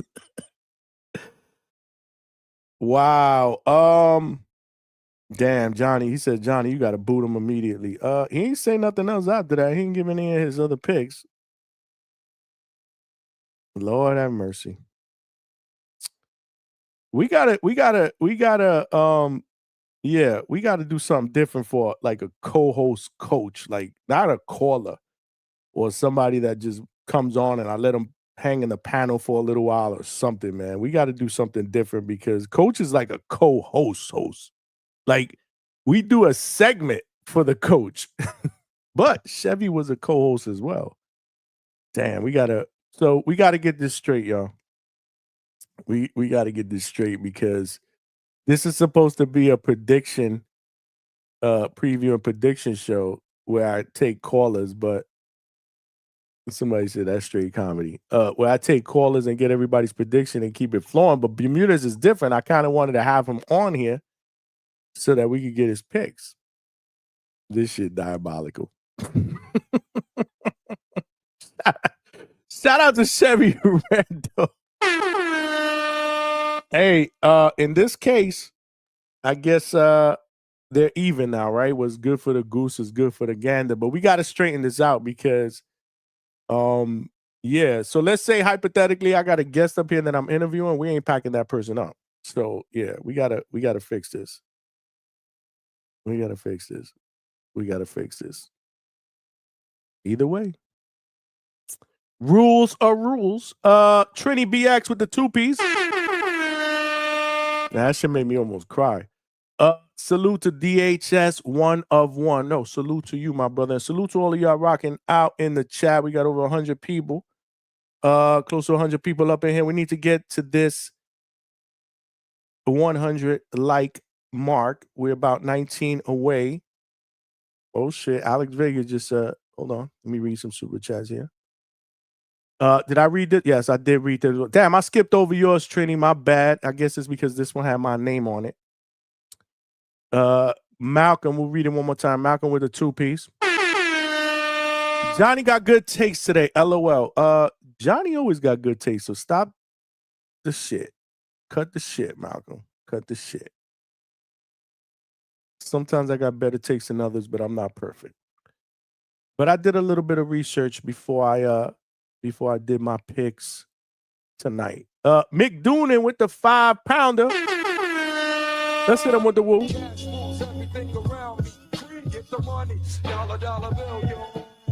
That's what's up. That's what's up. Mick Doonan with the 5-piece says, shout out, Johnny. Mexicans are cool. There you go.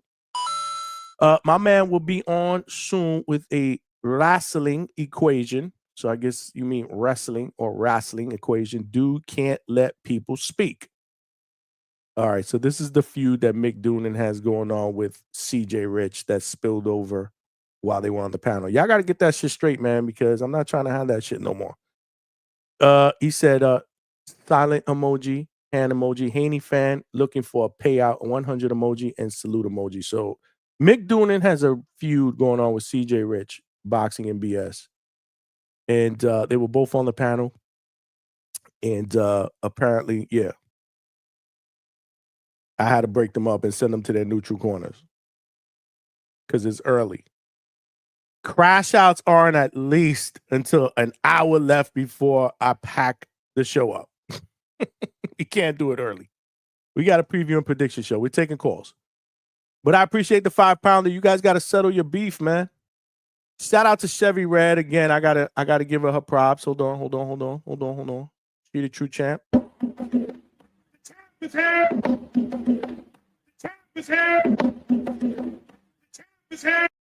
Yeah. Just in case you guys were hiding under the rock and just jumped on, she packed up Coach Bermudez, but help is on the way. Where's my guy Mike from the Omaha?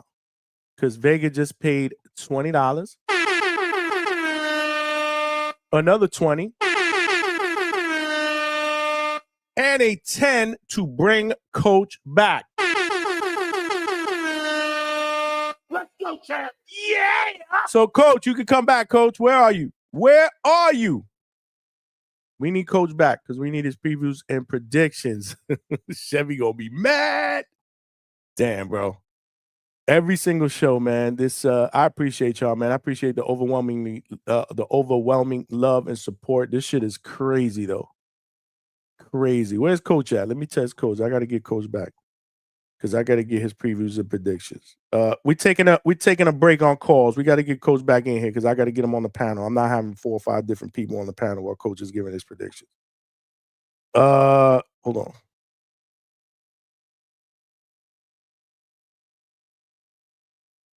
I apologize for the dead air. But smash that like button while you're waiting for me. And definitely, smash that like button. We need to get to 100 likes. I just test Coach trying to get him back up in here because he just gotten started too. He was just breaking down the look at Chevy Red. She mad in the chat. She mad in the chat. Y'all crazy. Y'all crazy. Y'all crazy. What we got? Give me 1 second, y'all. Give me 1 second. Let's see if we can get Coach back up here. We got to let him finish his picks. Stevie, you should at least let him finish his picks before you packed him up. Oh, I love the DHS family. Again, smash that like button. Share the channel. If you're watching this live on X, make sure you retweet or however you guys call it on X. Definitely share the channel. We are trying to grow the DHS family over there on X. And yeah, same thing on Facebook. We are streaming live on X, Facebook, and YouTube. So definitely share the channel and help us grow. And definitely subscribe, man. If you guys have not subscribed, please do so. Tell a friend to subscribe to the channel. There are power in numbers. We are trying to get to that next. Give me 1 second.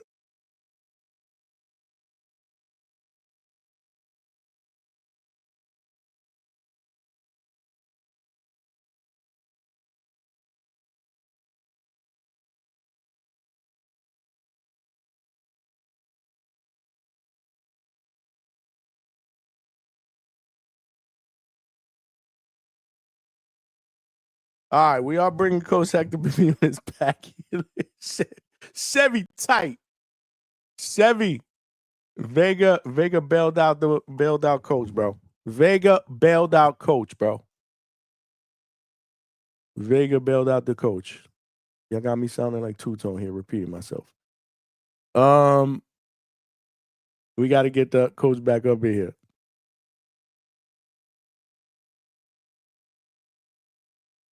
We need 16 or 15 more likes to get to our 100 like goal, y'all. And I just want to give all of y'all a shout out because we actually made our super chat go. That's what I'm talking about, man. That's what I'm talking about. You guys are the real champions. The champ is here. The champ is here. The champ is here. That's what I'm talking about. Appreciate y'all for rocking out. So let's get to 100. We're waiting for Coach to get back on. We got Coach Bermudez back in the building. I don't even know what to say anymore. What the fuck is going on? Look, Chevy's tight. Chevy is tight. Yeah, all she gotta do is send another 50. But rules are rules. Rules are rules. We gotta change those rules because those are Boxing Voice rules. So let's make our own rules here. Coach is not considered a caller.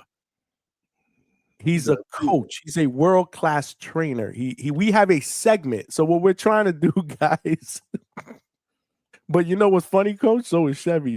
She was a co-host too. So I guess you guys are even. It's only fair. I guess you guys are even, right? What's good for the goose is good for the gander. But we gotta fix that because what we're trying to do here is a weekly segment. Thursday nights, final predictions, especially when there's boxing on the weekends, where Coach comes on and he gives his previews and his lock, his betting picks and his lock pick. We got Vega jumped on. Chevy. No one brought Chevy back on. I gotta let Vega up in here because he brought you out of here. They call him the bondsman. So Vega's allowed to come here because he brought you back on here.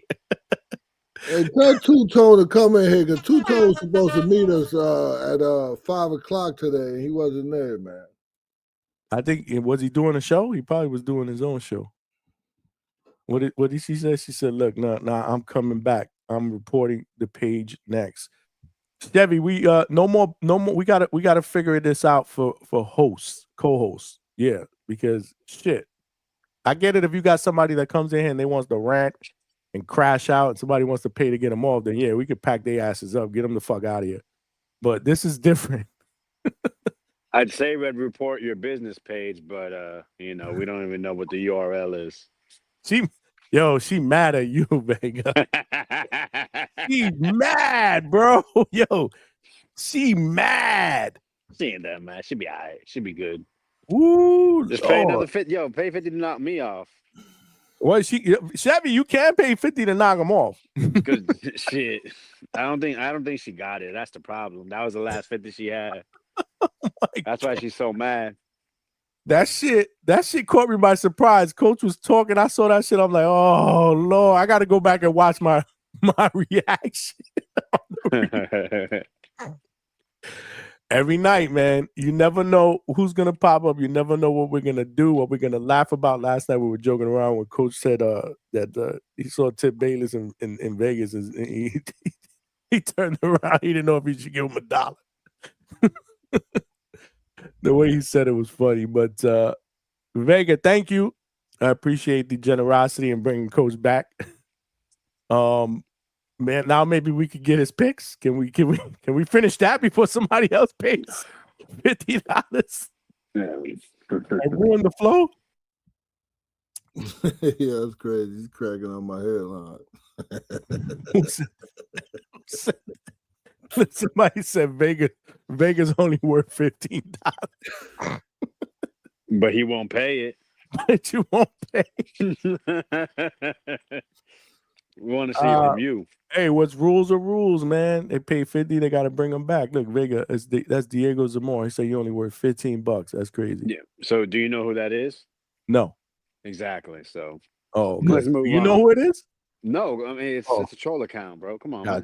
I got you. Oh, I don't know, but so with these troll accounts, people just make I have no idea. People got time to put 5, 6. How you know when they're troll accounts? Like you know, I mean, it's just obvious. But the things they type the same sentences over and over again.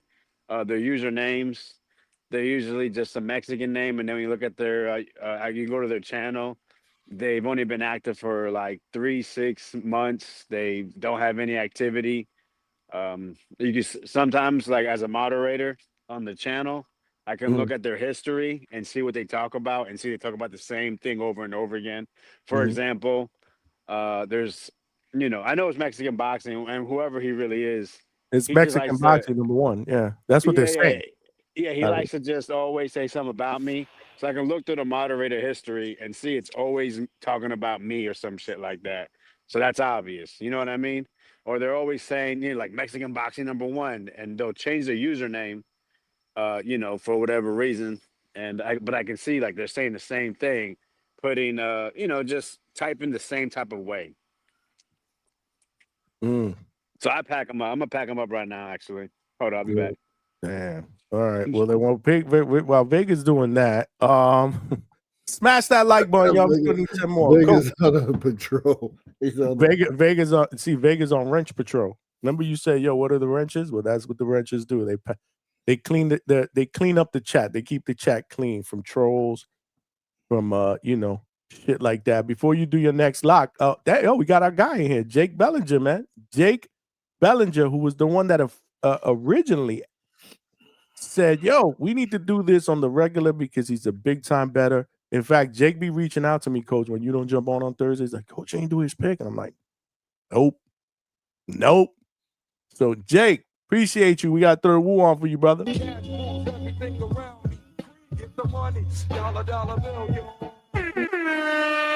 Yes, Jake, you are right on time. He said, looks like I'm right on time. Coach Sabol and Vega, let us get a strong play. You did come at the right time, because if you would have came 10 minutes ago, you would have saw that Coach got packed up. But he got brought back. Coach, continue. Go ahead. You were Shockey. I think you did you picked Oshaki, right? Yeah. Home cooking kind of thing. I'm looking forward to seeing the backhand Connor. It's pretty awesome to see. He got that down pat, little shoulder roll come back with his right hand. Looking forward to seeing that. This thing right here, and then he shoots back. Don't do that, Johnny. Just talk about it. No, Johnny, please, Johnny. Wait till you see me in the ring when I go to and I show you this. When I show you all this stuff, you might be impressed. You might be impressed. Where you learned that at? When you seen Norman? When you went out to Norman? Nah, don't trust me. You might be impressed for an old guy. You like what's his name? What's his name? Broadway Joel. Oh my God, he one of those. Yeah, he's one of those. He young though. Broadway Joel is young. He a young cat. He got to be in his 30s or some shit. Yeah, he young. He like Malcolm. I'm an old school cat, man. Look, somebody said I'm Harlem shaking. Y'all haters, man. Y'all hate on my hairline. Y'all hate on my shoulder roll. Y'all haters, man. Y'all haters. But go ahead, Coach. I'm sorry I interrupted you.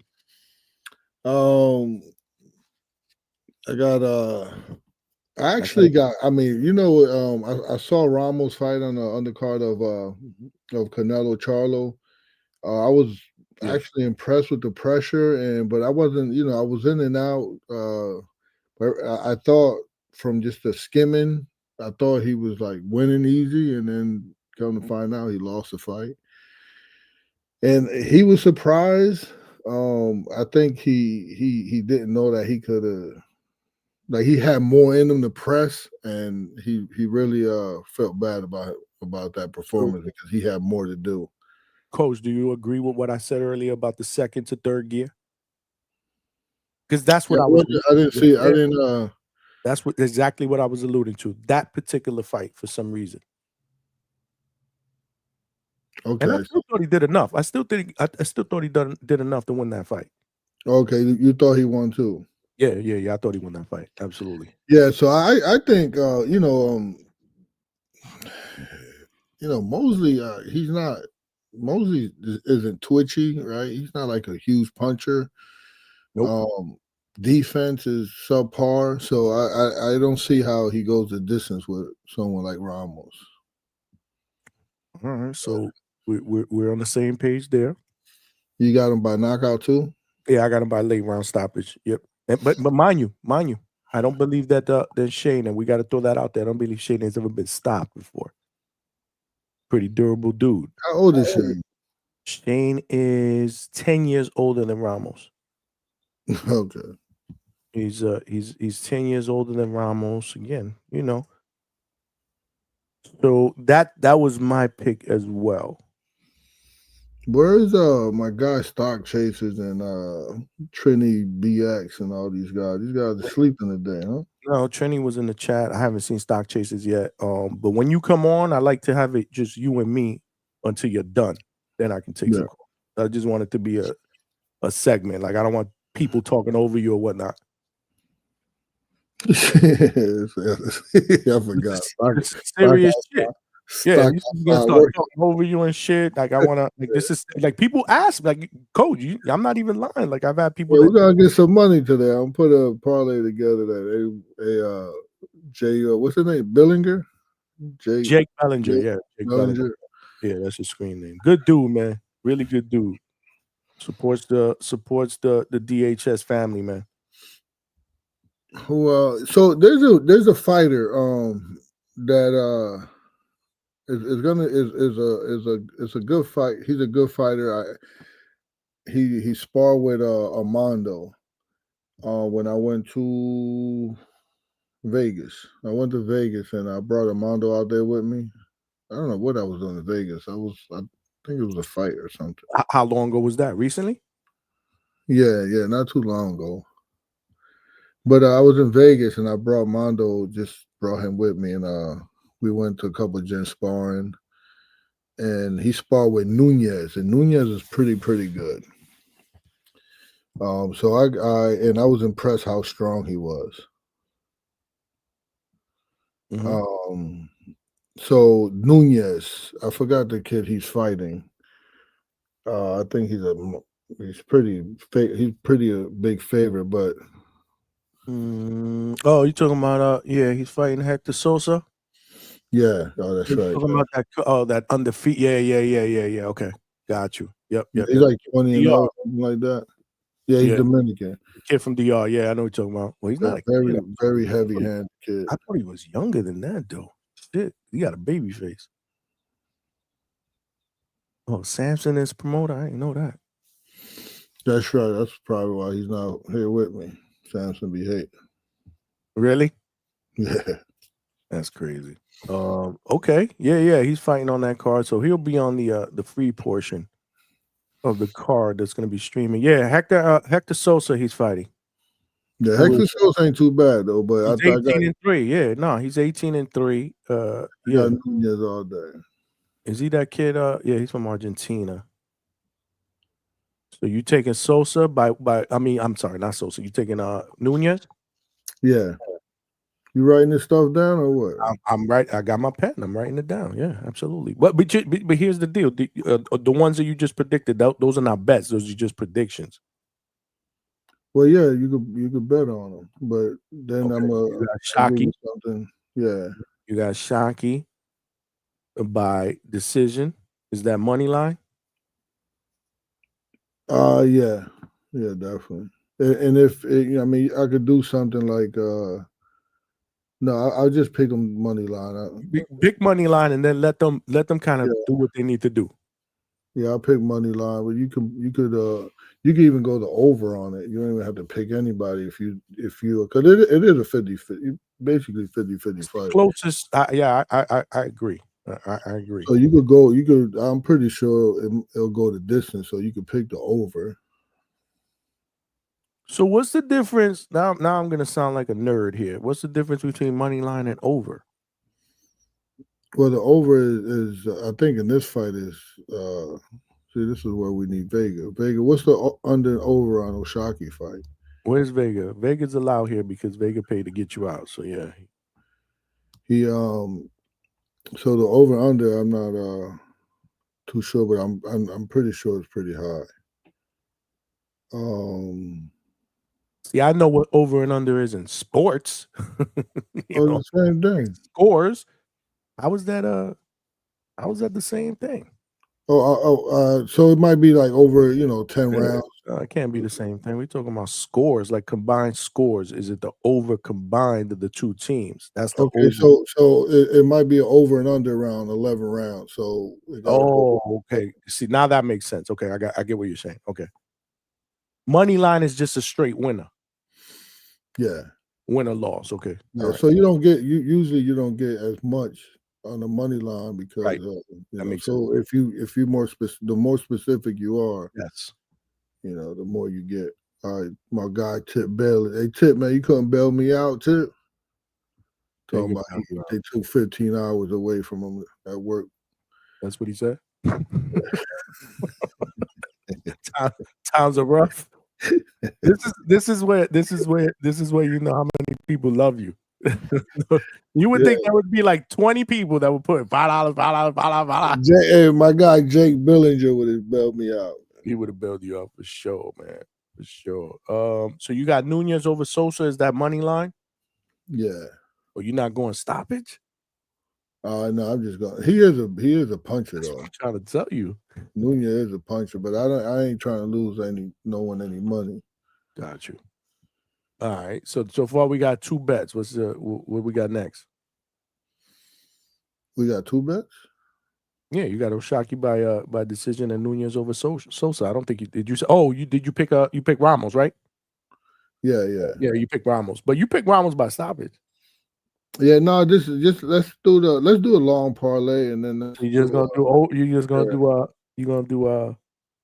give people money? a long parlay. Yeah, just go money. When you do a long parlay, you just want to go money line, and then if you're sure about something else, you're okay. Then you could kind of veer off and do separate bets, right? Yeah. Got you. All right, so that's 3 bets in. We have I got Obatai by knockout. Okay, I forgot he fights. You should knock that dude out. Okay. I like that girl Beatrice. She's definitely like fight like a man. She's a beast. I like her to win. She's not on that card. She's on that Opataya card. She's on another card. I'm just looking at the FanDuel. Oh fuck! You got to give me the last. What's her name? I'm looking at Ferreria, something like that. Ferreira, Ferreira.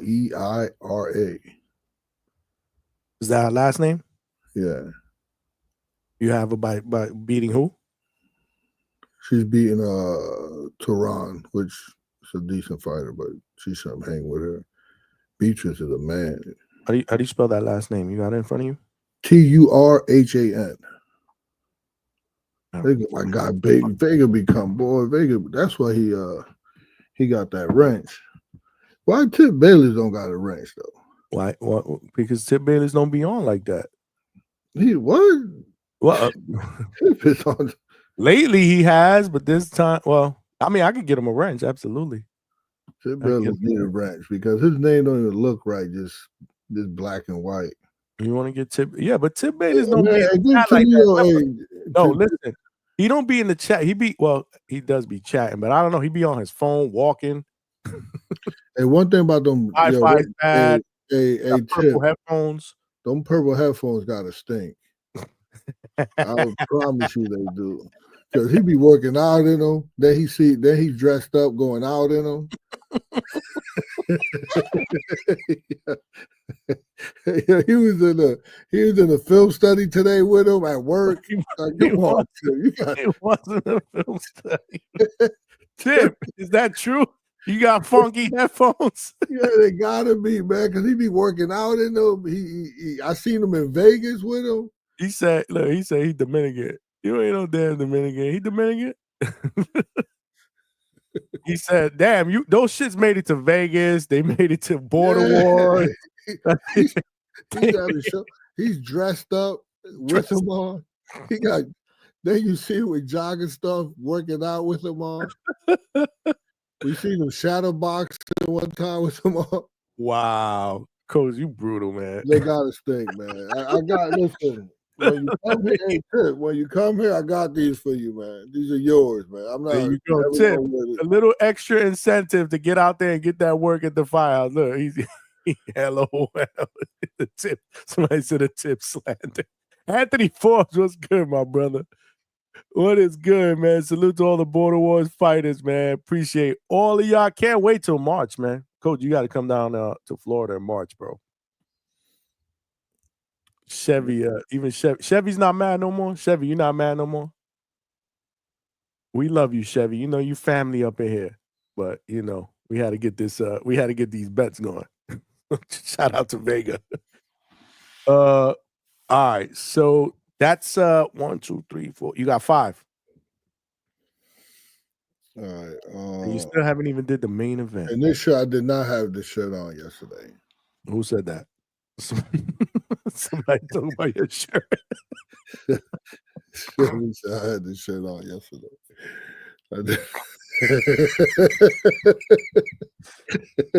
Oh my God, I can't, man. I can't with this show, man.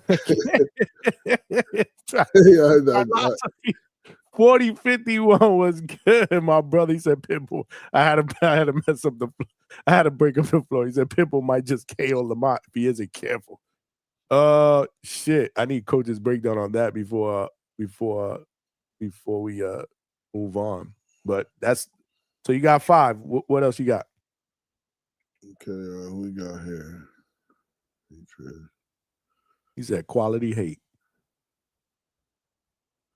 You got the Nunez one, right? Isaac Lucero. Oh, damn. I think he's beating Venezuela. He's yeah, that's gonna be on the prelim card.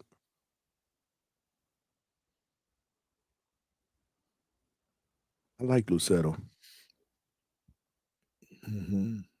Huh, I guess you ain't fucking with him. He's just another Samson fighter. No, I won't be training him. Is he stopping this kid? Because he's coming off like fucking 6 straight stoppages, bro. Well, we'll do. I mean, you could Mexico against Mexico though. He ain't stopping Venezuela, bro. Even though he's been stopped twice. Yeah, man, he's on a knockout streak too, coach. I think this may be the fight of the fucking definitely one of the fights of the nights, man, on the undercard. I like this fight. But I don't know a lot about the other guy. I've seen Lucero before. You taking Lucero to beat Venezuela? Yeah.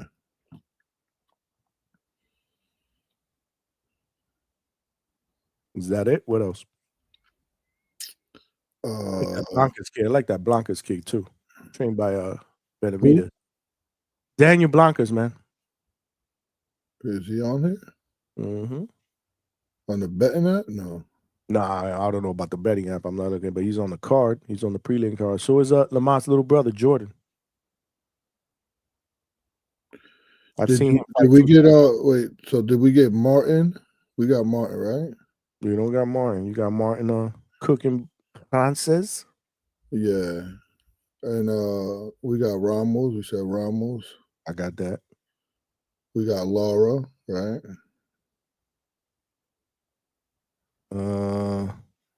No, we don't have Lara. You got Lara, right? Yeah.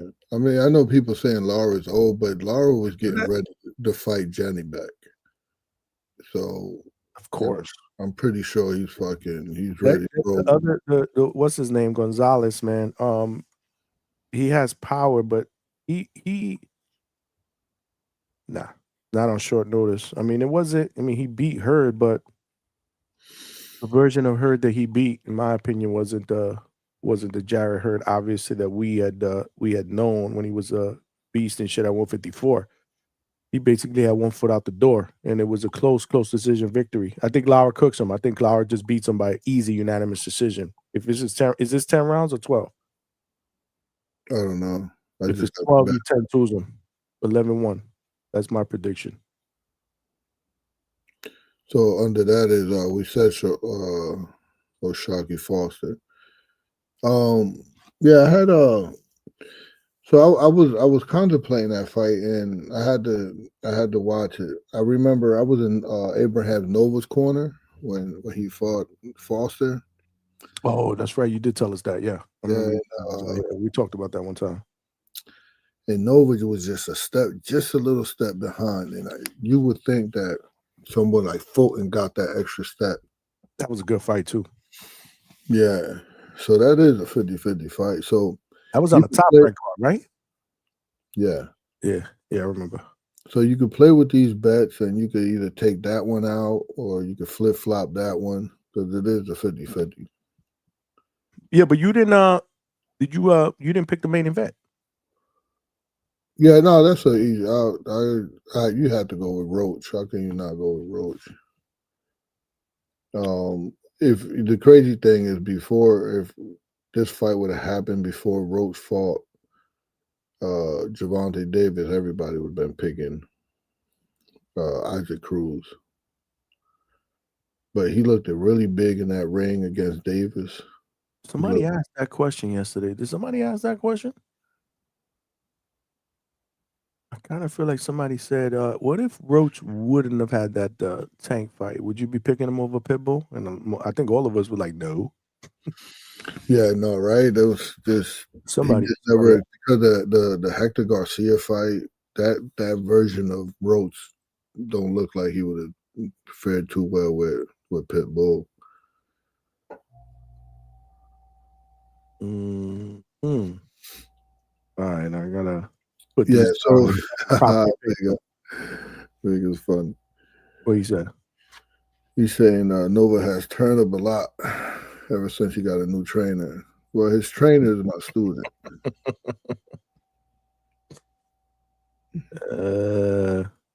Vega can say whatever he wants about you today because he brought you back, bro. So we got a plus 415. So if you bet, let's say $100 on that, you get back 415. You put 100 on it, you get back $415. And you said Jayo Pataya, right? You got Jayo Pataya.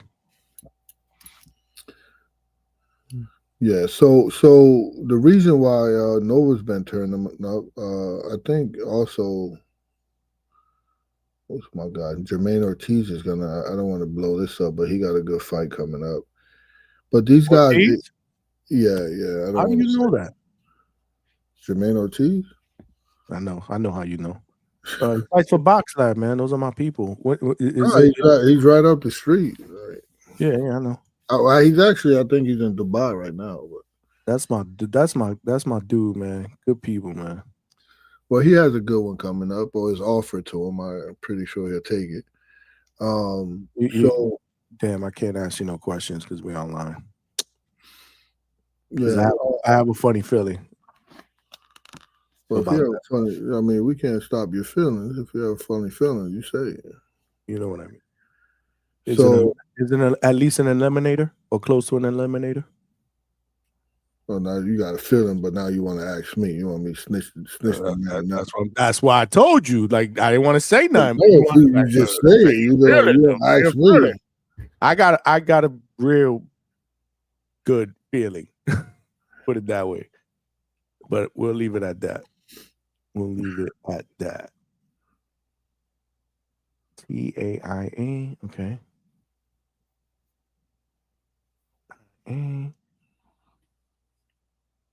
Ooh, Lord have mercy. I'll just leave it at that. I would just no, actually no. I didn't. Well, I'll just leave it at that. right, you got Ferreria, right? That one let me put down. I'm putting these down that way I can copy and paste them in the chat. So bear with me, y'all. While we are doing that, keep yourselves busy by smashing the like button. That's what we got to do.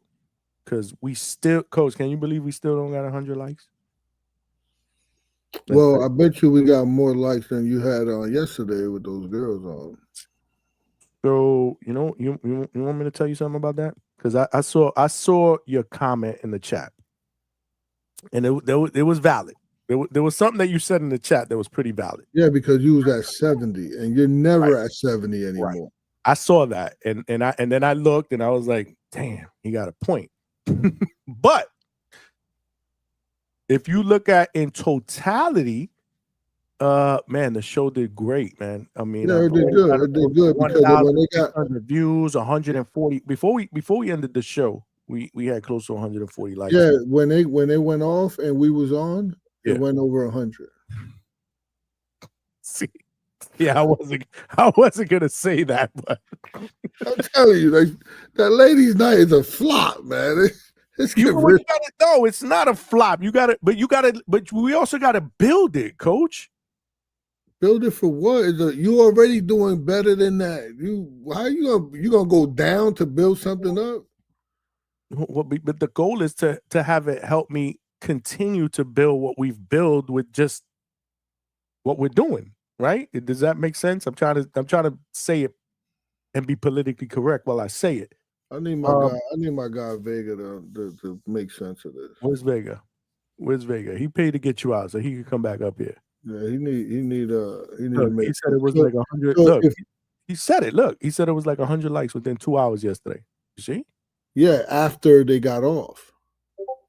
So no, I think we did good with likes. You're talking about live viewers. I'm talking about the people that said the number and it says watching now. Yeah, you're talking about live viewers. Yeah, we've been doing over 100 easily, but yeah. Well, we're building, Coach. But right now we're about close to 100, and we still don't have 100 likes. That's disgusting. Come on, y'all, it's free. Help us help YouTube, right? Because ultimately, we hit the like button. YouTube helps us, and they move this show and this channel into the algorithm. What are you laughing at? Who said something there? The lady in red is. Did she pay $50 to boot you out? Because I'm not looking. She's a savage. What'd she do? I'm typing this right now. Hold on, Martin. Beats. She just said we don't need him. We need to go. He need to go build that falling ceiling in the firehouse. Ain't no ceiling is falling over here. No, he got bats in the firehouse. That's what he does, huh? Yeah, that looks crazy. Ramos Gonzalez. Did I put that one there? Nope, I put that one there. Okay, and then the main event, we'll put that one on the top. Most people. So listen, this 3-bet right here is for my guy. Put this in the parlay. Martin, Ramos, and Lara. Whoa. That's for Jake? Yeah. All right, hold on. Martin, Ramos, and Lara. That should be a lock. Martin, Lara. What's the third one? Martin, Ramos, and Lara. Martin, Lara. Okay. All right, so let me cut that one. Let me put that one on. Isn't Diego? I thought Vega said Diego was a fake account. Or no? What do you mean? Well, I thought that was a fake account. Diego Zamora.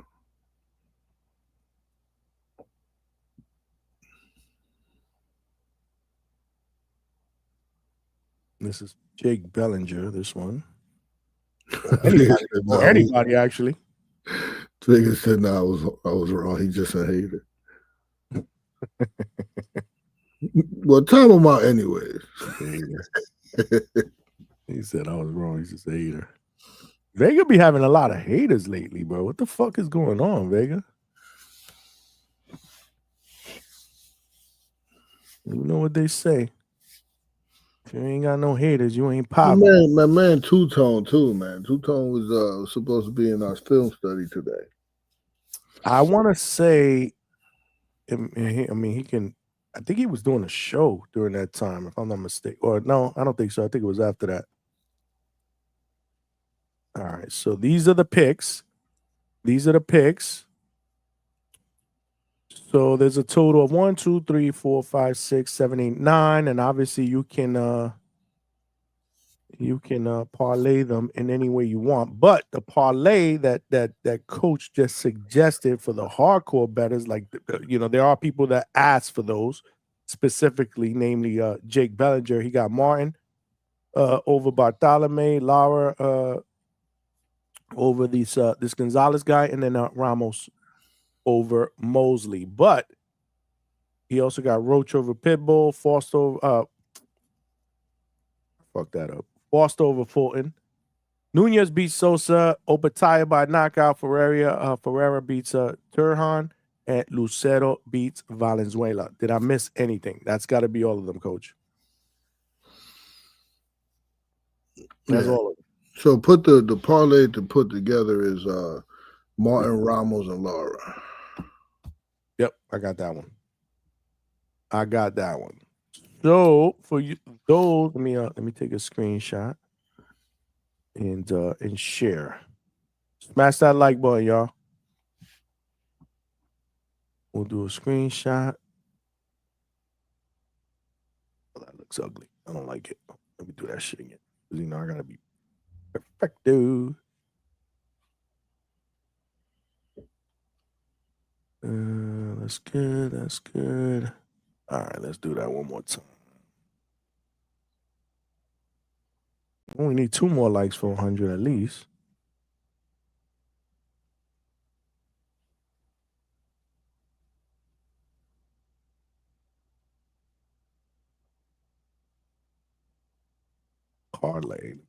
Parlay. I saw that Wilson Caden. I don't think he does film anymore. I used to do film a long time ago. This guy asked me,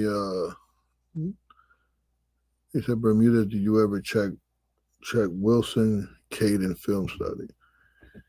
I must have came across it. It sounds familiar, and I think that's the guy that I don't know if he don't do it anymore or those film study was old. You still got Boxing Gems doing film study for you? Yeah. Boxing Gem is awesome. They went in on Brian Norman Sr. Yeah, I think because Brian Norman went back and forth with them. Yeah. Before that, though, I think before, and then they made that video. That was a clapback. That was a clapback they did. Damn, man, Brian Norman hadn't been back to this channel yet. There you go. You're doing that shit again, Coach. Oh man, that's surprising. What you do to him? I ain't do nothing. You must have decided. Did you call? Have you called him? You checked on him? Yeah, I called him. I checked on him. He said he needs to take. No, he good. He good. I mean, you sure he's all right? Yeah, I'm sure he's fine. Can you see my screen? Yeah. The picks are up, right? Because I can't. Okay, I see it. So these are the picks, y'all. Screenshot, take a screenshot, whatever you guys want. These are the picks. I put Jake Bellinger parlay because Jake is always asking for specific parlays from the coach. Again, this is just coach's suggestion, but you can mix and match this as you see fit. Somebody, what you got in the chat here? He said Foster beats Fulton nasty, Malcolm. I got Foster beating. I picked Foster too, but again, I had a hard time with that one, man, because my heart says Fulton, but I can't be doing that no more, man. I can't be doing that. I got to pick with my mind.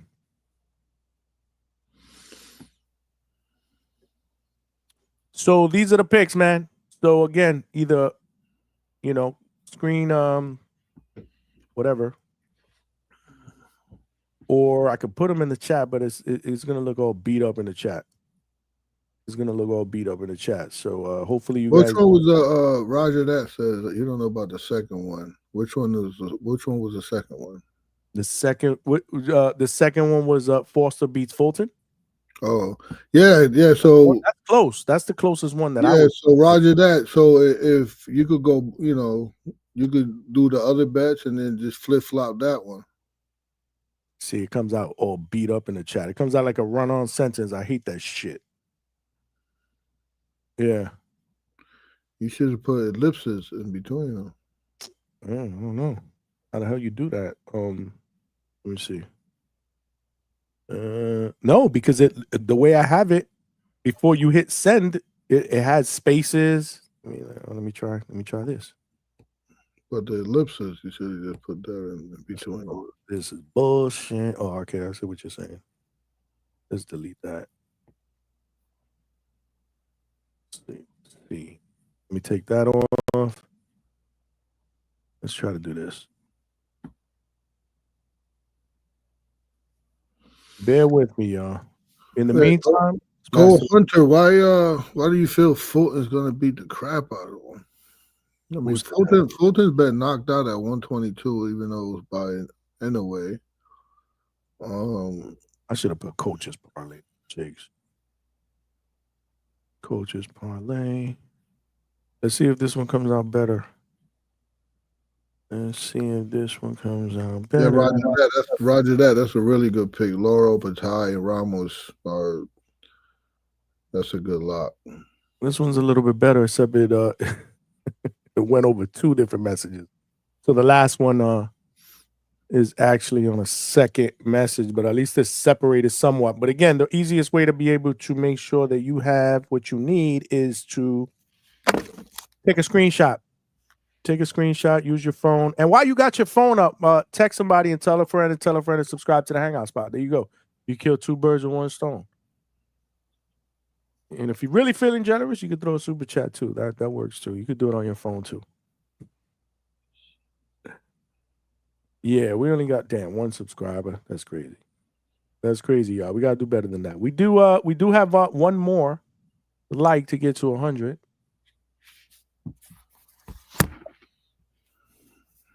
We'll get it. So yeah, that's those are coaches' picks, man. Those are coaches. Make some money, y'all. Hopefully everybody makes fun. Don't go crazy on these picks, man. Just for fun. Yeah, for sure. Which out of those who hold on, let me read this super chat. Manuel was good. 408. That's very close. That's very close. Coach, does Jai Opataya go under 4.5 rounds? Good question. Yeah, it's very close. That's around there. What I'm feeling. I would just say just bet 1 through 6, and if you're feeling a little froggy, just bet 1 through 3. Shout out to Chevy. She said she was the 100th like. Which is crazy because she said $50 to pack you up before she hit the like button. Yeah, and it takes now. Talk about priority. Talk about priority, coach. Damn. She had her priority. Yo, she came here on a mission. She had her priorities. Hey, she came here on the mission to sabotage. Like this is, women nowadays are diabolical. She thought about this. She thought about it, and she thought about sabotaging the whole betting show today. Like we had this show planned out for all week, right? And she waited to right now to sabotage the show. Oh man. Yeah. But that shit was hilarious, man. Salute to all of y'all, man. That send super chats. Yeah, man. This weekend. Yeah, Alberto, that's true too. She's on the phone with the bank trying to reverse the charge. Hey, what rules are rules? What I mean, I didn't want to. I didn't want to pack either one of them up, but I did it. And I was getting criticized. I was getting criticized over the Chevy one, and I got criticized over yours. So somebody was like, "Yo, rules are rules. He needs to go," and you letting him talk. Ruthless, man. Ruthless, man. But this is why I love this shit, man. I have a good time. You guys make I just think it's just hilarious, man. I just think it's fucking hilarious. Oh, but my guy on by his brim. I haven't seen him in a while. let's put the link out there. Take a couple But of actually, calls. I have seen him. Two-Tone have a picture of him. I didn't know his eyes. I didn't know his eyes really cross-eyed like that. I didn't know. He's nice with the freestyle. You ain't. Oh, remember that show? Oh my god. He was killing Stock Chasers. Stock Chasers came up here. Oh, Stock Chasers was trash, man. Yeah. Yeah. You know, Two-Tone did. He was playing that on his show one time. He did a breakdown. He said they were both whack. Oh shit. I mean, listen. No, but I think I'm biased. If I'm biased friends with the right things down, I think he'd be a monster. Yeah, I think I like Brim. Dan, where's Stock Chasers? He's outside. He's got to be upstairs. If he's not outside, that means he's up. If he's not chatting or trying to call in, he's upstairs because usually he's outside. He won't call in from upstairs. We'll take a few calls, man. What time is it? Shit, 1 o'clock in the morning. Damn. Lord have mercy. But we got to put that work in. Let's take a few calls.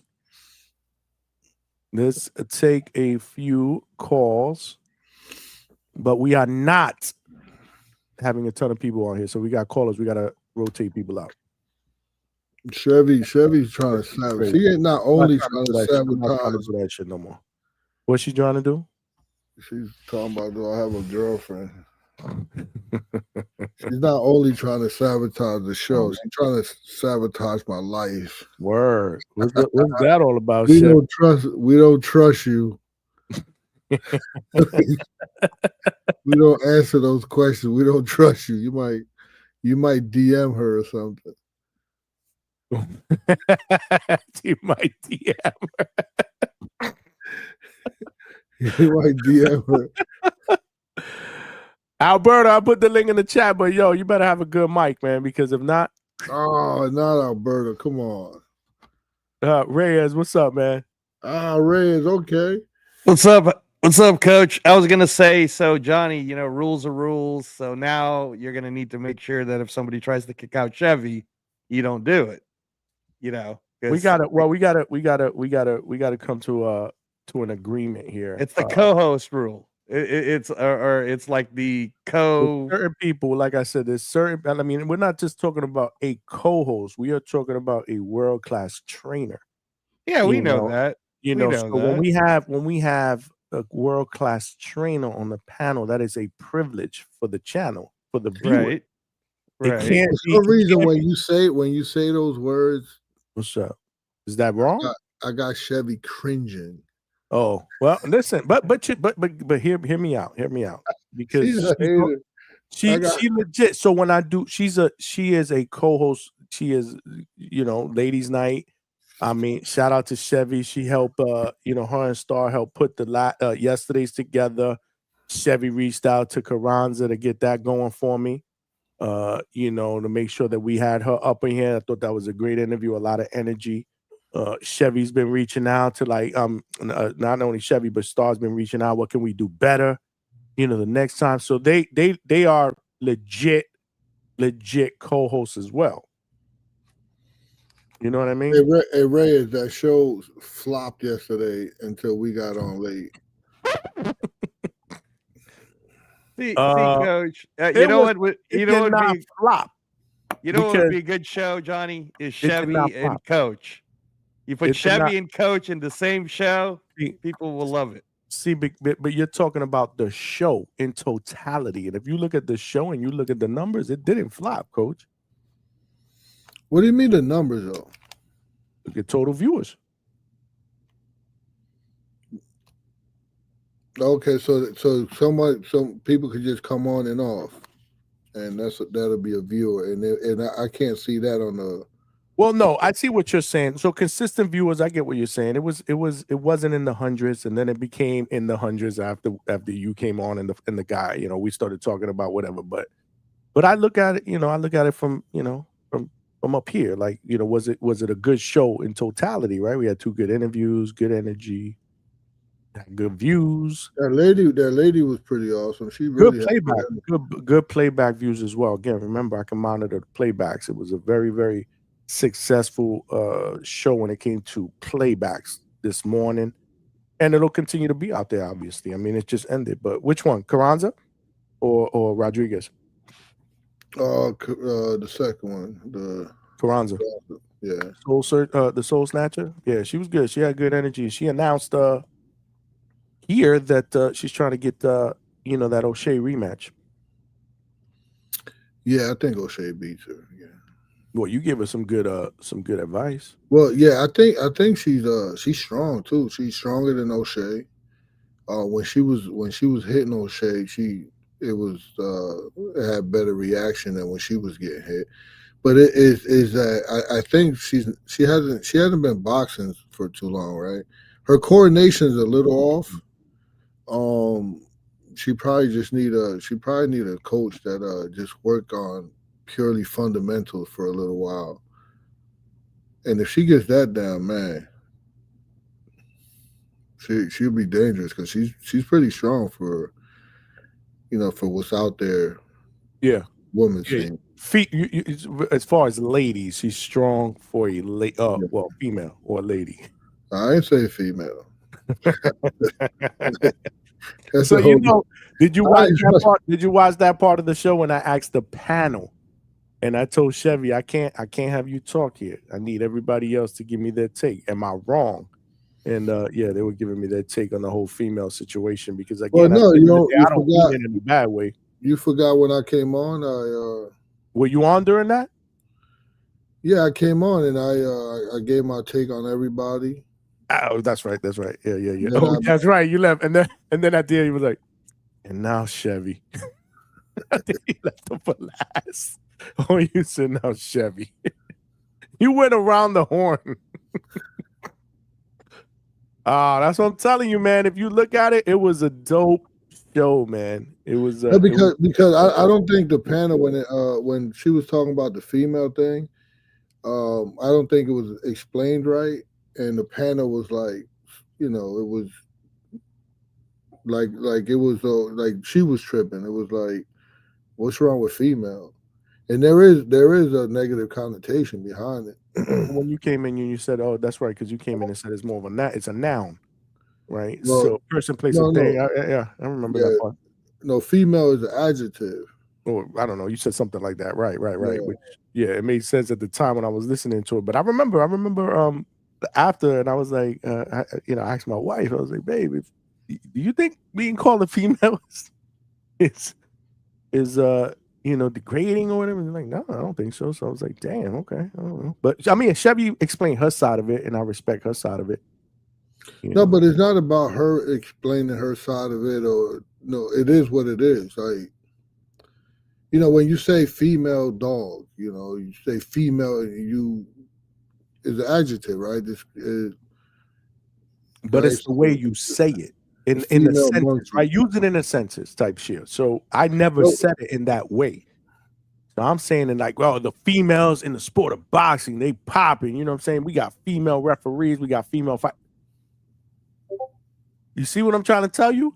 It's also the way it's used in the context of a sentence. Like it's not this. That's why I was like, then what did I say wrong? So, but then she was like, okay, well, you're a male. And I'm like, I am. That shit don't bother me. But you don't hear that. Huh? You don't hear that.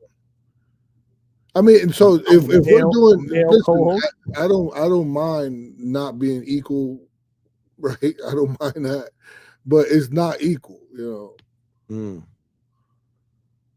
It's a casual. Jerry said female is an adjective. It's crazy. Coach explained it, man. He came on and he explained his side of it. I just wanted to clear it up because the other woman wasn't really understanding. Which one? Carranza or the just they were saying like no, you got to have tougher skin. The lady was saying. So I was, you hear this blasphemous bullshit right here? I just wanted to let Johnny and Coach know that Connecticut has the best pizza in the world. Thank you. A 2-pack of ass. Shit, Bram. Don't even start that shit today. We're not going there. New Haven. Where was the poll, Johnny? Where was the poll? Man, we buried that shit, bro. We hit it with the shovel on top. We all know the truth. There's no need for a poll. I slept on it. I was like, man, you crazy. There ain't no need for a poll. So who has the best pizza? New York Johnny City. says it's New York, but damn right it does. Absolutely. There you go.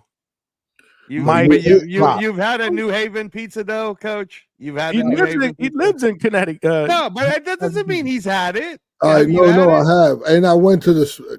So when they say New Haven, it's like two pizza shop on this block that they're talking about that are like they're high up, and I went there, and man, it is good, but it's not worth the wait. You got to wait like 2 hours to get a piece of, Okay, but in terms of just flavor, don't worry about the waiting. Flavor. Yeah, it was decent. It's not, honestly, it's not like New York. Again, my point is we're not shitting on New Haven pizza. We're just saying it's not better. I made Chevy buy me some pizza. You got to be specific to dudes on in here. It's probably good. I'm sure it's good, but it is good. It is. Yeah, it ain't New York though. But there's good, and then there's great. You know what I mean? There's levels. Alberto. Here we go. We Your rolling mic, the dice. wait, hold on. This is the moment of truth here. Here we go. Alberto. Going once. He's scared, bro. He's trying to get the mic settings. Is that bad? Alberto, is that bad? He's down bad, bro. I don't understand. Like, he always called in and he was fine. Then all of a sudden, I don't know what type of adjustment he made or what he bought or whatnot. Then it became a megaphone. And then I feel like I'm a DJ. I'm going, I guess not. He having trouble connecting now. Alberto, call back. I'm curious. I'm curious to hear if your mic is jack the fuck up. He's even Jersey pizza better than CT. Actually, Jersey pizza is pretty good though. I was at Jersey recently. And where was I? Oh shit, what was the name of this fucking place? Oh fuck. But it was actually pretty good. But again, man, I mean, to me, it's different. It's different. But hey, Ray, what you think? We're not turning this into a pizza show. Hey, okay. Ray, let's not turn this into a pizza we ain't doing that. Alberto, football show. Johnny, can you hear me? Oh God! Just whisper, Alberto. Whisper. Why don't you talk low? Oh, okay, I'll try to lower it, Johnny. So let me be real. He said, I'm trying to be low. He sounds like a weirdo. Be yourself, bro. Go ahead, bro. Be yourself. Just do you, Alberto. Do you, bro. Don't pay no mind to me, man. Do you? Yeah, that was crazy. Pause. Yeah, my bad. Let me be quick, Johnny. I'll be quick. I won't hold y'all up too long. I wanted to talk about the Bud with the belts, man. I've been trying to get that off since yesterday. So Bud, if he knew he wasn't going to play ball and pay those sanctioning fees, which honestly, it's not a lot. Canelo has no problem paying those fees. Usyk has no problem paying those fees. Why is Bud always the victim? Why is Bud always Bud and Shakur always seem to be the victims, right? They're always saying, coming up with these excuses that I think hurt the sport of boxing, because he's trying to devalue the belts now because he was installed by Turkey to be a shill, I believe. Let me explain, right? So, Turkey wants to promote the ring, so I think Bud is like a plant that's been installed to water down the belts. But honestly, man, those belts are tradition. Like, I don't know if Bud's aware or not, but without those belts, that fight didn't sell. The Undisputed was sold Netflix and Canelo. Bud, I mean, Bud's Bud, but he's not that big of a draw. He never has been his whole career. So I just think it's out of line for Bud to, like if you knew you weren't going to pay the fees, do what Cotto did. Cotto dropped the belt. Johnny, do you remember that? When Cotto dropped the belts? Yeah, like if you knew you were like, that's operating in bad faith, in my opinion. Like if he knew he was gonna pull some shit like this, so I just thought that was nasty, man. And honestly, Tio's a live dog in there with Shakur, man. Like, can I ask y'all a question? Who was the last world champion that Shakur beat? Oh wait, yeah, the last world champion that he beat was it Valdez? Yeah. Back in 2022. So I don't know why Shakur is the favorite coming. I mean, I get why he has the defensive skills, but I think Tio's a live dog in there, man. Is he the favorite? I have not looked at any. See, I'm not a betting guy, so I don't really pay attention to that. Is he the favorite? Yeah, I believe Shakur is a minus 800. So it's wide. It's not even like, competitive. It's not really a close fight according to Vegas. So, I don't get how Shakur is ranked pound for pound with the guys he's been beating up on lately. Because I think on the ring he's number 9. So I just don't get all this shit, man. I don't get it. I don't like it. It's nasty. But I'll leave it like that, Johnny. I see the comments already starting to crap on me. So I appreciate y'all. I have it low though. It's not bad at all. Because you guys hear it loud? Because I have it low. Again, I'm controlling his volume. It's not bad. Very loud. Oh, it is. Oh, okay.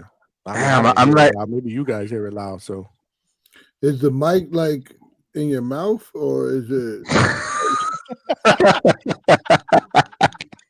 Damn, coach. Now, can you like put it away? Like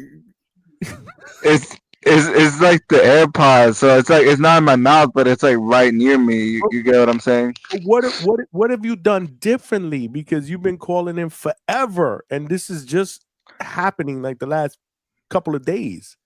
Yeah, no, I think phone? Did you get? I mean, is this a new? No, I think they might have got like water or something inside of them because they sound crazy now. I don't know, like maybe sweat. Cause I use them like at the gym and stuff like that. So I don't know. Maybe it's Bayless does.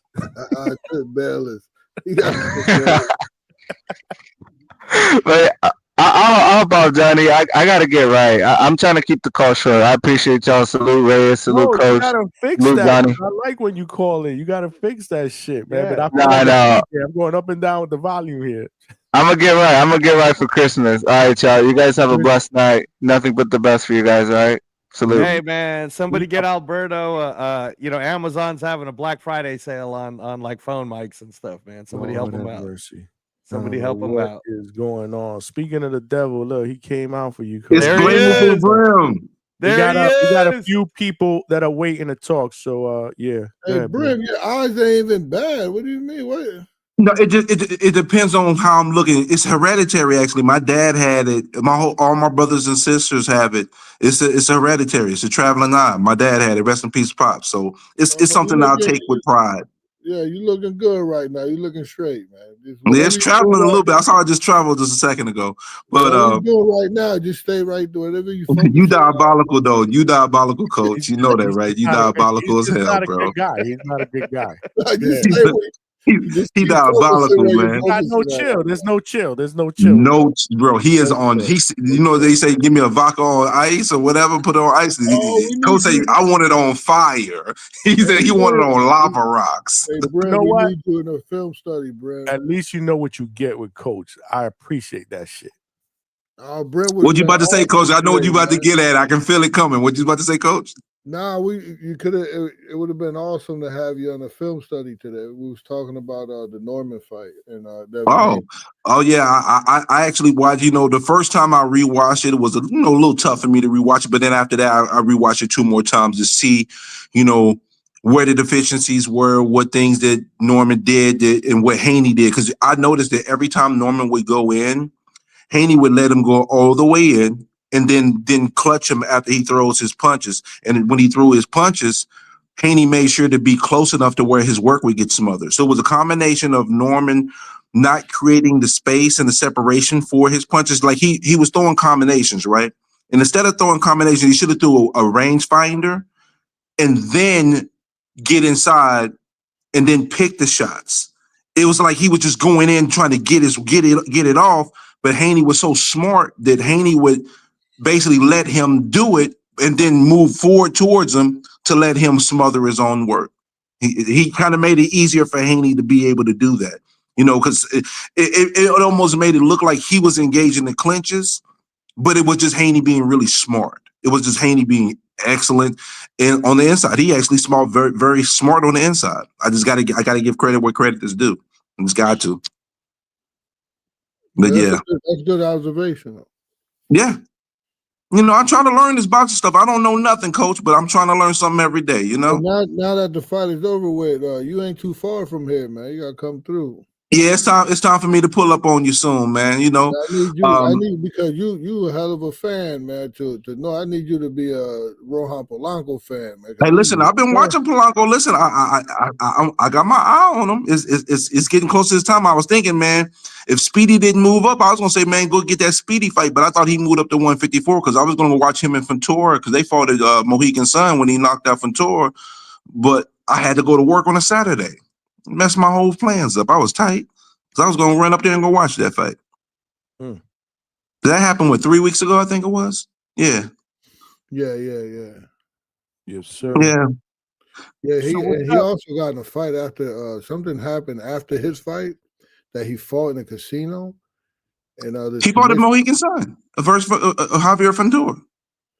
Yeah, but he fought like a fist fight after the fight, and they suspended him for like 6 months. Oh, wow! I got a Polanco coach I got a Polanco question for you, Coach. The last time we were talking before Polanco won, he was ranked number 7. Then he won. Why is he still ranked number 7? Can you explain why the WBO didn't move him up? Actually, he's been ranked number 7 2 fights, and yeah, I mean, is it? And this is the whole thing about what's the point of the sanctioning bodies if you're not going to follow your entire own rule, man? You're just going to slide Manny Pacquiao up in there. Bro, we talk about this all the time, bro. Like, why did it even happen? WBO at least didn't do that. This, man, it's a joke, man.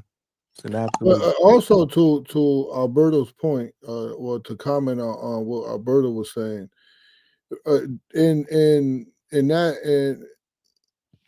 in Crawford's but when Crawford was talking, he mentioned that they didn't want to take, or either they didn't want to take the money that all the other belts got, or he didn't think that was enough, or the WC didn't think that was enough, or something like that. So there were some money offered. There was some money on the table that everybody else was thought was sufficient. Just the WBC, because he was like, "What makes you so special?" So there was some money there for them. I guess they didn't think it was enough. Yeah. Are you talking about the whole Bud and WBC stuff? Thing. Yeah, all I know, all I can tell you, Coach, is that this obviously is going to be publicized a lot right now because Nick Khan went on ESPN on the Pat McAfee show. That's your college football NFL fan base of people that are listening. And again, Mauricio Sulaiman is now the corrupt face of boxing for the casual narrative for casual sports fans. But at the end of the day, if you guys want to do your fact check, Terrence Crawford is not like the only person that's ever not paid the sanctioning fees, because okay, do you remember when Carlos Baldomir beat Zab Judah? The reason why he wasn't the WBA and IBF champion was because he did not pay the sanctioning fees. And Baldomir said, "I'm only getting this much. They're charging all of these. I won't have anybody left if I pay it." Right? And then, Miguel Cotto didn't pay. Back in like 2015, Floyd Mayweather didn't pay. I remember he didn't pay like the WBO. I'm trying to think. I definitely remember the Baldomir Judah one, and I was like, damn. So Crawford didn't pay. The Indongo when he beat Indongo, right? He was supposed to get like or something like that. Like they were like, nah, we're good. So anyway, man, I'm just saying it's being blown up right now, Coach, but they're not the first. They won't be the last. Can I add to that? Let Brim go because I got people that want to jump in. Go ahead, Brim. Yep, and I know you're gonna have to let them in. Listen, on regards to that Terrence Crawford WBC stuff, I haven't talked a lot about it because to me it's not a big deal. You know, people who hate Terrence Crawford will make it a big deal. People who are bud buddies and overcaping for him, they'll go overboard with it. WBC been crooks though. It ain't about the sanctioning fees that make them crooks though. It's about how they're placing fighters, where they're placing them at in the rankings due to only the monetary gain you get from placing certain fighters who have not earned their slot. Like example, Rolly Romero with the Ryan fight. Neither one of them have fought 147. How the fuck they gonna jump past other fighters who has been putting in the work in the division? Now you're putting Conor Ben at 147, who hasn't fought at 147 in 3 years. This is what we mean by corrupt. The sanctioning body fees is the sanctioning body fees. I have no issue with that. That ain't my place, you know? And if Bud didn't want to pay it, he didn't want to pay it. But they have the right to strip him. And I don't mind. You know why I don't mind? It keeps the division moving. This fighter's going to get a chance to fight for a belt. Bud, he didn't have to pay. He ain't the first, and he ain't going to be the last. So the people making a big deal out of this, to me, is just not that big of a deal. But I think people are adding so many extras to it because of the situation with the Zuffa boxing and all that. But truth be told, man, this is nothing new under the sun. I don't look at Bud no different. I don't look at WBC no different in regards to just their situation and their situation only based on their merits. Bud is entitled not to pay them, especially if he paid the other sanctioning bodies and they wanted more than the other sanctioning bodies. If you don't want to pay him, so be it. In WBC, they got the right to strip him. And I don't mind because now we got other fighters fighting for a belt that we know Bud wasn't about to fight in the immediate future anyway. So you guys are just jumping out the window for this stuff and y'all overcapping for one side or the other side, man. It ain't that big of a deal. Stop making a big broadcast for something that's lightweight news, in my opinion. It's just normal business practices of boxing. We've seen this numerous times. It just wasn't broadcast the way it is. You named about 4 or 5 fighters. There's another 10 that we can name that this hasn't happened before. So this ain't new under the sun, y'all. Y'all got to chill. Got you. Got my bars off. Okay. Clay, what you got, Clay? Man, salute to everybody in the panel. Salute, Coach. Hey, Clay, Coach. what's good with it? I'm trying to make it. I'm out here trying to be like you. Yo, you gotta. Hey, man, why we don't get to see you, man? You have a beautiful background, man. I'm driving, man. I'm driving. I can't. You know what I mean? I'm at work. But yo, Coach, I'm trying to get a link in on them Zoom meetings, man. I love to see breakdowns of these fights, man. I don't know if I gotta give my time in, but whenever you feel me worthy, please consider. You know what I'm saying? No, yeah, gotcha. I don't mind any, everybody here, or everybody that participate in the podcast. I don't mind at all. Okay. So just however that organically works out. When next time you're doing that, you know what I mean. You let me know. I appreciate it. But I'm just glad I got the Brian Norman and the Haney thing out the way because Johnny was on my neck. Yeah, no, that I'm upset I missed it, but I mean I heard. I was about to ban you from here. And then not only that, he came on late. Like the whole thing was for him. That's true. Actually, Johnny came late, and Johnny was arguing. No, I'm just kidding, Johnny. I'm just arguing. While we was waiting, I'm just messing around, Johnny. I'm just messing around. While we was waiting for Johnny, we had. I told you I was coming on late. I told him earlier. I put Yo-Yo Hernandez and Rohan Polanco sparring in. Ooh, see, yeah, I need to get in on that. I'm definitely feeling the FOMO right now. But you know what I'm saying? But it's so funny because the Brian Norman Devin Haney conversation, I haven't had an opportunity to really get in on a good breakdown of that because everybody's still in their feelings about it. So I'm gonna give it a couple more weeks before we can talk about it and people not feel like you're hating on Brian Norman or hating on, I don't know, it gets weird out here. But this Terrence Crawford situation, I want to ask Coach, because you got fighters and you're like the active guy. You're the guy on this show, on this panel. Where do you guys sit on sanctioning fees and these belts and these multiple different championships and these interns and silver and regular and super, and as far as fighters are concerned, as far as somebody who's been in the business as long as you've been in it, do you have a position on this? Is it worthwhile? Is it too much? What do you sit on it? Well, I don't know. I don't know how. Usually, anytime I had a fight for a title, when the fighters get the check, the 3% is already taken out. Right. Yeah. But do you feel like it's fair?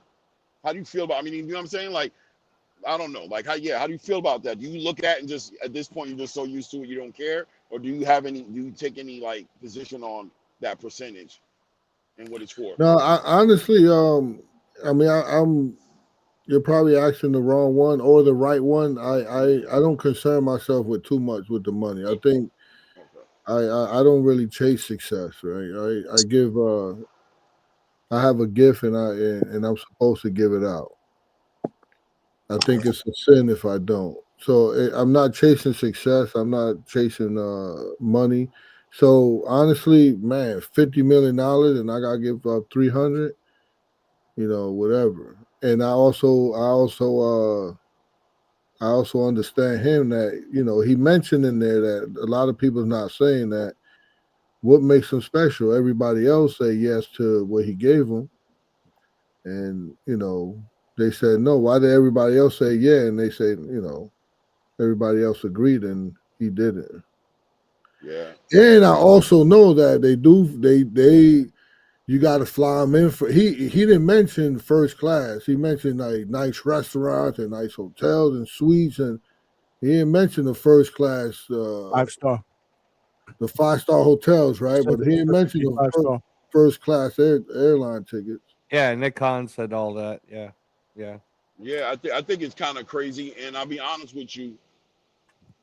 I personally got my feelings as far as I believe Bud. I think the dispute is really over the Madrimov fight. That's what I think it is. I think the WBC was involved in that in a very weird way, and I think it never panned out, being that they allowed Errol Spence. They put him at number 1 in the WBC rankings right after that, and it was like, yo, bro, well, I thought I just fought an eliminator that was supposed to put me in position to fight Sebastian Fundora or Tim Tszyu, whoever won, no matter what, right? Like, it was supposed to put me in position with the WBO regular or interim title and a WBC title eliminator that was supposed to put me in position, and you guys just threw Errol Spence in there. So I think he felt like, okay, so we're not paying that sanctioning fee because that wasn't a real eliminator. That was just a hustle for you guys to get money. Meanwhile, on the back end, you guys always knew you wanted to get in the big bag, which is Dallas Cowboys Stadium and Sebastian Fundora and Errol Spence. You know what I'm saying? So I think he just saw that for what it was, and he probably just like, I'm not going to hit you on that. But he said, like you said, there was a negotiation where everybody was okay with it, but the WBC felt like they wanted more. I think that's something interesting. Also, I'm wondering, is the WBC in position to hold Bud accountable through the law, as far as in a courtroom, as far as give me my money, we have a contract with each other. And if they're not able to enforce it, then how legitimate are these sanctioning fees? If this is not enforceable in the court of law, then what are we, shaking hands and agreeing on a little bit of money, and I can just walk away and, you're going to give me your blessings and tell me to have a healthy, good life? How legitimate are these sanctioning fees if it's that easy to get up out of $300,000 to $400,000? I don't know. Hey, Seymour, aka Claymore. Yeah. Madrimov and Bud was WBA. Right. Brim, hit me up in the private chat real quick. It was a WBA, but it was a title eliminator too. It was a WBC eliminator. The winner of that was supposed to be mandatory for the WBC title. Well, I mean, I know that to be the truth, but if we were to entertain what you're saying, to basically say that it was WBA, had nothing to do with the WBC, then why is Mauricio Sulaiman saying that they didn't get paid for the Madrimov fights? How were they involved in that fight then? Why are they even bringing that up? Okay, you mentioned that I guess it'd be that interim to get that position, and this is where the issues with the sanctioning bodies that I be having, because again, I think it's Coach, correct me if I'm right or wrong, top 15 in the sanctioning bodies, they have to pay fees when they're within those rankings. So that means they made that an interim to get their cut of the pie. So he, I get it helps Bud out, but they wanted to get a cut of that pie, so they threw that out there, and they do that a lot. If you notice that if it's name value fights, they'll create belts, create situations, move people up to higher rankings, so they can collect those fees on that higher purse fight. And that's kind of my issues with the sanctioning bodies overall, because they're not doing it based on merit, accomplishment, skills. They do a little bit of it, but it's too much lobbying and positioning based on notoriety, name value, where people are getting ranked. Look like Conor Ben. Look right now. Conor Ben's number one in the WBC at 147. What has he done at 147 to be number one? Absolutely nothing. He hasn't competed down there in, 3 years? And see, exactly. And Claymore, that's the problem.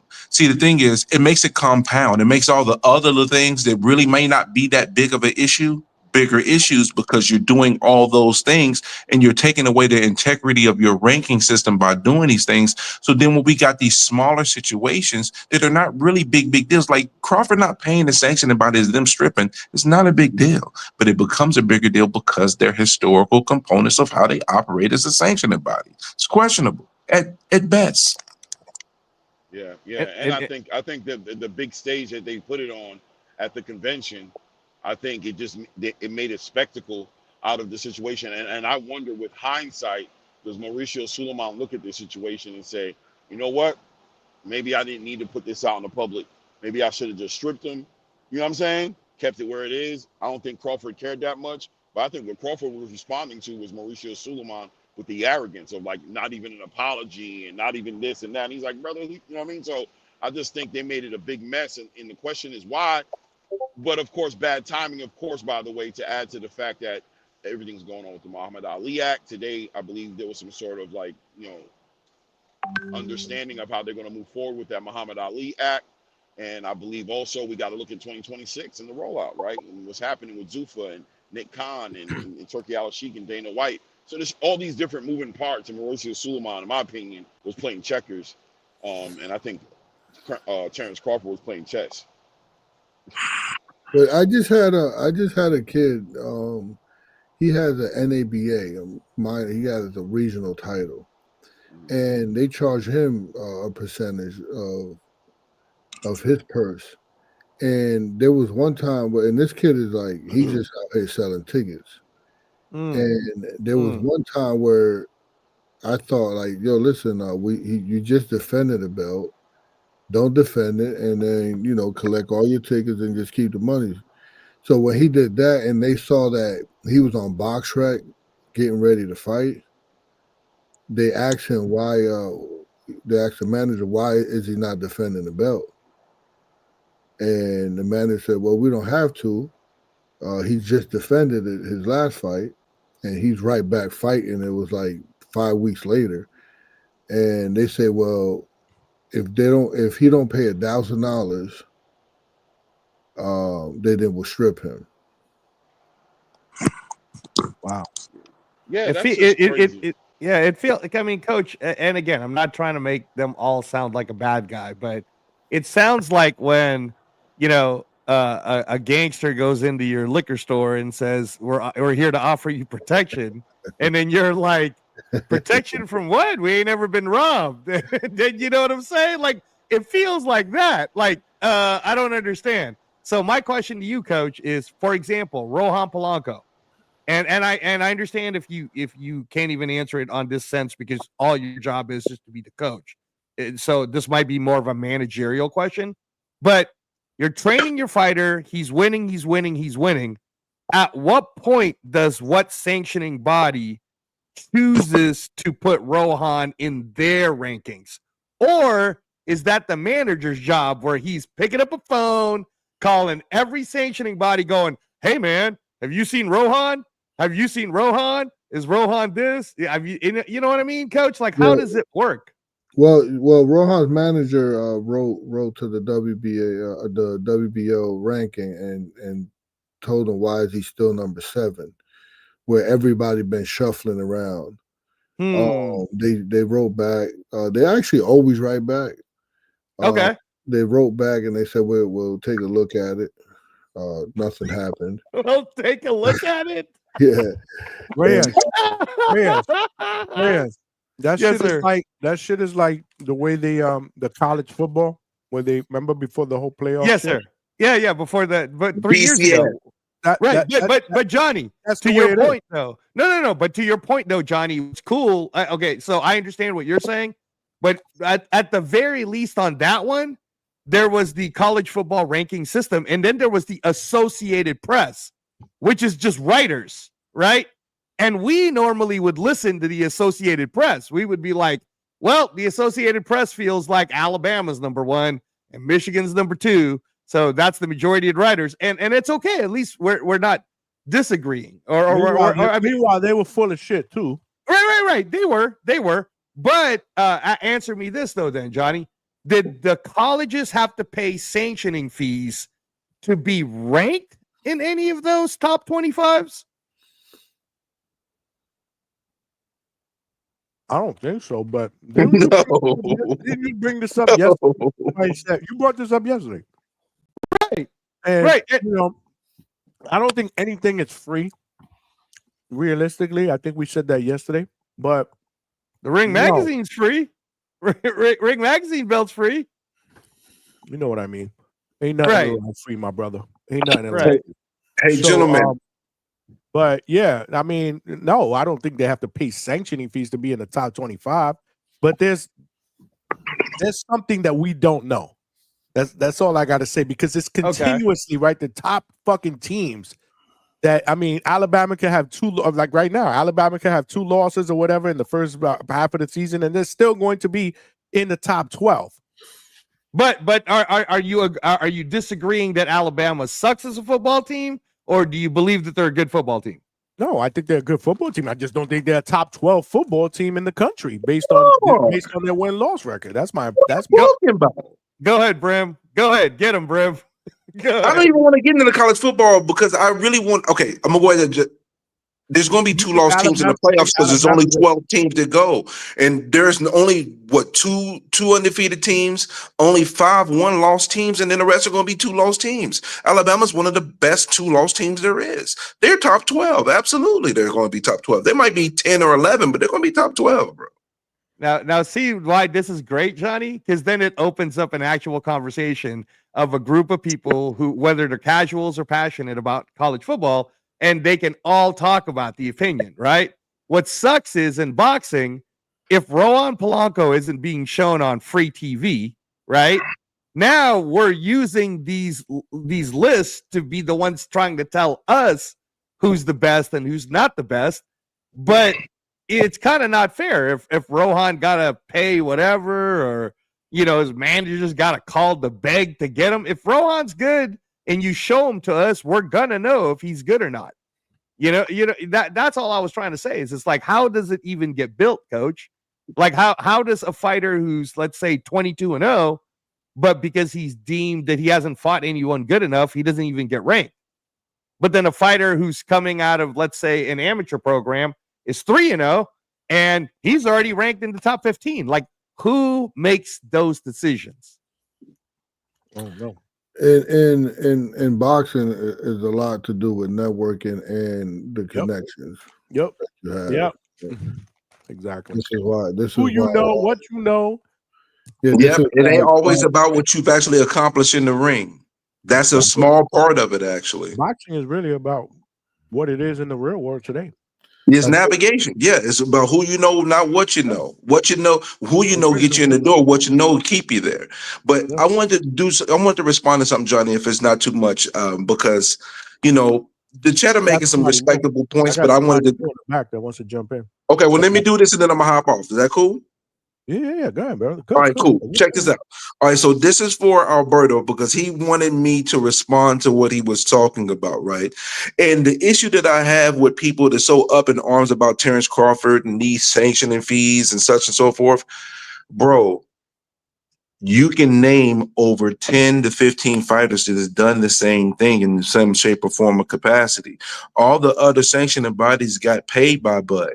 He didn't want to pay WBC because their amount was different. Do I have an issue with WBC, them saying they will only charge 0.6%? That's not really my place. I don't have an issue one way or the other. If it was 3%, 0.6%, 1%, whatever it is. End of the day, We got to stop treating this like this is some type of new nuanced situation when it's not. Again, Reyes stated, Mayweather did it twice, dropping belts. You saw the whole thing with Bartholomew where two of the belts he didn't have. After he won undisputed, or after he won, the belts got dropped, and that's why when Mayweather fought him, those belts wasn't on the line because he let them go. We've had recent situations where fighters let belt go. Y'all acting like Bud. Oh, people say, "Oh, Bud's acting brand new because he got turkey." Bro, he got stripped by the IBF at 140. He got stripped by the IBF at 147. So Bud has been through this process more than one time where he's let a belt go. This is just a little bit of extra spice on it, but it's really not a different situation in regards to comparison to some of these other situations. So stop acting like this is brand new, y'all. And y'all making these big arguments. Oh, Bud's a bad businessman. He's cheap. Da da da da. Stop. Just stop. You know, and if you have an issue with WBC, this isn't the stake to put that claim in. To me, this is just regular course of business. You don't pay, no problem. We strip you of the belt. Other fighters get an opportunity. I see no issue either way in regards to just that on a baseline. Now, when you dig into it, then we'll see some other dynamics that add more to it. But the truth be told, this is very common. Y'all acting like this is uncommon. This is common practice in the sport of boxing, in the business of boxing. I'm just saying. Yeah, but I just want to tap in real quick to say it's not the issue. That's the issue that it's common. The issue is that championships are being taken from fighters who've earned them, and they're not losing these belts in fights in the ring. So it's so common that nobody cares. Like you're speaking on it like this is not ruffling your feather because you've become used to the boxing delivering this product to you in this way. But I think the point is, in the point of contention is going to be as Zuffa is popping out there, as this Ali Act is being reformed, and as this whatever you call it that Zuffa is doing, this league is coming out. Our fighters and our fans they're going to get an option now, and the idea of boxers just becoming champions because they have names or because they're popular, and you could take a Ryan Garcia and put him on a ban list for a year, then bring him back, and then he can leapfrog a whole entire division of people who've been competing for a long time, and he gets an opportunity at a championship on the back end of a loss with Rolly Romero. Well, it comes down to these sanctioning fees. It comes down to the corruption and the illegitimacy of these belts, and the Ring Magazine belt being a free belt gives a fighter who has skills, who doesn't look pretty, who isn't popular, but who's better than everybody else in the damn division to get the recognition he deserves to get, because this system is flawed. And Terrence Bud Crawford being the undisputed three-weight class face of boxing for all intent and purposes, him not paying $300,000 is not a big deal that he's not paying $300,000, but it was an opportunity I feel like people are seeing Terrence Crawford took to spread some light on something that's happening in a significant time in boxing. This era is a new era of boxing coming in, because now you have Turki Al-Sheikh operating in a capacity to where fans and boxers can start to make different decisions. They don't have to deal with this system that is happening, that has been taking advantage of them for years, arguably. You got land, Clay. Clay, I ain't gonna let Johnny do you like that, man. He trying to say you got incredible breath control. No, he dope. He dope. Clay is dope, but shit, we gotta let somebody else talk. Yeah, I landed. Are you a new caller, Lance? All right, I'm hopping back in the background so you can control that panel. Appreciate you. I'll try to pull back up if I can. I want to jump on. New Haven, bro. Coach, you got to drop that address on me in the inbox, bro. Got you. New Haven, Lance, are you a new caller? I'm a relatively new caller. Y'all know me. Y'all might have met me before. Salute my guy Lance. Hey Lance. You know Lance? New Haven Pizza the best. Y'all know Lance? Yeah, Lance is official. Okay, what's up, Lance? Welcome. Don't embarrass me. I just put my name on it. Hey, don't worry about it, Clay. I'll run it for the team, man. That's what's up, man. Welcome aboard, man. What you got, brother? So what are we on? Bro, you waited all this time and you don't even know what we're talking about. He's smoking that good Purple Rain, bro. I thought you wanted to get on here to talk about what we were talking about. I got Lance. I got people that want to jump on. That's what I'm saying. Oh, see, that's Claymore's guy. Everybody knows. Exactly. That's exactly what I do. I shook my head. Let me help my guy out. We talking about Bud Crawford. And realistically, that's not what we were talking about. That's what it morphed onto. But yeah, we were talking about. Well, yeah, tell we were them what we're talking about. Well, I was trying to get predictions for Saturday, but okay, that part. But yeah, we were talking about the whole Bud Crawford dropping the belts and all that stuff. Not dropping the belts, not paying the sanctioning fee.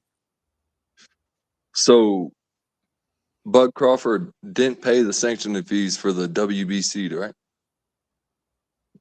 Yeah. Hey, Johnny boy, listen, that's my time. I hope everybody make some money on these bets that we made. I think there's some solid bets. Don't spend too much money on them. Hey, hold on, Coach. I got a question for you before you go. How come you didn't give us any picks for the Monaco card? Are you hating on Matchroom? What's going on?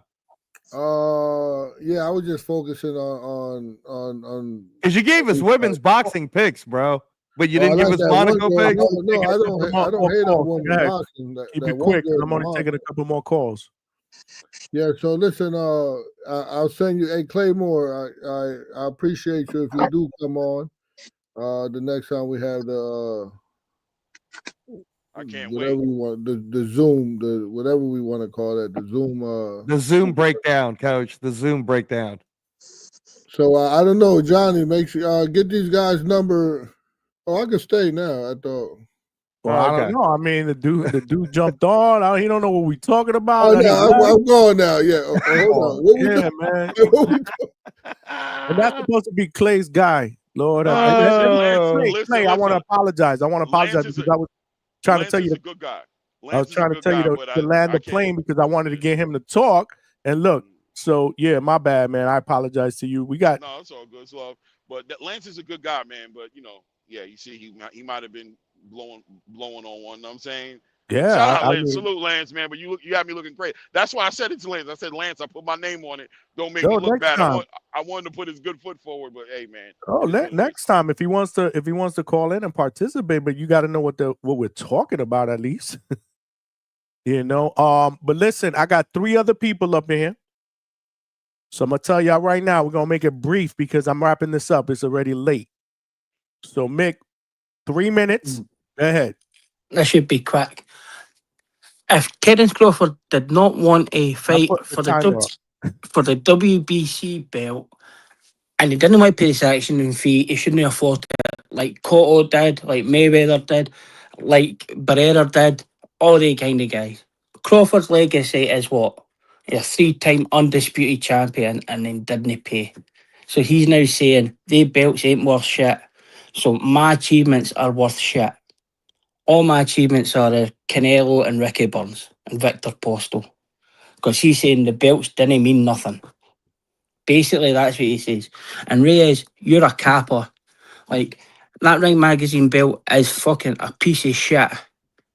Like, even Oscar didn't promote it when he had the magazine. Like, they've got Tyson Fury ranked at 1. Some of them haven't even had champions in 30 years. And Reyes is out here doing it. Oh, look at them. Nah, shit. Bullshit. Tyson Fury's had 1 win in 5 years against Derek Chisora and he's ranked 1 at heavyweight by them. It's goons like fucking Mike Copperberg and that make the rankings up. But the difference is now with the ring belt, it's a promotional company now. Because Turkey takes the money that they make extra for whatever the pay-per-view is, whatever else was, where they didn't before, where the ring was a magazine. And all it is now is a promotional company with saying, oh, there's no sanctioning fee, but we'll take all this profit. And the Zuffa Boxing, TKO, do you know what their sanctioning fee is? 80% because TKO take 80 and the fighters get paid 20. So that's all just cap. For your rankings, you get regional titles. So that's how like in America you've got NABO, NABF titles, WBO, Pacific. That's how they get top 15 rankings. So it is a lot of shit. There are shit titles, but that's how you get a fighter ranked. No 20-0, no this 22-0 fighting 18,000 cans like Deontay Wilder. That's how you get ranked. Or you do Conor Ben and just turn up and ask for it. But man, you can't go and pay and just fucking say, oh, I want to fight for your belt, but it means fucking shit. That's like going to a restaurant, getting a meal, and then bailing on it. But that sanctioning fee pays people, eh? That helps fighters, pays pensions, shit like that. So it does, they do. It's fucking, it's all noted. Like, Pritchard Conlan. Who's receiving a pension from the WBC? Please tell me. Who is it? That's time, Johnny. No, That's time. 100%. There is fucking fighters that receive fucking pensions, medicals, loads of things for that fund, yeah? It's documented, Clay. They're a non-profit. Like, the WBC, it's a non-profit charity. Who's the fighter? Any fighter, Pritchard Conlan, Adonis Stevenson, all the kind of guys that are injured in the ring, Mike McCarthy. So, that's what happens. Coach, does that happen? Talking to you, Coach? Yeah, but I didn't understand. The WBC pay fighters pensions and shit. He's asking if you've experienced any of your fighters at all being helped by these funds from any of the sanctioning bodies. No. I actually one of my fighters got help because he fought and he had some rounds in California. And the California Commission got something going on that we didn't even know. And after the fight, they asked me, "Do you know this fighter?" And I was like, "Oh yeah." Well, could you have him call us because we have a check for him? I was like, "Wow." You have to fight certain amount of rounds, and then you go on some lists, and you become eligible for some type of pension. But this was the commission in California, never from a sanctioning belt body. Thank you, Coach. That's all we needed to hear. 100%. I'm going to jump it. Not to talk over you real quick, but I just want you to answer. Why was Errol Spence Jr.? Why is Floyd May? Why are all these fighters so in the dark? I mean, I think you should pass your number out so they can know all these benefits that they have that they're not aware of, because they seem to be under the impression that they have no idea why they're paying these sanctioning fees. Floyd can't even read. He doesn't even know what fucking sanctioning fees are. Oh no! We're gonna go down a rabbit hole here. I'm gonna go. But I did some research, Clay. I'm sorry, man. I'm sorry, guys. Didn't go for that. Y'all gonna go back and forth. We're gonna go in circles. No. I'm good, man. I can go. 1:45 in the morning, man. I'm dead ass tired. So I apologize, man. I do, man. I got two other people. I don't want to diss them. That's the fucking problem. I know. I'm gonna go, but that'll be Bud.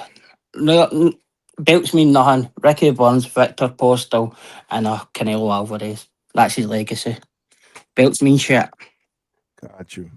All right, brother. He's passionate about it. Frank Bay, you got 3 minutes, my brother. I don't mean to rush you, but yeah. Oh, that's fine. No, what are we talking about? Oh no! I'm just fucking with you, man. I'm fucking with you. Oh, I was about to say, like, really? Yeah. Man. Nah, man. I think this is weak as fuck from Snackford. This is one of the weakest shit I ever seen. I mean, is this done because he wants to duck the Canelo rematch? Does he not want to defend undisputed? This is super weak. Look, why didn't he do it beforehand? Why not be a man of principle and say it beforehand? I'm not going to rep this shit. We're going to go with TKO. You know, that's something that people are saying. This is angling for TKO and Ring Magazine to, make their power play.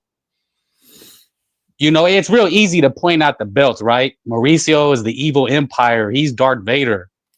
But why get in bed with the whore in the first place?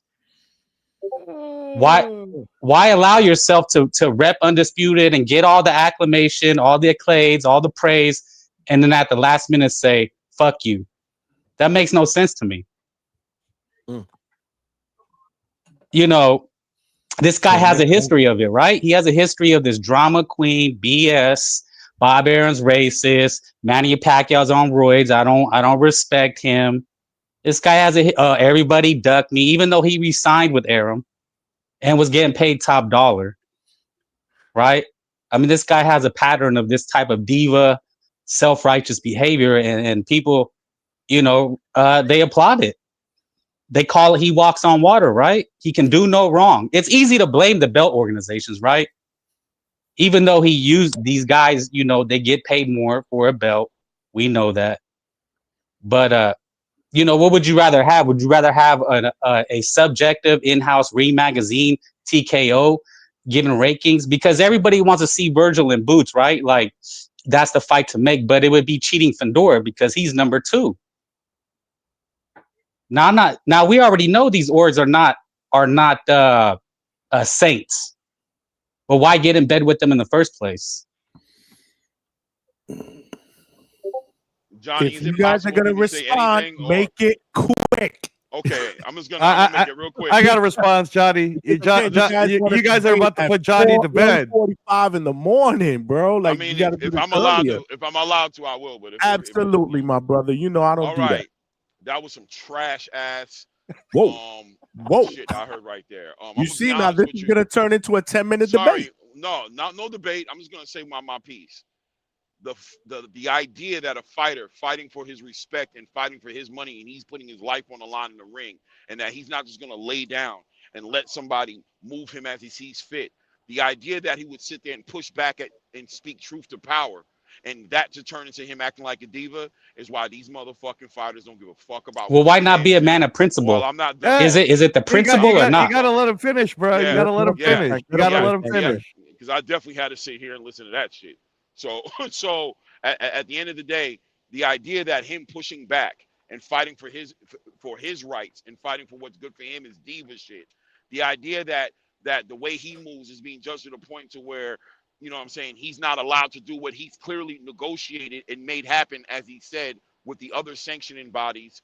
They were able to deal with the deal that he gave them, and that the WBC says who to do something says him, and that's and all you that believe matters. him. So it's a matter of he Right, said, she said. Well, no, he's a grown man. See, Oh, so you just take his word. You just glaze him and take his word. Okay, so it's just hearsay. I just wanted to make sure it wasn't fact. One by one, y'all, please. Well, no, he's saying it's true, but he doesn't know. It's you cutting shit off and trying to call a grown man a liar because this generation don't got no respect. But no, you're just taking it at face value. So is it true or not? Because he's a man. See, if you tell me, and he went back on his word. So what kind of man is that? Didn't he go back on his word? You know he didn't, according to what he said. He put out. According to him, not fact, because you're saying it like it's fact. So no, but you don't. Hold on one second, because I'm trying not to get frustrated, because I see you people, you people who are supposed to be grown men act like kids every day. Because back in my day, if you was gonna call a man a liar, you better be able to prove it. But see, you can speculate yourself into. Well, no, he's calling Mauricio a liar. We can go back and forth with this. He can do that because he's the one involved. Oh, so only he can call somebody a liar, right? He's the one involved in the conversation. Oh, okay. So just take his word. Okay, let's just be clear. It's not fact. What we don't one by one, guys. What we don't do is call him a liar, because we don't know if Mauricio is lying either. But you're assuming Mauricio's lying because you're assuming Bud is telling the truth. Listen, I'm telling you that you play your position because you don't know what's going on, is what I'm telling you, right? No, but you are. You're assuming Bud is telling the truth. I'm saying, you are. You got it, bro. I don't want. Thank you. I just wanted to make sure it wasn't fact that you were saying. Hey, Johnny, I'm gonna do quick, please. Quick, promise. It'll be fast. At the end of the day, we watched the fight. Bud Crawford beat the shit out of Canelo. We know no, he didn't. It was close. It was 115, 113. AI judge had it 114. It wasn't an ass whipping domination. Let's stop the cap. Champ was. I was there, bro. I paid actually money, hard money to be there. And you have a view, and you're subjective. Were you going for Bud Crawford? Did you bet money on Crawford? Did you bet? Yes, did you bet money on him? Yes, so you were skewed. You were not objective then, right? This is not a debate. This is then you weren't objective. Your boy don't know how to hold his mouth. You had a person in it. This guy just talks over people and he doesn't make any points or listen. No, you said you were stepping out, so step out or step back in. Your mouth and let me speak. One by one. Shut my mouth out. Okay. Yeah, you should shut your mouth because that's what I did when Why? you ran your because that's the way it works. Because you take. You said you stepped off. Okay, I'll let you speak. Go ahead. Frank, come on, let him. Mother home or something. He has no male around him to let him know what a man. Okay, so now we're doing ad hominem attacks, Johnny. You should shut your mouth like I did. You can hear, but you can't do it. I know. Even right now, you're fighting it. You can't do it. Triggered, right? So you can't hear like I had to listen to your nonsense and wait my turn. You can't do it. So you want to control the narrative. At the end of the day, my position is clear. You don't know which what's is it? going on. See? Look at what's your position? Y'all. See, but y'all. No, it's not y'all. It's not y'all y'all. gonna go. I'll fall Well, back. you know what It's I mean. Y'all. You know what I mean. We're gonna go back around in circles. We can't. Yeah. We can't. Do we shouldn't go back in circles though. He should be able to be quiet and let somebody talk. You've been talking. There he goes. There he is. Uh-oh. Ooh, $49.99. Who's that Lord, for, Johnny? Somebody booted you out, Frank. I guess I won. See, I take the championship. Somebody booted you out, man. We gotta boot you. Well, you should thank me. How about thanking me that you got that? Look at him. He doesn't have to thank you for shit. Get him out of here. I'm sure him and his woman have great conversations. But, Lord have mercy. What's wrong with y'all? Johnny? No, it's you not should y'all. be Don't say thanking that, Johnny. Johnny, don't say y'all because the reality is that dude, I waited. He spoke and we were extra quiet. And I even asked you for permission to speak. That's true, Johnny. And That's true. I fell back, to be honest with you. But then the narrative was that I lost. I get it. I got because it. we've been dealing with these dudes who think they can do that. But at the end of the day, I would love to land my plane real quick and say, as men, I don't call another man a liar like that. I'm not calling Mauricio Suleiman a liar. I'm not calling Terrence Bud Crawford a liar. What I'm speaking to is the fact that Terrence Crawford could stand his ground and speak to what's going to benefit him to turn that into a diva when he's accomplished what he's supposed to do inside of the ring. We out of position as men. But today, in this world, men will speculate and call other men liars and not even be in the room. Bud Crawford has a right to call Mauricio Suleiman a liar because he may have the proof because he's the one involved in the negotiation. If me and you, Johnny, get into it, you have every right to call me a liar and I have every right to call you a liar because we're talking to each other. If Reyes isn't in the room, he don't got no right to call me or you a liar because he don't know the reality of what happened. He has to play his position and be a man and let the man figure it out or just be quiet because at the end of the day, you don't know. But these dudes just want to hate. That's what it comes down to. They want to hate on Bud. They want to hate on Devin. They want to hate on Shakur. There was somebody they want to hate. They want to they want to speculate themselves into one guy's lying, one guy's being a diva. And honestly, it was just disgusting to hear that guy talk like that. It was just ridiculous. That's where I'm at. Well, yeah. Well, I mean, that was interesting. Nice. Cut it. Yeah, we cut him. Yeah, guys. Lord have mercy. You know what? I would have actually enjoyed this if it would have been earlier. Yeah, Johnny. I mean, he's tired, man. The only thing that's gonna wake Johnny up is to make sure that everybody knows Inouye's pound for pound #1. You just like stirring the pot. I'm just messing with you, Johnny. Come on, stop it. I got you. Anyway, yeah, man, I appreciate it. Clay, you good, man? Clay got charged up there. I've only seen Clay like that 2 times. Well, no, the reason I was charged up because he kept cutting me off. I hate that dumb. Yeah. No. I didn't care about his point, but he just kept doing that. It was weird. Yeah, no, I mean, I understand too because we're old, Johnny. Because I'm like, y'all gotta let each other talk. Then they talking and screaming over each other, and then I'm tired or whatever. Then I'm cranky, and then I don't want to yell and crash out and tell everybody go to hell because that's not what I do. Like all of y'all need to shut the fuck up. Nah, I don't do that. I don't. That's why I definitely backed down. You know what I'm saying? I was like, you know what, you got it because I saw where it was going. But that's how these dudes do it on these channels. There wasn't. I saw it was going like that for a while. I was like, there's not gonna be a good. Like these dudes are gonna just curse at each other. I wasn't trying to curse at him, but I was trying to get my thought out, and homie kept jumping in there.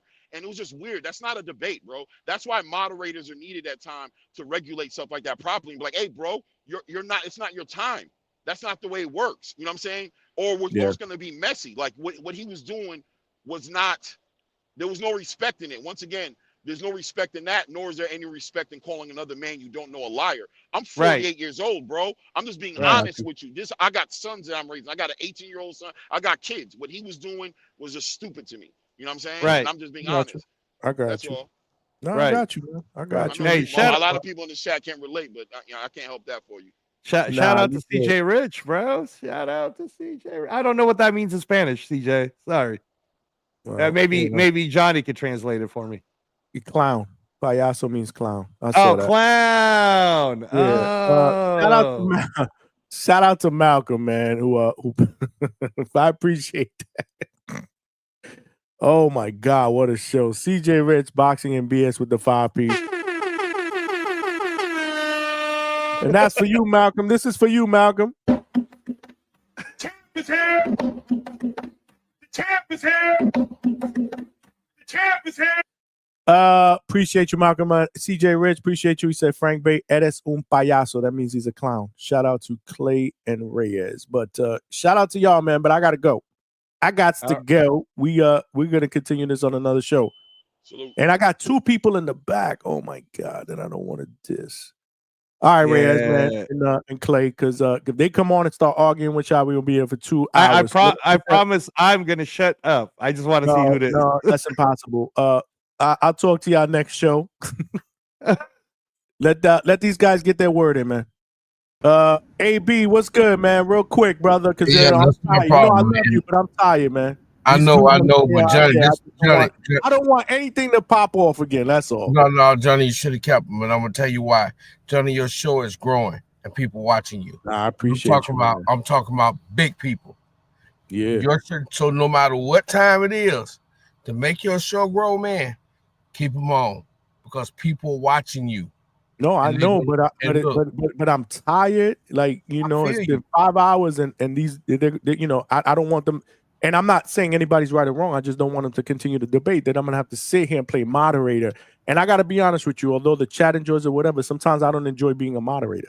No, I'm like, yo, you got to shut up. You got to shut up. You got to shut up. Right. And I love the debates because again, it's passionate. But once it starts getting disrespectful and people start, screaming over each other, and then I got to play like school teacher. I'm like, yo, that's not even fun for me no more. Yeah, it's not. It's not fun for the chat. It's fun for the community. I get it. But at 2 o'clock in the morning for me, it's just not fun. No, unless I'm a part of it. I get it, Johnny. But like I said, it's 2 o'clock in the morning here, but other places it's not. And man, you growing, you on the map. And trust me, when I was studying for the bar, I wanted to quit sometimes, but I had to stay up that 12 to 15 hour just to make sure I passed. So I got you. I had to get to that next level, and I did it. Not just in one state, but 2s. But this not about me. Let me tell you something about how I feel, and you should have kept those guys on. First of all, this is a grown man channel. This is not a little boy channel. So those guys that's getting emotional, we're here about dialogue and growing. And as grown men, we should be able to do that and not act like high-powered or high-energy females who can't control themselves or can't control their emotions. Dialogue and growth, grown man channel. That's what you tell them, and then you cut it off. If they don't want to grow, Johnny, you cut them. It's hard because my demeanor is I don't want to diss nobody. That's not what I'm about. Like I don't want to tell nobody, yo, shut up or whatever. Like even that time that people still talk about that crash out, like I apologized over that. That's really not who I want to be. Yeah, but Johnny, this your channel, this your brand. If something is certain McDonald's, I don't want it to be like that. So it's more like I just want to separate them, but it's hard. Right. Like I said, they're yelling over each other, and that's why I said y'all. It was like it's not y'all, but I'm saying in general, like everybody, it was hectic in here. Yeah, like, I really wanted Clay to stay on and Ray to stay on because I kind of agree with Clay in a way. I like the perspective of growing. And I'm not gonna sit here and I'm interested. The sanctioning fee interests me. I'm not gonna disagree with somebody. I didn't know much about it. Educate me on the sanctioning fee. We should be more educated before we decide who's right and who's wrong. I didn't know that there was how much it was and how much each charge. Maybe release that stuff to the public. I don't like money in boxing for those things anyway, because we got boxing has a credibility issue. And I know what people saying, well, that's what we do in the old days. Well, boxing has a credibility issue, and maybe it's time to be innovative to make the fights. We have come to a point where it's just not working anymore. The old model is not working, and things evolve and it change. And when you talk about credibility, the WBC is not high on the list at all. And I'm going to tell you this, and I can guarantee you one thing, two things. If this was Canelo or Chavez, those sanctioning fees, if they were Suleiman, whatever his name is, WBC, you gonna tell me they gonna drop Canelo or Chavez because they wouldn't pay a $300,000 sanctioning fee? And why don't they release how much they charge those guys? And that's what makes it interesting. I'm not gonna go for a fighter or say who's right or wrong. I think everybody has a perception. I think everybody has a take, but you have to be knowledgeable, and we have to have more knowledge about the issue. Okay, WBC, you say you're not charging much. Give us an explanation of why you're not charging what everybody else is charging. Give us an idea of what everybody else is charging and why you charging more and where's the money coming to. Those are the questions should be asked. Not that I don't like this fighter.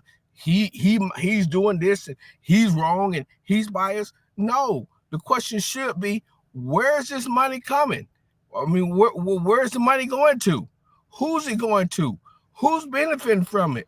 Why is it? How is it? How is it influencing this? How we, the public, need to be educated in this. And also, one last thing, I'm challenging the WBC. Reveal the Canelo and the Chavez sanctioning fees. Reveal them. Let's see how much you charge them, because I know for a fact that you wouldn't get rid of that huge Mexican base because they refuse to pay a $300,000 sanctioning fee. That's not even good business. Yeah, I'm out, Johnny. AB, appreciate you, my brother. You know, you family up in here, man. Again, man, I don't want to let anybody that's been waiting not come on the panel and give their take. That's not what I'm about, man. But the problem is too, like I said, and I love the debates, but when it starts to get crazy and people are starting to get loud and they're cutting people off, and then I gotta yell over people, like let him talk, but they're not listening. You know, it becomes tough. It becomes tough to manage, and it becomes even tougher to manage at 2 o'clock in the morning. If this shit went down at 9 o'clock at night, 10 o'clock, 10:30, that's a little different. I get it. I didn't even know that this topic was going to be, you know, this would garner this much passion and energy. Or else I would have, we would have kicked off with this damn topic.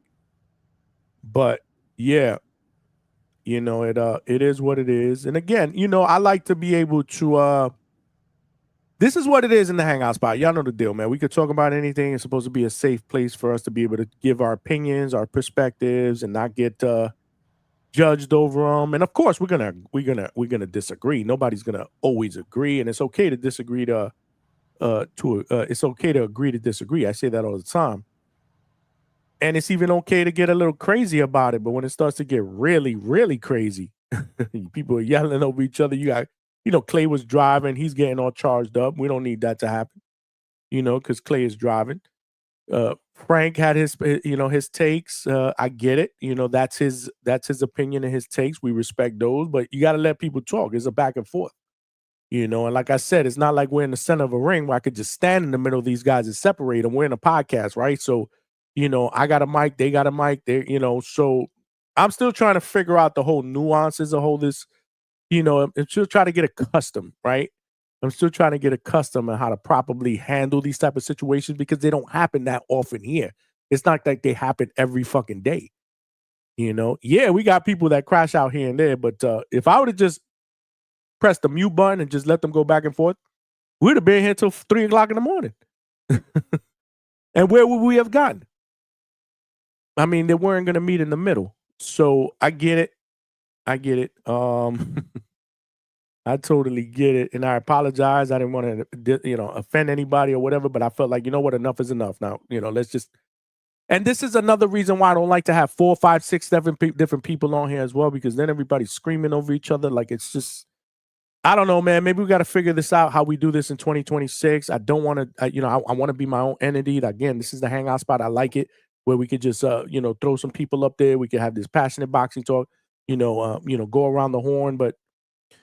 Maybe I got to do a better job of controlling it, or maybe a better job of controlling it is keeping less people up here. I don't know. I got to figure that out. But maybe time calls. I don't know. Time 5 minutes, 10 minutes, a person, and just keep it moving when we have a flow of people. Because again, I had a lot of people. I had about 3 people that were waiting. I don't want to diss the people that were on here before, but maybe I got to think about, you were on here for a half hour, so now you got to give somebody else a turn. So I got to think about that. I got to think about that. You were on here for a half hour, 45 minutes. Give somebody else a turn. And let's keep the ball rolling so everybody can have their turn and, get a half hour, whatever. I don't know. Again, I'm trying to figure this out. Feedback is always welcome. Like I said, man, we family. So feedback, anything you feel I could do better, throw the feedback out there. I respect and I listen to all feedback, because we are trying to make this the best, or one of the best boxing podcast channels out there. We are one of the fastest growing.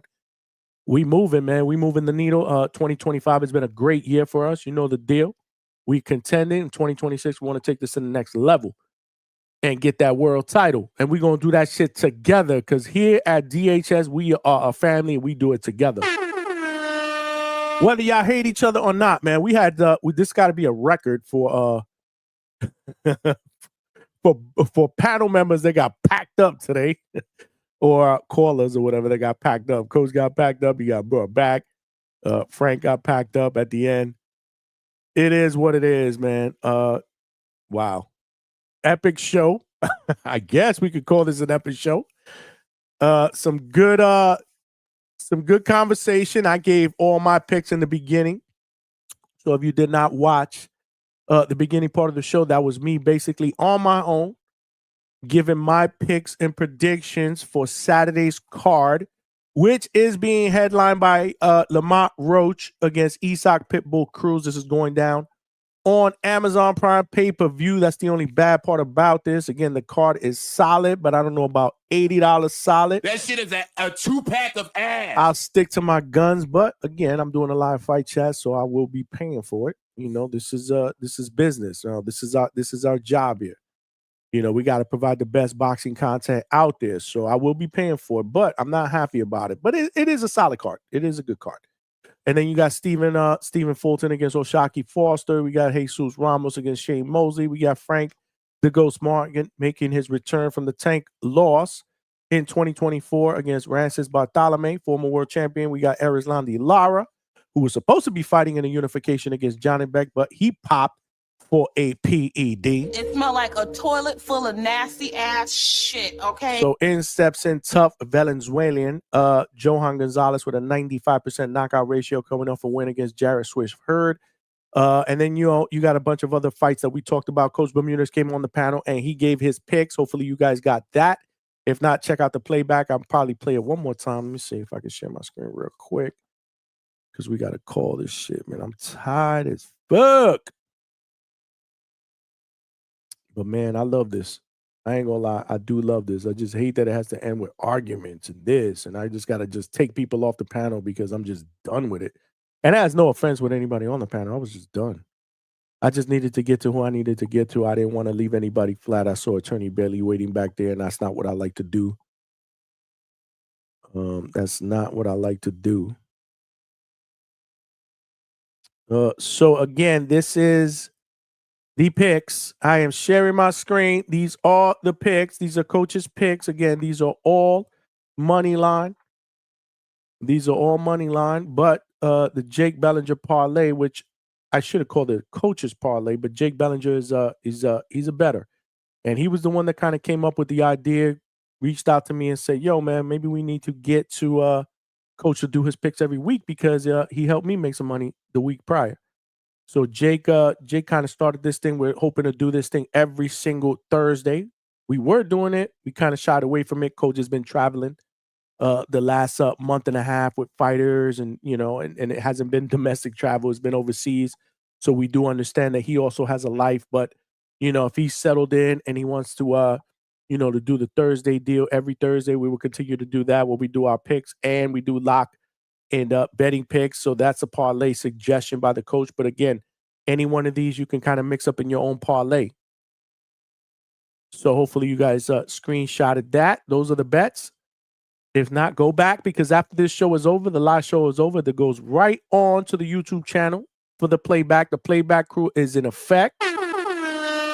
If you do want to watch the playback or watch anything, related to this show, including my picks in the beginning, I probably did about the first 45 minutes. I don't know, something along those lines. Make sure you check out the playback and smash that like button. That will also help get this channel out into the algorithm of true boxing fans, so they know we rock out Tuesday, Wednesdays, and Thursdays, 9 p.m. Eastern Standard Time, and Sundays, 8 p.m. Eastern Standard Time, and live fight chats and post-fight reactions, which we will be doing a live fight chat on Saturday, starting at 8 p.m. for the main card, headlined by Pitbull Cruz and Lamont Roach. Tomorrow night or tonight, we'll take a break, spend some time with the wife. It's date night on Friday night, unless something crazy goes on. Then we'll have to go live, because we have that we have to provide that content for our people. But other than that, it will probably be wife. Actually, no, I can't. We have wifey has a Christmas party for her. We're going to a Christmas party and that her job is throwing. So no, I will definitely not be on tonight. But we'll be on Saturday night, and then Sunday night, obviously 8 p.m. we'll do our recap show and break it down, man. And then next week, again, we do it all over again, man. The DHS family is the absolute best. Appreciate all of y'all for the love and support. Great show again. Share the channel. Tell a friend to subscribe, please, man. We are trying to get to that next goal before Christmas. It takes 2 seconds. It is free. If you want to join the membership, that's $2.99 a month. I will throw the link in the chat for that real quick. Join the Discord too, man. The Discord is actually free, where we talk that boxing shit 24/7. And we share information and all that good stuff. Links, shows, information. The Discord is popping. The Discord is popping. So that's the link for the membership, $2.99 a month. Join up. Discord IQ QR code, I'm sorry, is right here on the side of the screen. I'm tired. But yeah, man. Appreciate the love and support, man. This is your boy Johnny signing out from the Hangout Spot Live. We back at it Saturday, man. Love y'all. Appreciate y'all. We out.